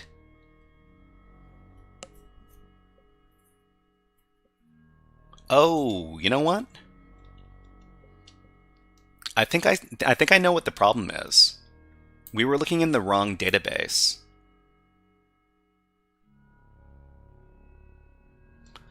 Okay, so Hanky Logway says, I got a lot of column names. Union select null null column name.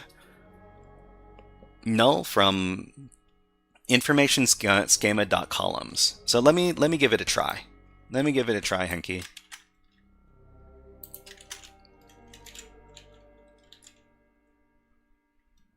Okay, so these are column names, but I think this is from the wrong database. Actually, no. We found me. Interesting. Interesting. So found me is the name of a column. All right. Information schema.columns. How about you found me.columns? So column names.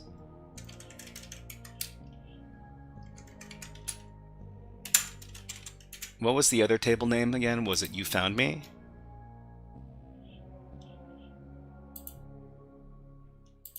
Hold on. Wow, you found me.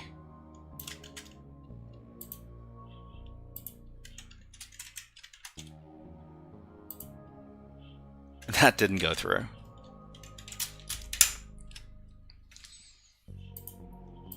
Okay, and the other question I would have is, does this work?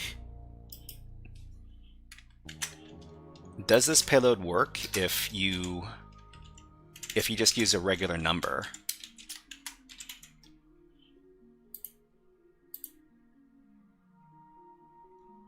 And I mean, it works if you use a regular number. Does it work if you don't give the extra dash? It works if you don't give the extra dash.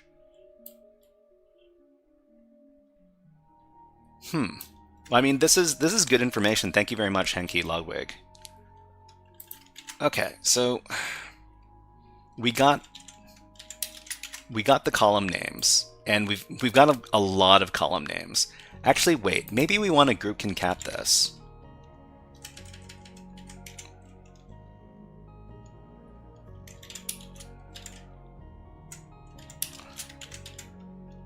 Let's submit. Okay, so if we do the group concat,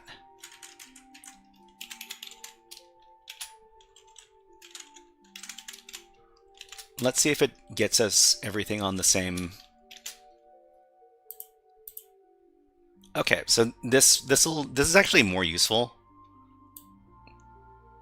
because it just puts everything together, and we can take a look inside of this view to make it a little bit easier.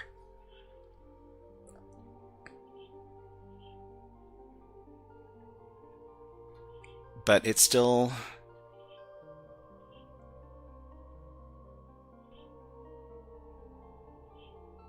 Huh.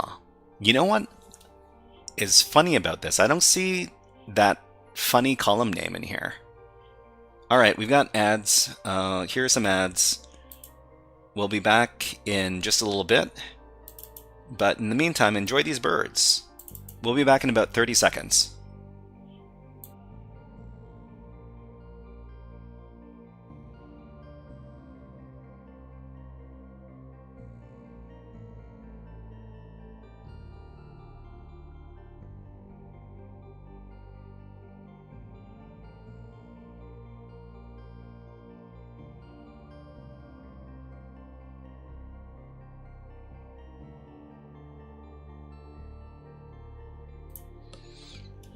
Okay, let's put the birds away and let's get back to the hacking.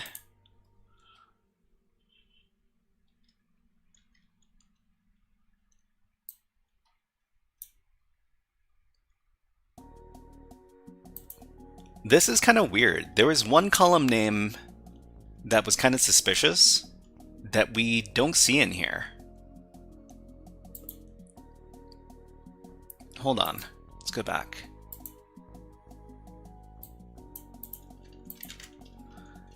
And let's just use the original payload that Hanky gave us.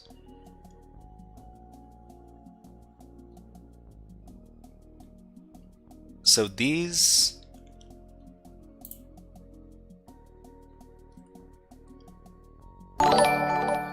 Thank you very much. Hack Smarter is raiding with a party of 13. Welcome in, raiders. Hack Smarter, not harder. Hey everybody. If you didn't know, Hack Smarter is another cybersecurity content creator on twitch.tv and on youtube.com. So let's go ahead and give Hack Smarter a shout out. If you're not following Hack Smarter's channel, you can go ahead and follow it now. Thank you very much. And welcome, raiders. I hope we're all having a lot of fun hacking over at Hack Smarter's channel. What were you covering today? And thank you very much for following Agatharyar. Let me know how to pronounce that name. Thank you very much. And let's give you some Jurassic Park. There you go. It's a human system. I know this. It's all the files of the whole park. It tells you everything. Okay, so we've actually been working on these challenges for about 90 minutes now, but we probably need to work on them for even longer. So yeah, we're just doing some web app challenges here, and we're just trying to do some union-based SQL injection to get extra stuff. And it looks like we managed... Let's see. We got a bunch of column names here. And found me. Found me is an unusual column name. I think we should probably take note of that. And we'll also take note of the payload that we used. So we used our good friend hacking git HTB git t. Oh, great. Joseph Moore, hey, nice to see you here. And Sidfo, and who else is here from Hack Smarter's channel? Oxygen Eater, hello, nice to see you all here. And yeah, so we're just working on some web app challenges. And if you're wondering, this is the challenge we're looking at here. I'll just provide the link to everybody. It should be publicly available. We're just in the middle of doing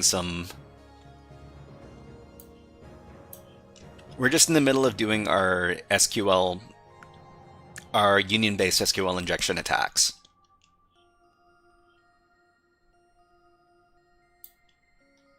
Okay, and yeah, our good friend Henky Lodwig on YouTube is helping us out a lot as well. Okay, this payload lets us know that there are these names. These are the names of the columns. Okay, and let's just provide... Wait, this isn't the correct payload.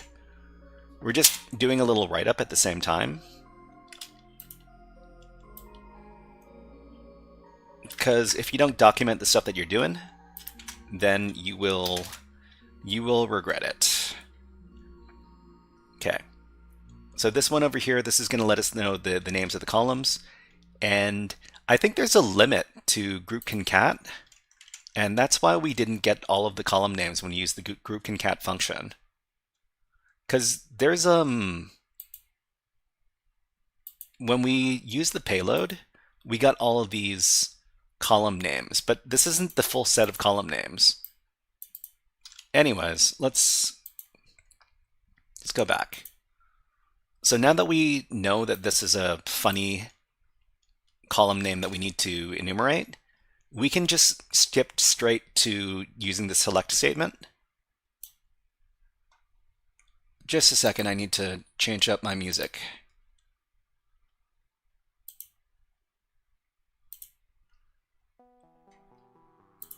Okay.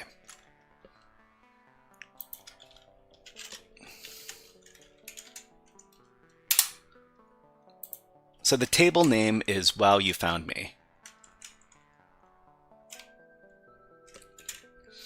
So union select null null column name, but we know that the column name is found me.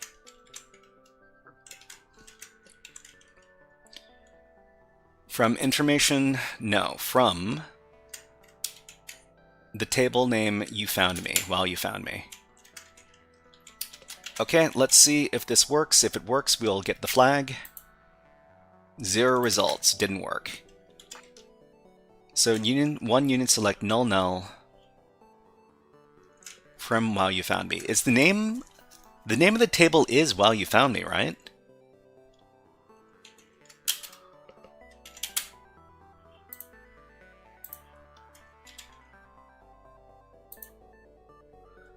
Because I'm not sure why the payload isn't working. Thank you very much for following, ZGZG. ZGZG, that's great and fun name to say. Let's give you some Hack the Planet.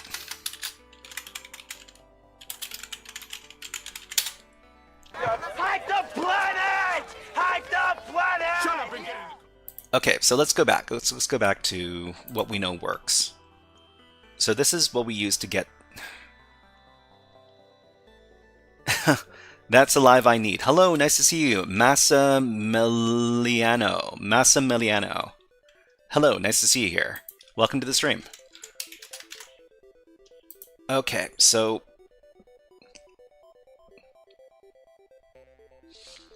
I mean, these are the names of the columns. What is going wrong here? So the name of the column is found me, right?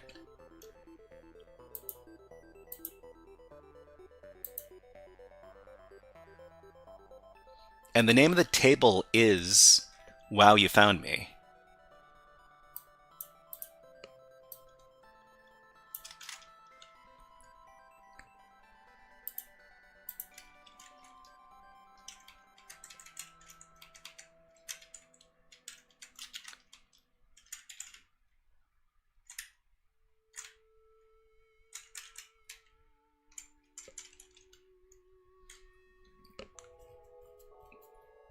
Okay, so let me just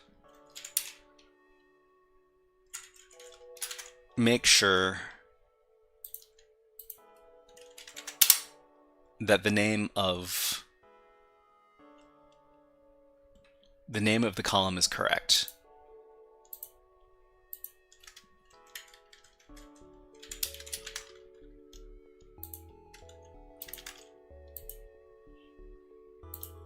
Okay, let's go down to the bottom. Found me. Found me.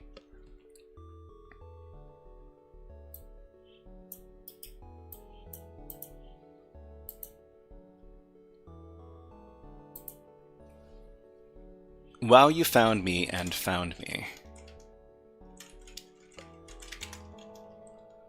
This shouldn't work as... Let me just try it without the quotes first. Oh man, we did it. Wow. Wow, we completed the challenge. Union is great command. Let's see. Are you on Twitch too? Yeah. We're Gameboy. Hello, nice to see you here. Holla, finally, I'm still locked in. Neems. Hello, nice to see you here. GG, thank you very much. Thank you very much. You know, everybody, if you could give us the what was it? What was the name of the new emote? The Shy 31, huh? Wait, no, it's The Shy 31 capital H, huh? Yeah, right. Let's start using these. Let's start using these because they're a really fun emote that we just added. Thank you very much for following Where07. What's up? I'm Massimiliano. Thank you. All right, so okay, and Project Omega. Thank you very much for following. Much appreciated. Okay, so we got the flag, and this is the payload we used. let's record this. Okay, and the last step. This is the last step. The last step is to get everything from that column with the following payload. So the reason why we document things is so we don't have to start from scratch if we do something similar. Yup, yup, that's what we're doing. Okay, so this is the payload. If you give this payload, use GitHub for all of your notes. Yeah, I use GitHub for all of my notes. I don't care that people can see it. Everything's public. That's fine. And you can make your repository private if you want to, if you're worried about people stealing your stuff. I mean, I share everything that I do, so. Did you use SQL map? I'm not sure if SQL map would work in this case. I guess we could try. If you want to give it a try, we could. Where is it? So this is the website over here.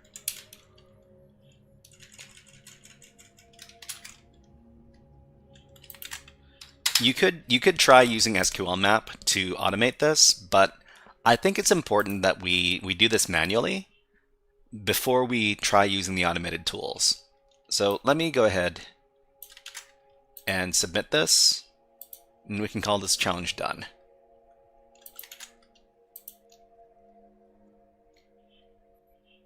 Did it work?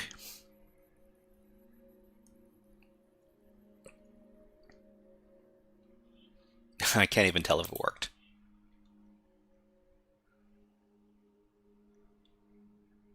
Hold on, I need to reload my web page.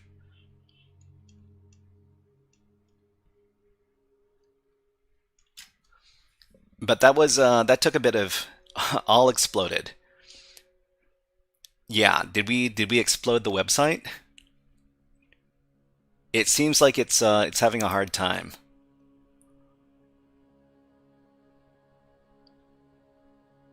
Okay, so let's see.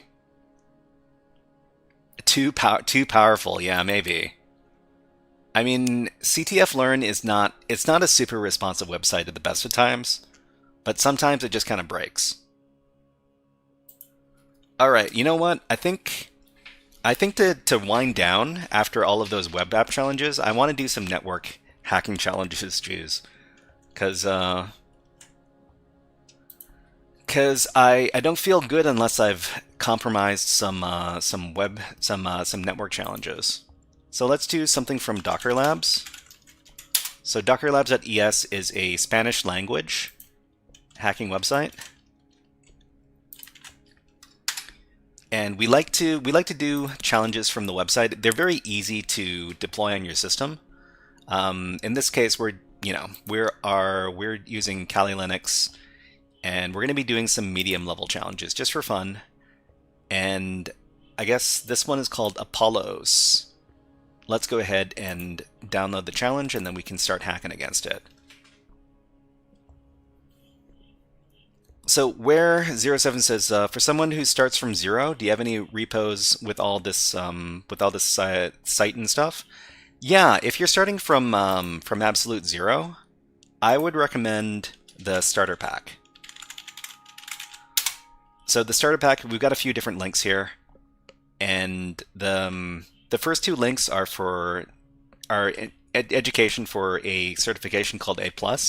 You don't need to get the certification, but you should learn the stuff that's inside of those playlists. So it basically teaches you the basics of IT stuff, and the next link is the third link, which is computer networking. So computer networking is going to be through a certification called Network Plus, which is very good for teaching, basic computer networking, which is this kind of stuff, the kind of knowledge you would use to do technical hacking.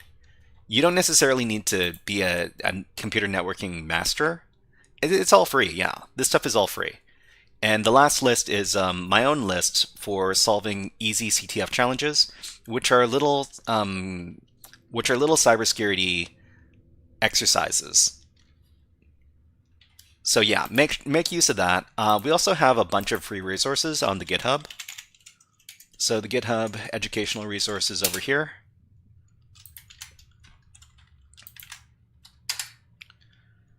So what you want to start is with something like computer networking. So go use the computer networking courses over here. Actually, you know what's really good for computer networking? The Cisco Net Academy. So Cisco Net Academy, this is a 22-hour course. It's completely free, and it's provided by one of the biggest computer networking companies in the United States, Cisco. And I highly recommend this. So, Where07, have you ever tried Allis Cyber Training? Allis Cyber Training, no. Can you... What is Allis Cyber Training? Allis Cyber... Allis Cyber. This is Italian? I mean, if it's in Italian, I can't do this because I don't speak Italian. Oh, Italian Olympiads in cybersecurity. Interesting, interesting. But no. I've never done this. But let's see. Needham says didn't realize you streamed on YouTube as well. Much better than Twitch. Well, I mean, if you like YouTube better, then watch on YouTube. If you like Twitch better, watch on Twitch. Either one is fine. Okay, I'll probably come back to my write-up for that challenge in a bit. But I'm gonna see if I can solve this CTF box over here. So Apollos. We've got the Docker container here. Let's call this Docker container. We'll deploy the Docker container and then we'll do some hacking against it. Okay, let's clear the screen, go into the downloads directory. Then we're going to start up the Docker container. It is called apollos.zip. So we're going to unzip the thing. Where is it? 7? It's Italian, but it has like 400 plus challenges, all with categories, and there you can find everything. Can you send me a direct link, Where07? And Where07, oh, you know what? You had a very Italian name. So I'm going to assume that you're Italian. And let's see. What Italian do I know? I know ciao, and I know... That's it. That's all I know. I know ciao. And I know some bad words, but I'm not going to repeat the bad words because I don't do that on stream. Okay, so we've got our Docker container here. We're going to deploy it with an auto deploy script. So we're just going to make it executable. And then do you want some challenge links? So if you have a link for well, I mean, it makes sense that you're Italian if you recommend Italian cybersecurity sites. Can you give me, let's see. Let's take a look. So Allis Cyber, training Allis Cyber. I mean, is this free? Is the Allis Cyber site free? Do we need to pay money to use this? Okay, so I mean, we can translate this, because we're savvy internet users. Wait. Is there a translate website option over here? Oh, it's all free. You know what? I'm going to keep track of this. Because you know what? I'm very much interested in any sites that offer free cybersecurity education. And thank you very much. Thank you very much for the link. I'll look into this after the stream. Thank you very much. But let's go ahead and get to our hacking. All right, so we need to run the script auto deploy on apollos.tar, and this is going to start up a vulnerable Docker container. And when the Docker container finishes deploying, this is the IP address we're going to be using to attack it. So this vulnerable system is on our is running on our Kali Linux here. So this is going to be my Nmap port scanning tab. We'll give it a fancy color, and then we will run Nmap. So Nmap is a port scanning program that's going to let us know what ports and services are available on the target here. So it looks like there's only port 80. So port 80 is unencrypted web pages. And the next thing we're going to do is Apple Store. Apple Store. That's interesting. Let's go ahead and do some web app enumeration on this tab. Okay, so web app enumeration. We'll make this green.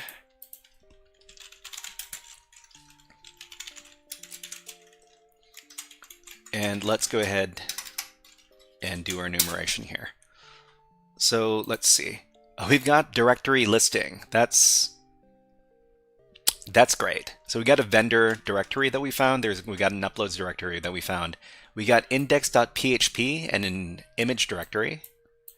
And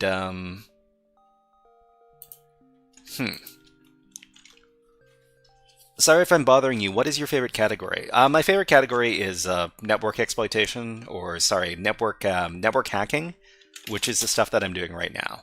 So basically you do hacking against network services. So in this case, I mean, web app is also a type of network service, so I guess it technically counts. Let's run a GoBuster scan. So GoBuster is a more advanced directory busting tool, and let's see if we can find anything interesting on here. So there's a vendor directory, there's an uploads directory, there's a logout.php, great, profile.php. So I guess this is a big PHP application that we're going up against. So I guess we could go over to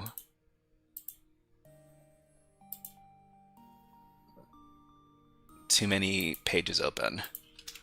Okay, so let's go over to the web page directly. Okay, this is an Apache 2 default page. Hold on, let's reload this thing. Okay, so this says it's the Apple Store. I mean, it kind of looks like an Apple Store. Actually, there's something funny. There's something funny about go to login, uploads or login. I mean, we could.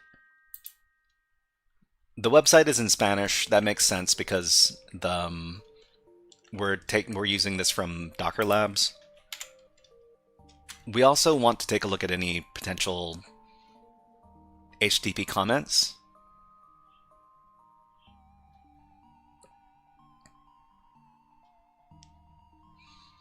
Okay, so I mean, nothing super suspicious here. There's also a vendor directory. Autoload.php. That's interesting. Can we download this?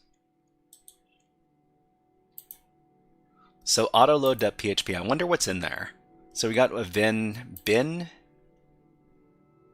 vendor bin, vendor composer. Oh, there's a bunch of other PHP. There's a bunch of other PHP pages in here. So I mean, none of these PHP pages are returning anything though. So yeah, let's just check to make sure that the PHP pages aren't actually returning anything to us. Yeah, it doesn't look like it.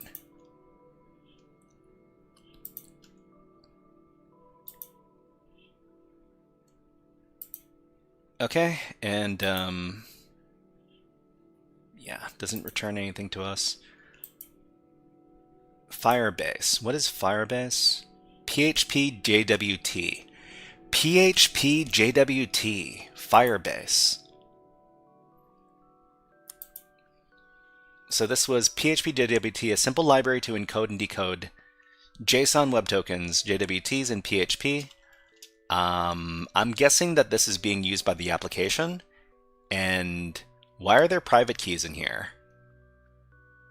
Not that this really helps us. SSH private keys aren't going to help us too much, because there's no SSH available from the outside. Alright, so what can we do with all this? I mean, there's a bunch of other directories. Profile2.php, so this is all redirect. This all redirects to login.php. So I guess we need to take a look at login.php.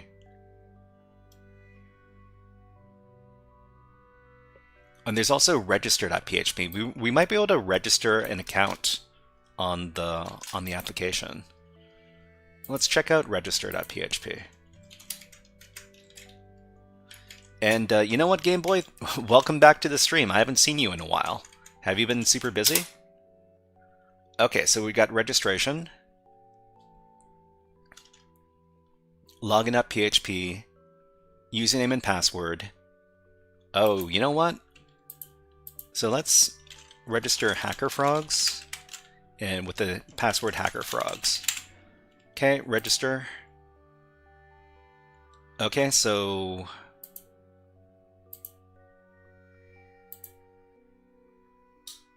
registration successful, you can log in now. So can we log in?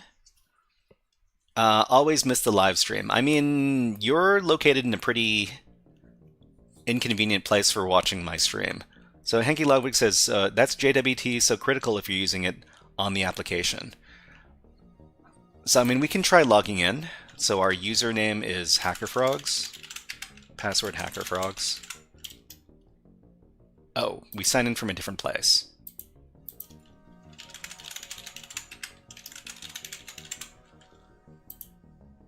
Okay, so we're logged in. We're user ID 4.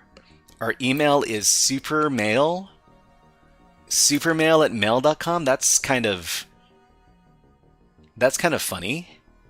I guess this is supposed to be the Apple Store. We've got this is logout. This is my cart. This is profile. This is index. And what is this? My cart. This is edit profile. So we got telephone. I mean, we might have gotten a JWT when we logged in. So we do have a JWT. So a JSON Web Token. So the funny thing about JWTs is that we can potentially... yo, Shyhat, SQL injection right now? Actually, we finished with our SQL injection. Let me edit our current topic.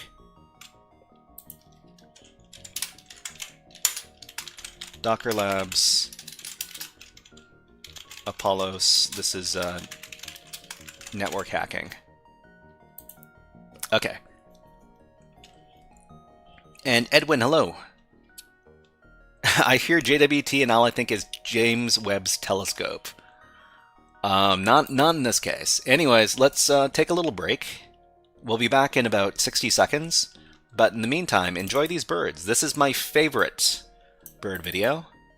And enjoy. We'll be back in 60 seconds.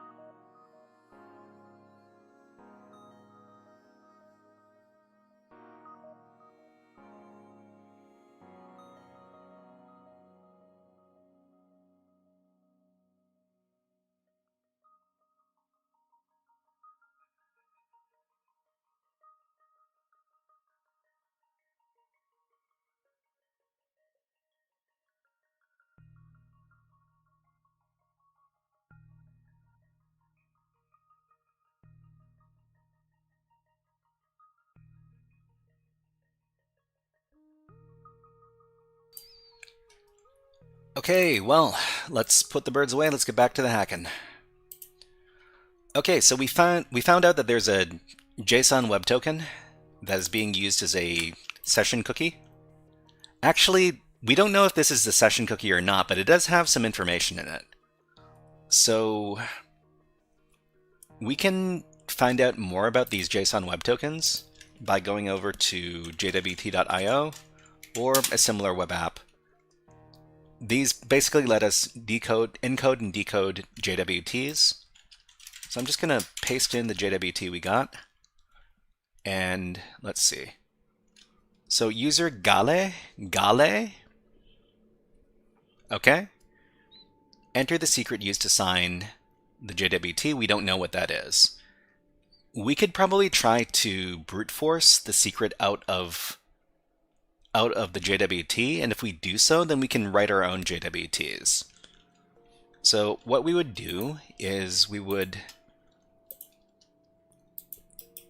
well, let's call this brute forcing, because we're going to be doing some brute forcing right now. Actually, this isn't technically brute forcing, this is cracking. But we'll put it in the same thing. Anyways, brute forcing.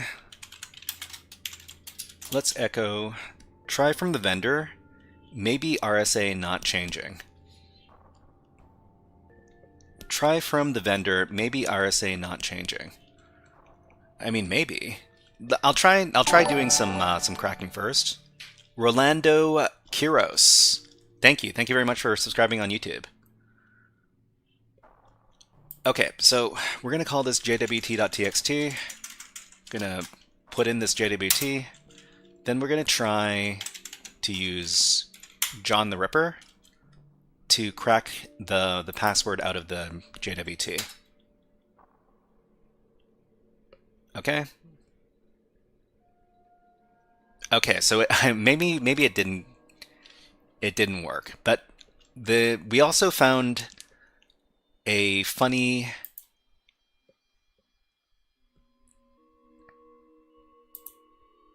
page on the web application. What was it called? It was called something like, it was in the vendor. It was in the vendor directory. Okay, so it was Firebase PHP JWT, and we've got README, composer.json, composer.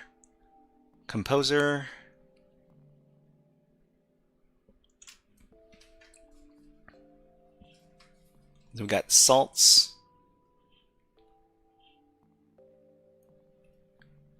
Huh.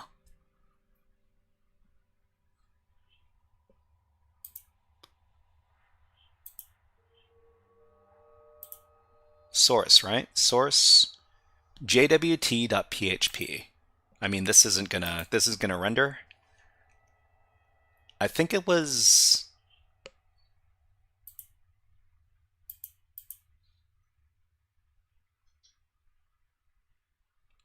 in the README? Yeah, there was a bunch of code in the README. Let's assume that the developer just used the source code. Key? Example key. I mean, could it be example key?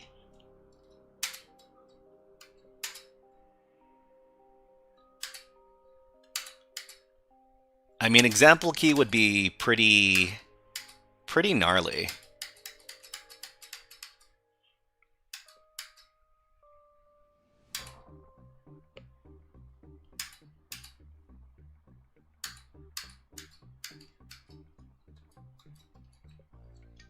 Okay, let's...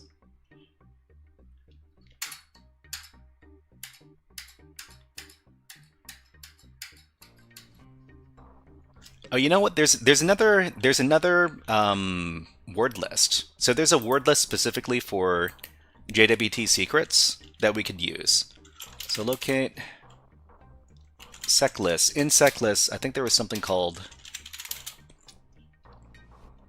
JWT. No. Secret. Secret keywords. Scraped JWT secrets.txt. We could try cracking against this word list here. So we'll just replace the word lists with the scraped JWT wordless.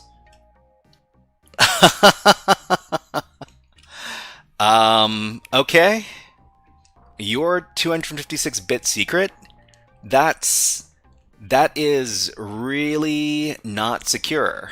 Okay? So what can we do with this? So if this is actually the secret, then we can encode our own JWTs over here. And we'll just your 256-bit secret. That's well, I mean it's possible. So sub is user is Gale. Gale, I mean, I don't know. We can change this. We can change the user from Gale to something. So we go to the JWT encoder. What does Gale mean in Spanish? Translate from Spanish, Gale. No? Cookies. Cookie? Ken Patrick says, please hack my Google account because someone hacked me. Help me, just PM me. Ken Patrick, we can't do stuff like that. I mean, I can't hack a Google account. It's how did they hack you? Because random people can't hack your Google account unless they get your password from you, or they steal your cookies or something. But I mean, the other thing is that we can't verify that it's your account. If you just tell me to hack this account or that account, that's not something I can do. Okay, so let's try to become the administrator user. So we can try admin first.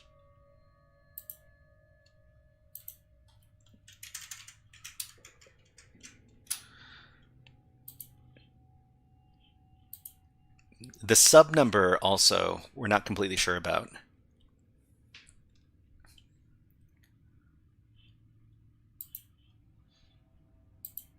Okay, let's take a before we start making JWTs, we should probably take a look at the application.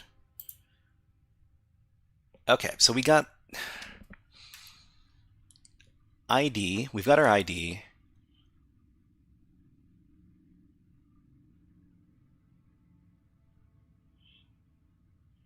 We've got our address. Gali means redeem.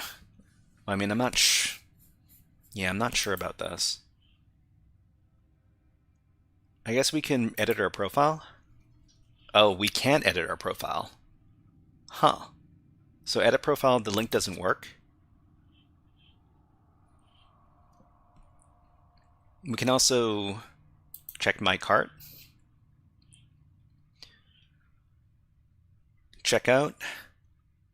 Log out. My cart. Checkout. The checkout page doesn't exist. We got our profile, we got my cart, and we got index.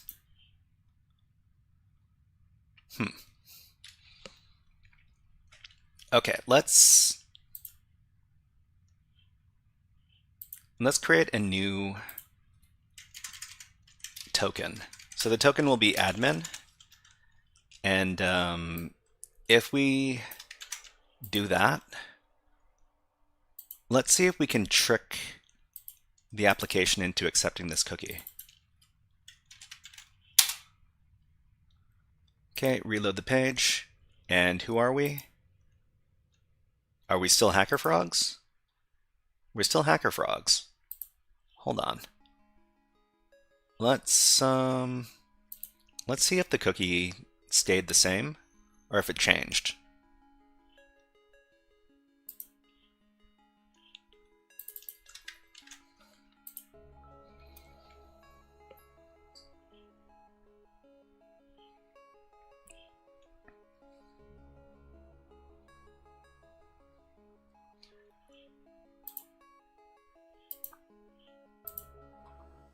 Okay, so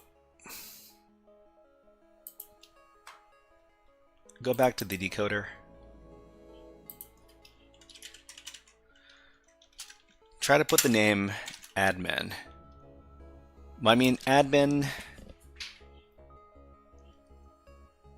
I mean, if it actually worked, we should have admin access, but we don't have admin access right now. Although I guess if it worked, we would also have access to like an admin page. But I don't think we do. Is there an admin.php? No, there's no admin.php. All these go to the same place.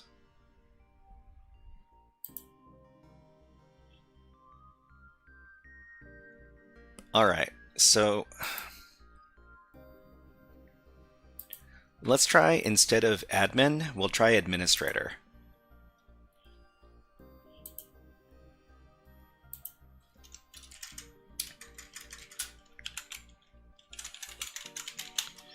And if administrator doesn't work, we'll try the Spanish version, which is administrador. Okay.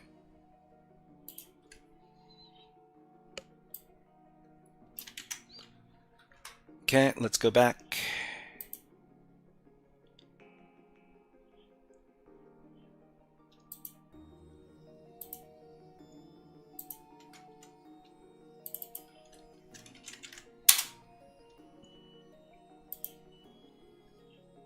I don't think we're the administrator.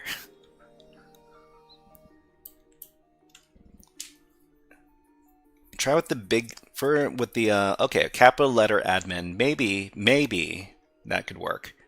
Let's give it a try. So let's see, admin with an A, big A.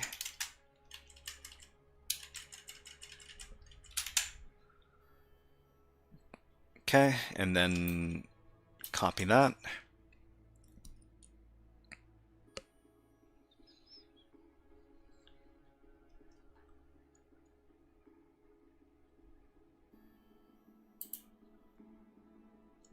Here. Okay, let's try that again.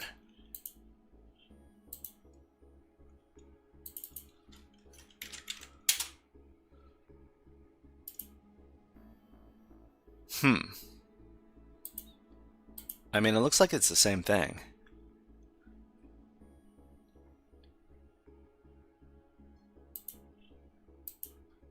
Okay, let's try administrator.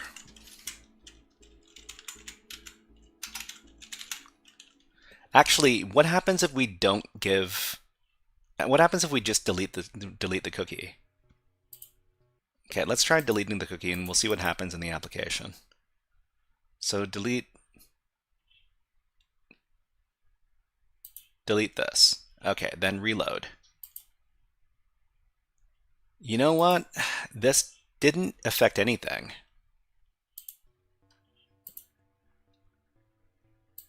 This didn't affect anything. Yeah, we don't have the... so it's the PHP session delete all. I mean, if we delete all, we'll just get logged out. So, I mean, I'm guessing that the PHP session ID is the actual thing that matters. So if we delete everything, then if we reload the page, we'll be logged out. Yeah, so it's just going to ask us to log back in. So I'm actually not sure what the JWT does.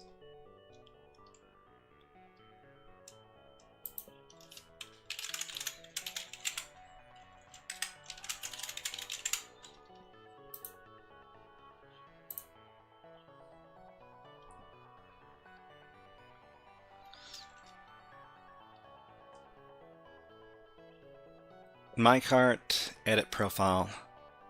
What actually changes this? So, I mean, we got the same... Oh, wait. We didn't get... Profile, my cart. So does this affect the cart? No.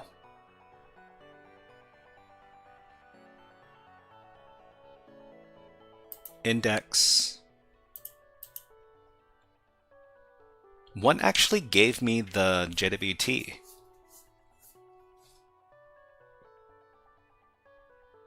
Profile.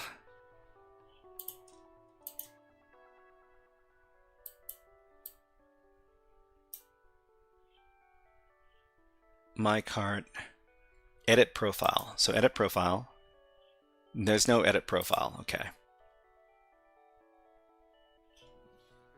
Try to check out maybe. I don't think checkout works. My cart, and this is the checkout link. Wait. Yeah, checkout is blank. There's nothing there. So this is... Yeah, this doesn't help.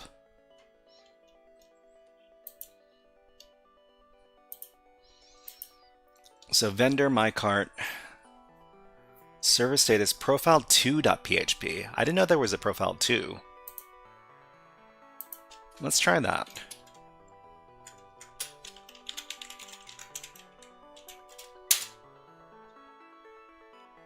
Okay, I mean, this still doesn't...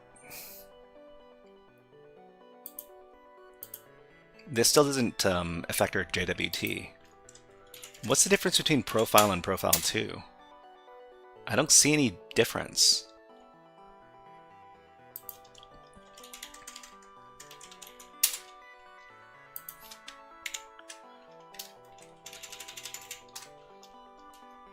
I mean, the code might be kind of different, I'm not sure.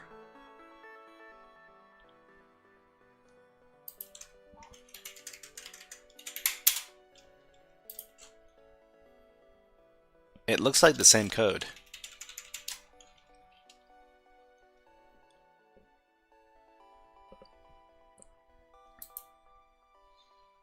Let's go back. So profile, register, login. Actually, maybe I got the JWT when I went to register.php. Let's try that out. So let's go to register.php. Let's pull out our cookies.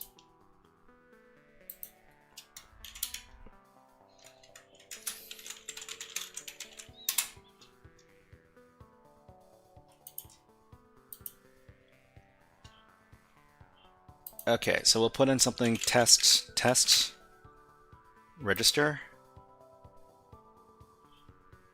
Oh, tests. What does this say? The username is already in use. Oh, okay. It's better using burp. Maybe it might be better using burp. Let's try another username. The Shy Hat.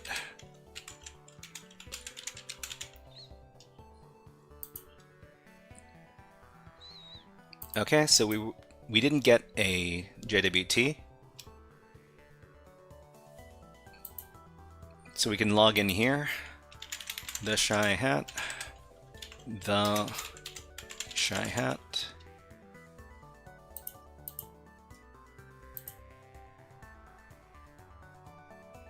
Incorrect password. Incorrect password.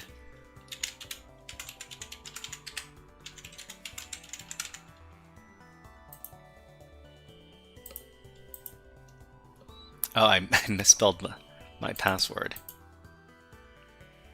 Hold on. Let's register again. Okay. Bird. Okay, we can log in here.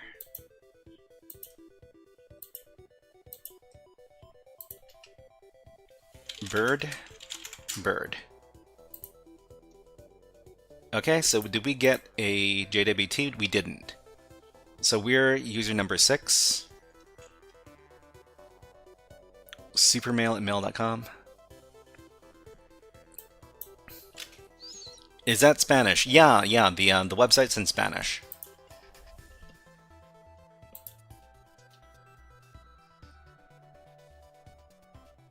so I'm kind of stuck. So there's an image. Thank you very much. The Vibrator. Hello, nice to see you here. Welcome to the stream. And welcome in from SQL. I mean, could it be SQL? It's possible. We could give it a quick shot over at, what was it? Login.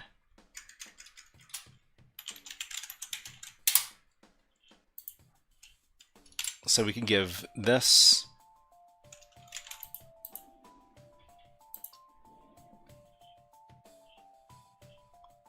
Okay, so the username or the password is incorrect.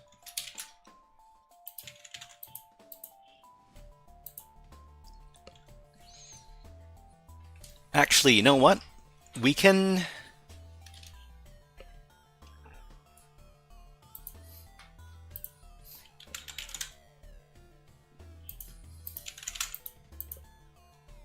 Yeah, so the admin user is an account. So we know that the admin user exists. So we could, I mean, we could try to brute force our way in. SQL map, I'm not too sure if we should be using SQL map on this right now. I mean, I guess we could.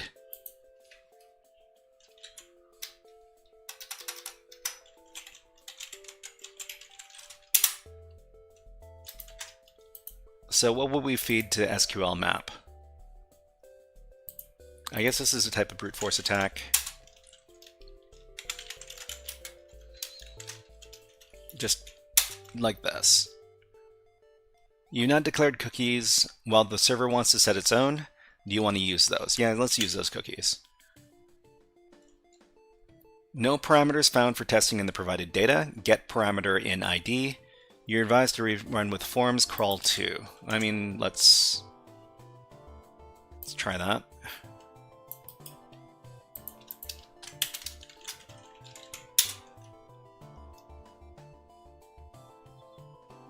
No. Number of threads? Sure.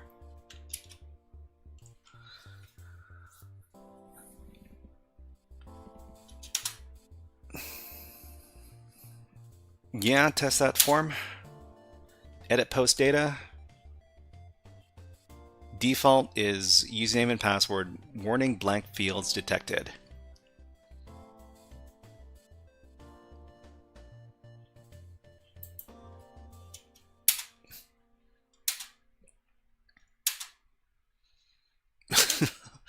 Just keep on going.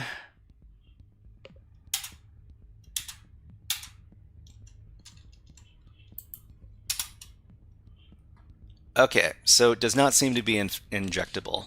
Chesterville says, "Is this Twitch and YouTube stream at the same time?" Yeah. This is simulcast stream. Chester, thank you very much. Okay, so I guess the other thing we could do is we could record this data for SQL map.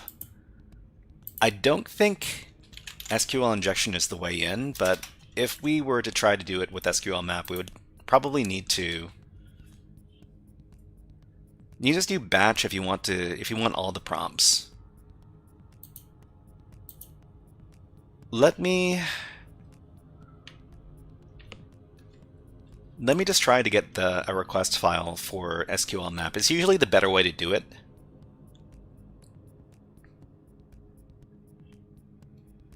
Okay, so we go to proxy, open browser. And then go to the web page, login.php. Okay, and then give something.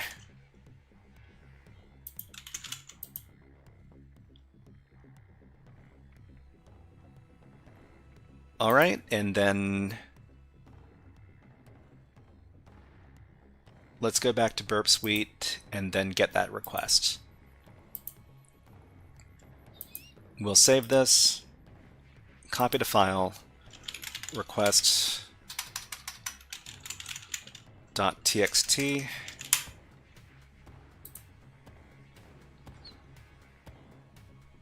and then we can use this with SQL map.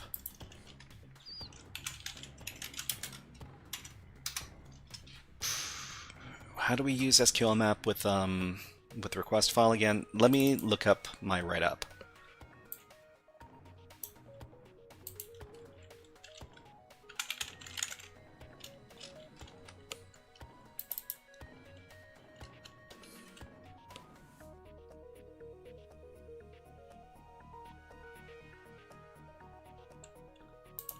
Okay.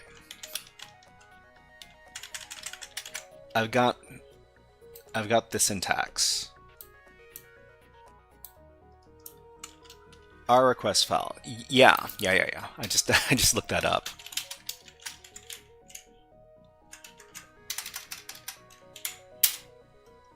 Okay, do you want to follow? No.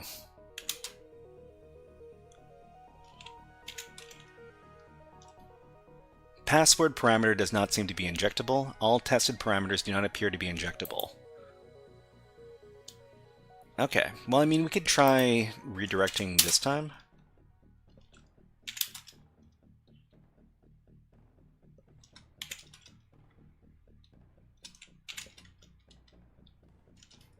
Okay, so use -- batch to auto answer the questions. So I actually don't think that this is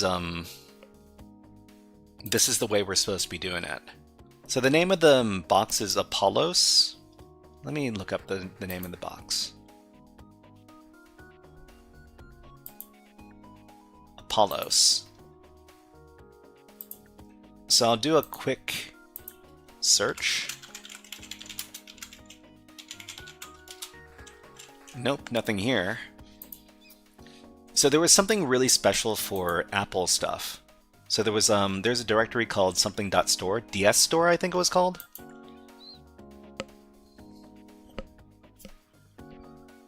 Try SQL map target URL crawl to DBS random agent v2. I mean, I can try it. No guarantee it'll work, but sure. I suggest test SQL injection on the search. Where's the search? Okay, we got the Apple Store thing. Here, search. Test. Okay, so that's the test. We should have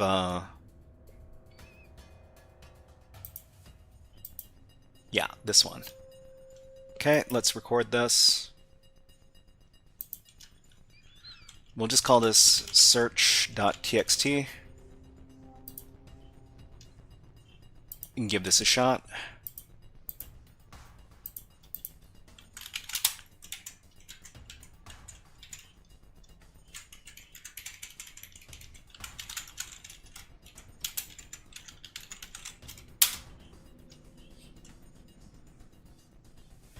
Okay, so the search doesn't seem to be injectable. It's possible it's going to be LFI, maybe. So Vibrator, let me go ahead and try your suggested syntax.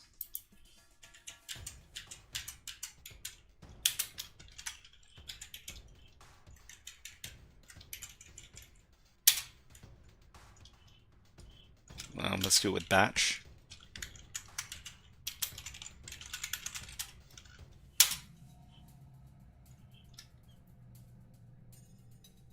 Okay, so I mean, it doesn't seem to be injectable. We'll do the same, just, you know, just to be thorough, we'll try the same thing with the search.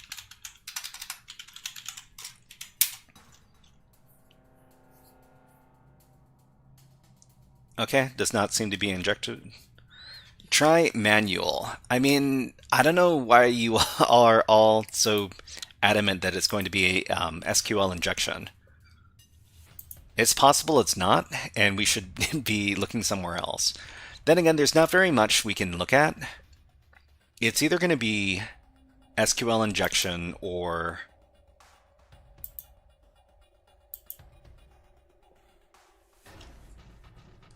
union select. Try manual union select. I mean,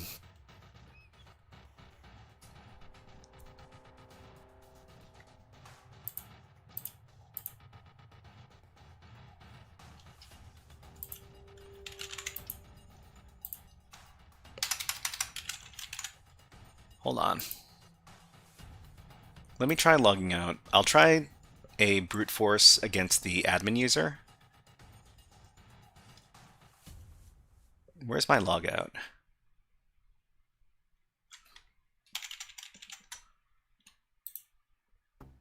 Profile. Profile. I guess we can log out from here. Okay, so we'll try logging in as the admin user. Alright, so we've got something recorded in Burp Suite, and we can use this to try to brute force the login.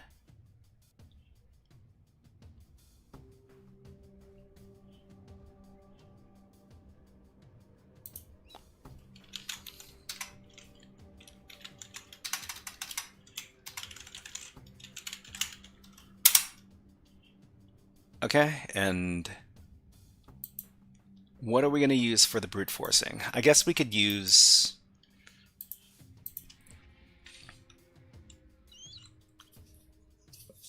Angie says, like I said, the search box is the best target to test. Just add tick to see if that vuln. Just add tick to see if that vuln. I don't know what you're asking here. Just add tick to see if that vuln.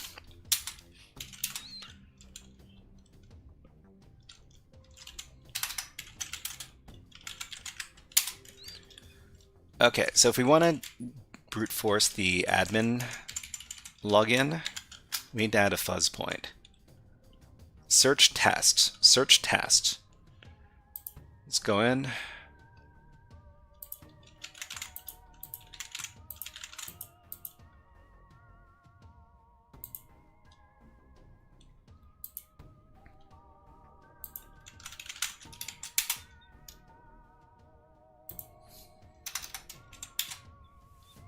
Oh, you know what?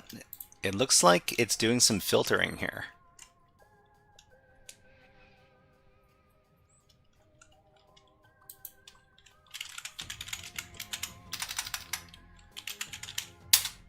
Hide the planet! Hide the planet! Shut up and get in.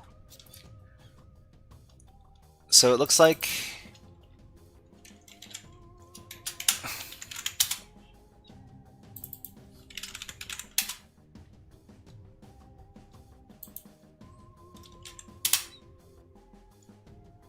Yeah. Our user input is being filtered, or it's being replaced.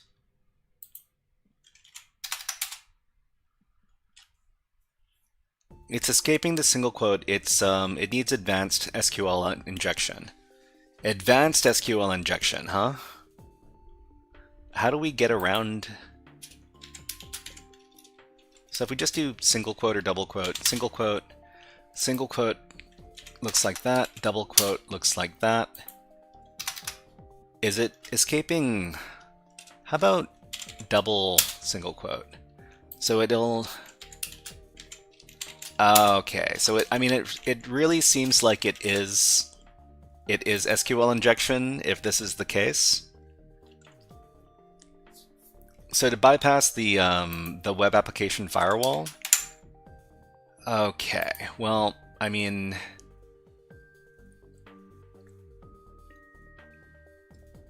double backslash, double backslash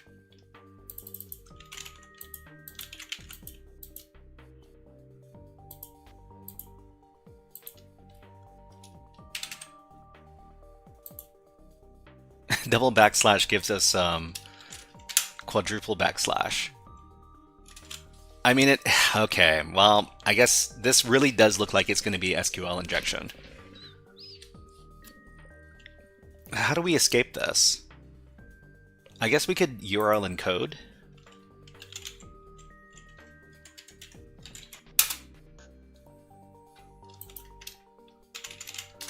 So how do we URL encode a single quote? Single quote, double URL encodes to that. I wonder if this is going to get picked up by the application.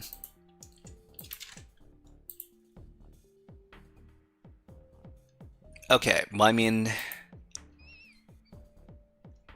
it didn't get filtered. I wonder if the percent sign gets filtered. Percent sign is not filtered. I'm sure that its SQL injection just needs to use some advanced methods. Use tamper on SQL map. Okay, so go back to SQL map.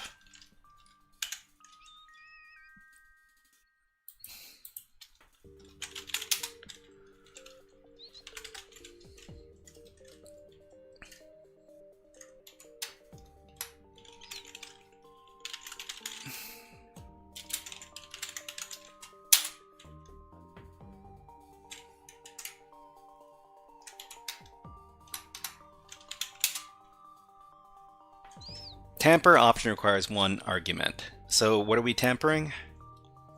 Stasic says, how's the hacking going? We're hacking. We're trying to find some SQL injection. So tamper requires one argument. So let's see. SQL map tamper.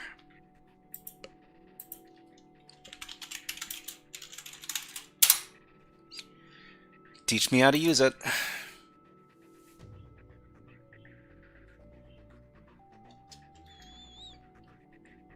So we're looking at scripts that that escape Unicode escape.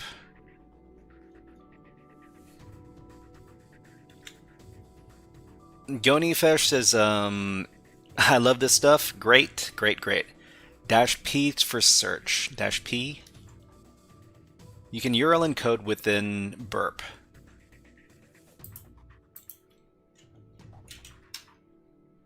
So is it SQL map -P? -P option also requires one argument. Okay, let's do TLDR SQL map.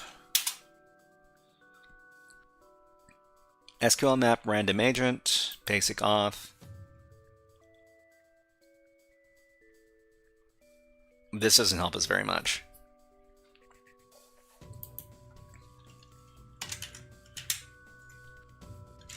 So how do we use tamper? Okay, maybe we can ask our good friend the AI. We are doing SQL injection for a CTF. We want to use SQL map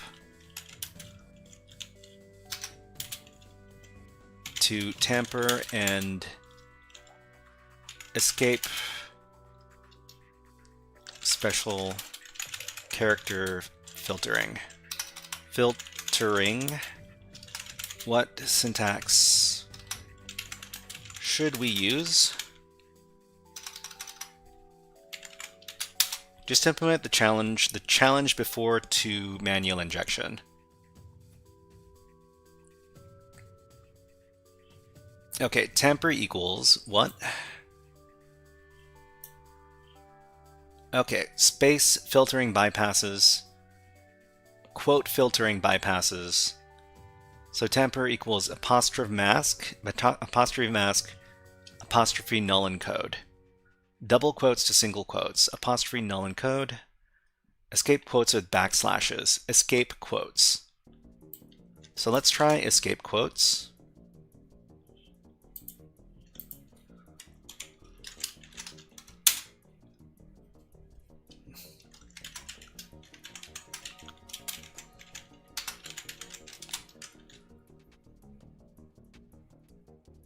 Search does not seem to be injectable still, huh?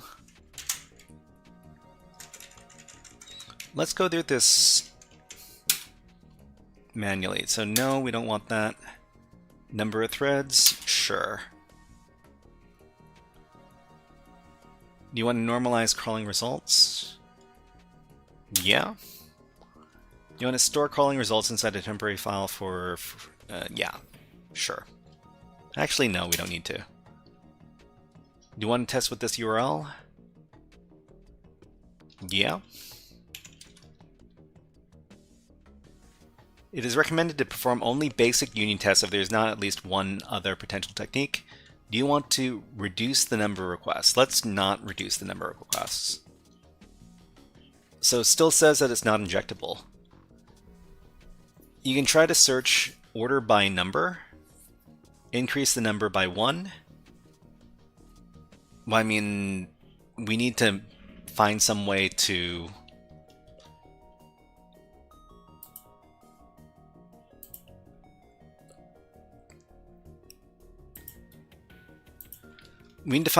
escape this. Escape the single quote. Because single quote is being escaped.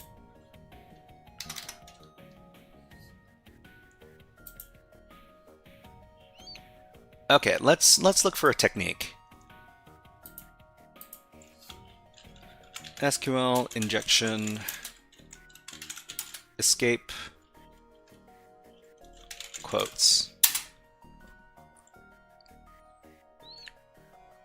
Escaping quotes in SQL is a technique used to prevent SQL injection. Methods for escaping quotes. Sick in the mind. Hello, nice to see you here. We're just trying to 24-hour stream? I hope not. Okay, you know what? Yeah, we got 20 minutes on the clock. If we're not done in 20 minutes, we're gonna have to call it. But Sick in the mind suggests that we do double single quote. I mean, if we do double single quote, it gives us double escaped single quotes.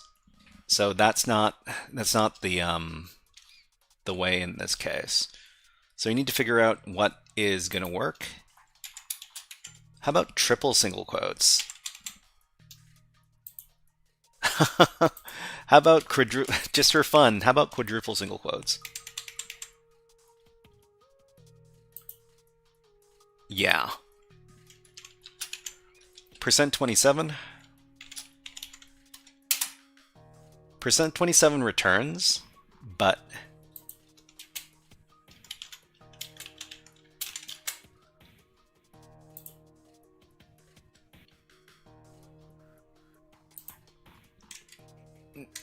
I'm not too sure what else we can do here. Admin. So let's see, 27 turned into 2527.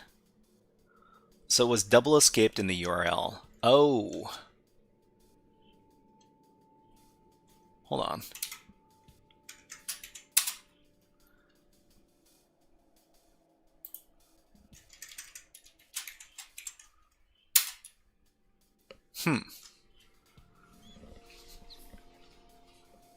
I mean, this...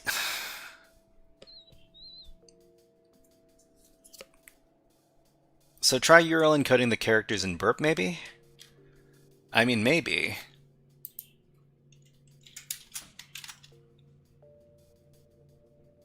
What I mean is in the URL. Put %27.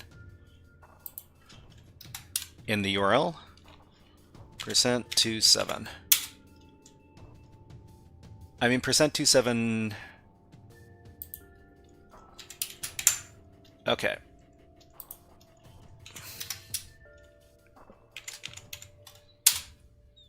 Yeah, so it becomes the single quote, which gets...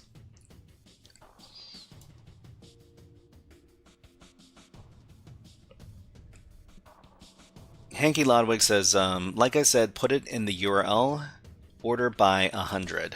Order by 100? Just wanted to make sure it was back-end sanitation, not some sort of front-end auto-encoding.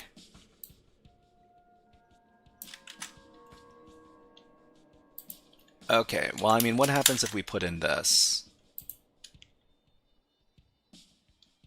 This gets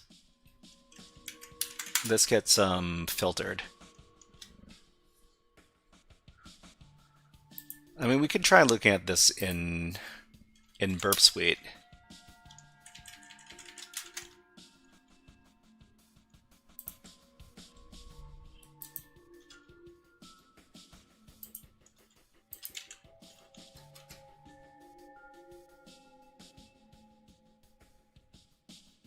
Okay, and then Burp Suite, we got our search.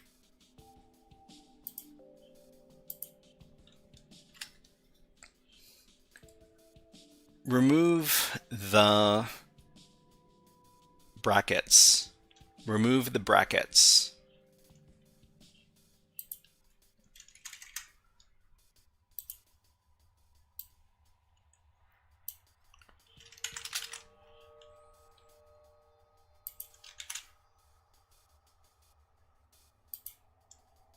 Bad request. Bad request. So this causes the application to error out.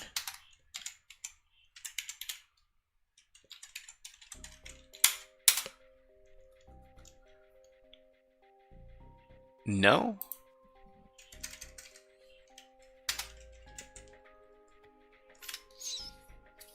You need to URL encode the spaces.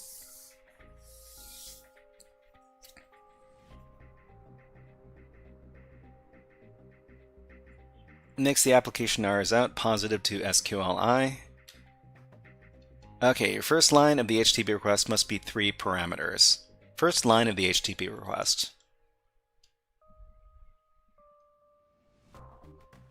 Let's go back. So burp is over here. It says bad request. Order by 100. Oh, you know what? I mean, these special characters might be interfering in here.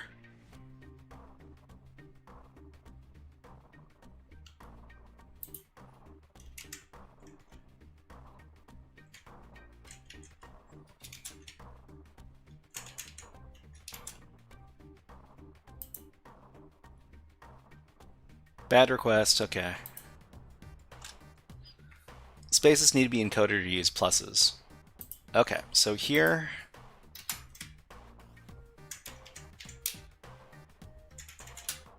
we can do URL encode, convert URL encode key characters. Okay, send this. Okay, but yeah, this gets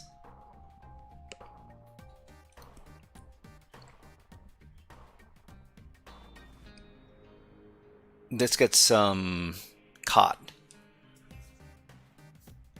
Pebble, hello, nice to see you here. Throw it at SQL map, speaking of which, you got SQLi again on your second external engagement. Crazy, never thought it would be this common in the real world. Pebble, you're learning about the real world and how much of the stuff that you see in the classroom actually appears in real life. Congratulations on finding another SQL injection. I bet that looked really good on the report. Pebble, it's real. You know what? Pebble is another great cybersecurity content creator. Let's shout out Pebble. If you want to learn some advanced pen testing techniques, please go ahead and follow Pebble and take a look. Take a look at Pebble streams. So the WAF is letting it through, or is it allow listed? Not sure. Okay, so Pebble suggests throw it at SQL map. So what is I mean, if we throw it at SQL map, what parameters are we supposed to give it?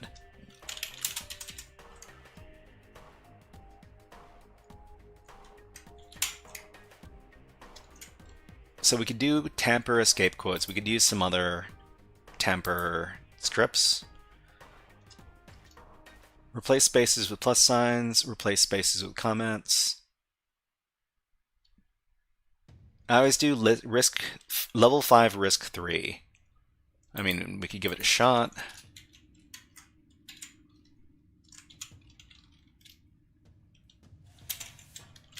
Level 5. Risk 3.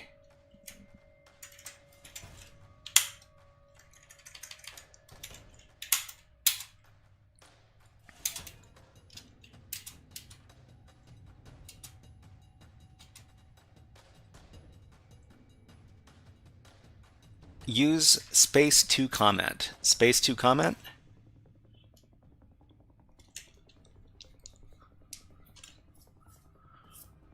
This is what I get for doing a medium level box instead of the easy ones I usually do. All right, let's see. I guess, so it looks like there's no other possibility that this could be, since the application it's pointing us towards SQL injection.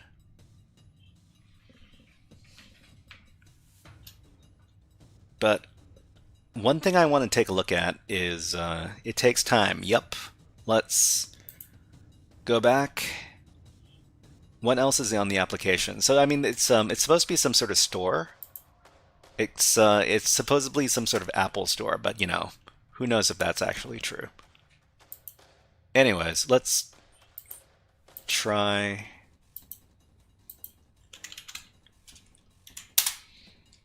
I want to find out if the name of the challenge means anything. Apollos. Apollos is, I mean, I guess this is the name of some sort of sun god or something. It is recommended to perform only basic union tests if there's not at least one other thing. Let's say yes to this. Does not seem to be injectable. Do you want the URL encode cookie values? I mean, I don't think that's what we need to do here.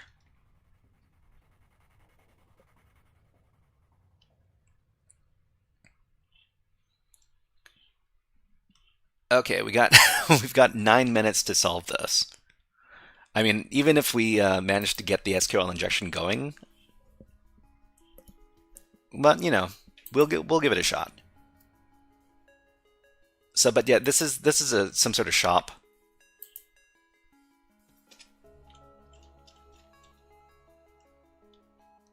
I thought there might be something fishy with the JWTs, because we found some weird JWT stuff in some of the directories here.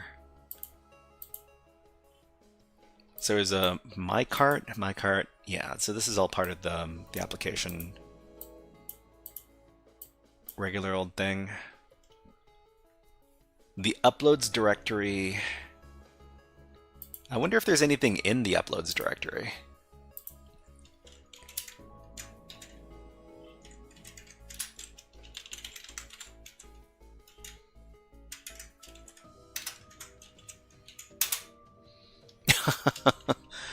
There's nothing in the uploads directory. I mean, I don't think there's upload functionality. Try authenticated. I mean, if we got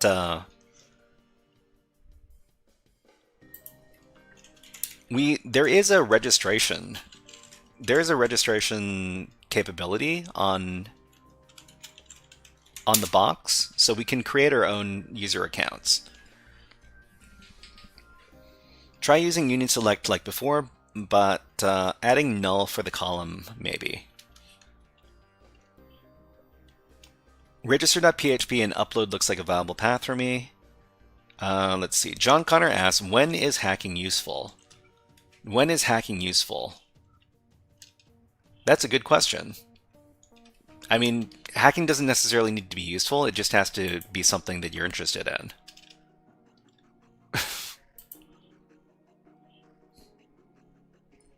It also depends on what kind of hacker you want to be, says Sick in the Mind. So login.php. Okay, so we finished, yeah, user agent does not seem to be injectable.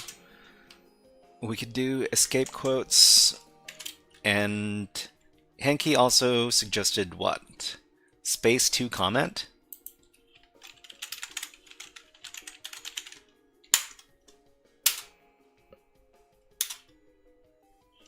Let's do this as a batch.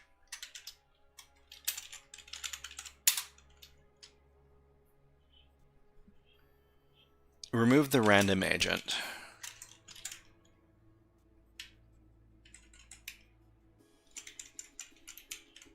Whoops.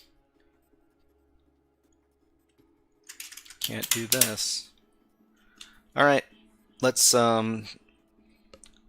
John Connor says, I'm into AI. Okay.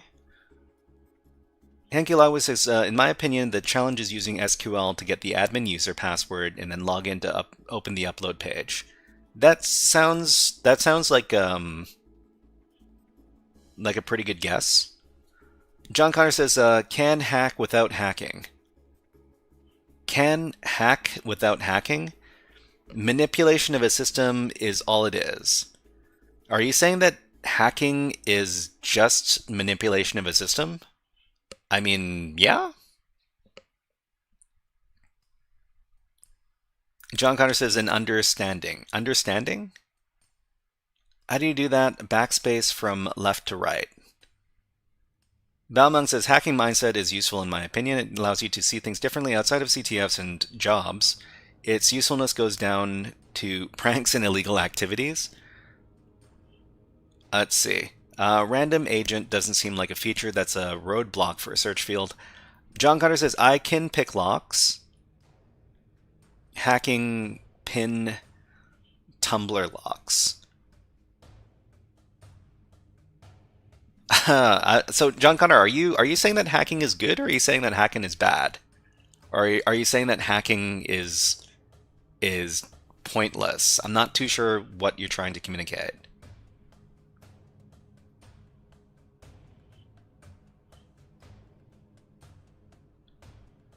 Never to a normal human being. Never to a normal human being. I'm not... John Connor says, so while you're on your PC, I'm in your house. While you're on your PC, I'm in your house.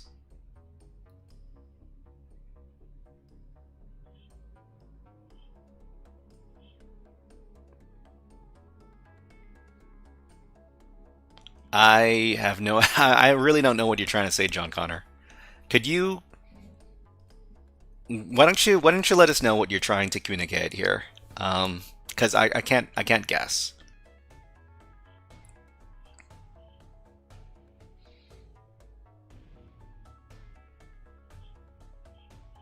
Let's see. Balmung says, confirmed, we are robots. Thanks, John.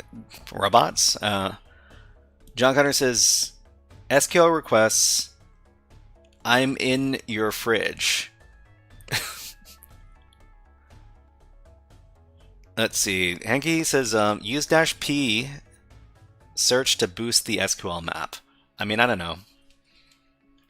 Okay, we got ads on Twitch. We'll put them on YouTube. We'll put on the birds. Okay, so this is the bird that likes to shake the peanuts. So watch as the bird shakes the peanuts. We'll be back in about a minute or so. 60 seconds.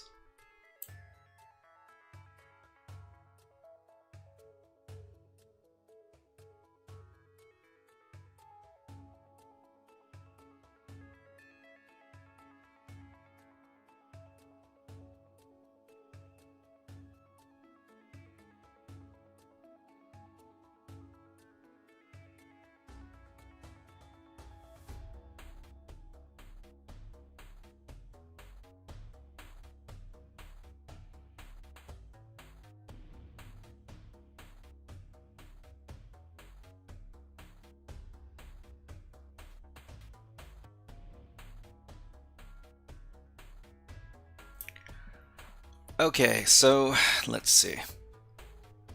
Let's go ahead and put the birds away and let's get back to the hacking. So heavy SQL injection stuff is not usually what I do. I guess what I need to do is I need to get better at SQL injection. But it looks like we probably won't be finishing this today, seeing as how I need to get off pretty soon. But you know what? Let's we'll come back to this. We'll come back to this. This is definitely something that could refer does not seem to be injectable. Let's talk about what we're doing on the next stream. So the next stream is going to be on Friday, and let's talk a little bit about that.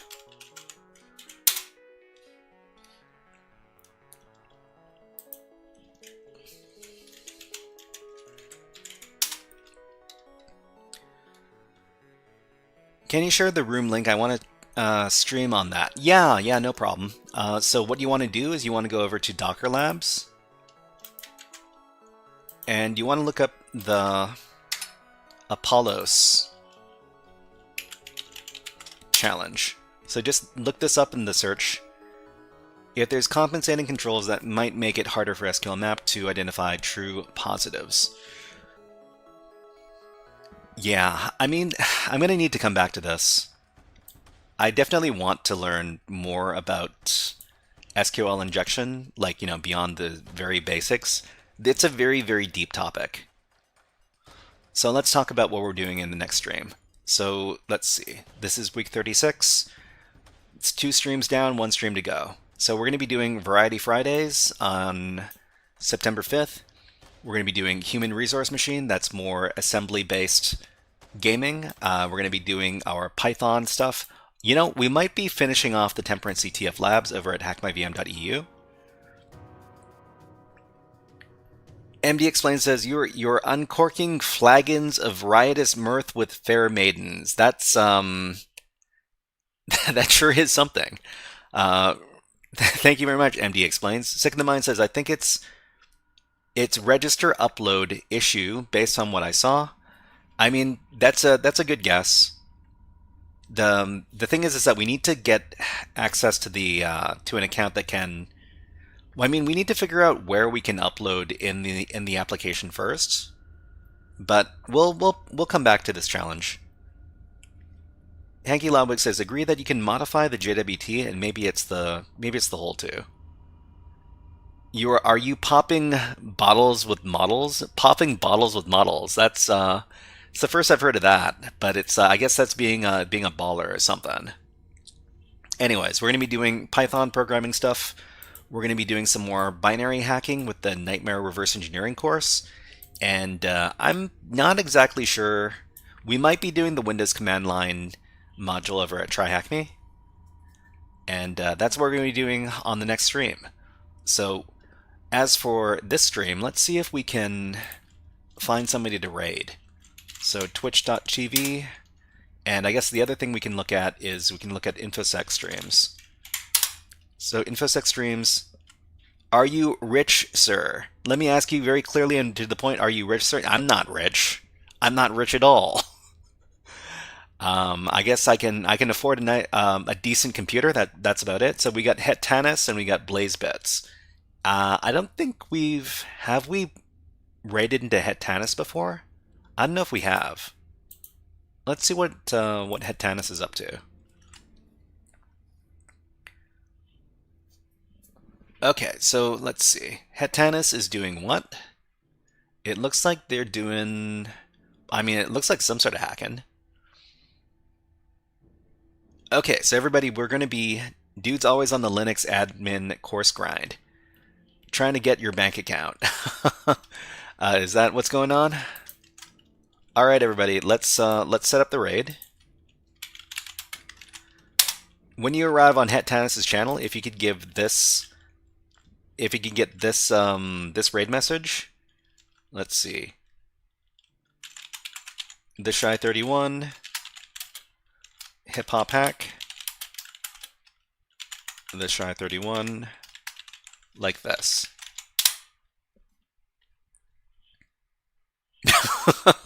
It looks so funny. Okay, so wait, was I not able to raid? Just a second, everybody. /raid het_tanis. Okay, everybody, are you ready to raid? We'll be back on Friday, but until then, have a great rest of the week, and we will see you next time. Ready to raid 3, 2, 1, let's go!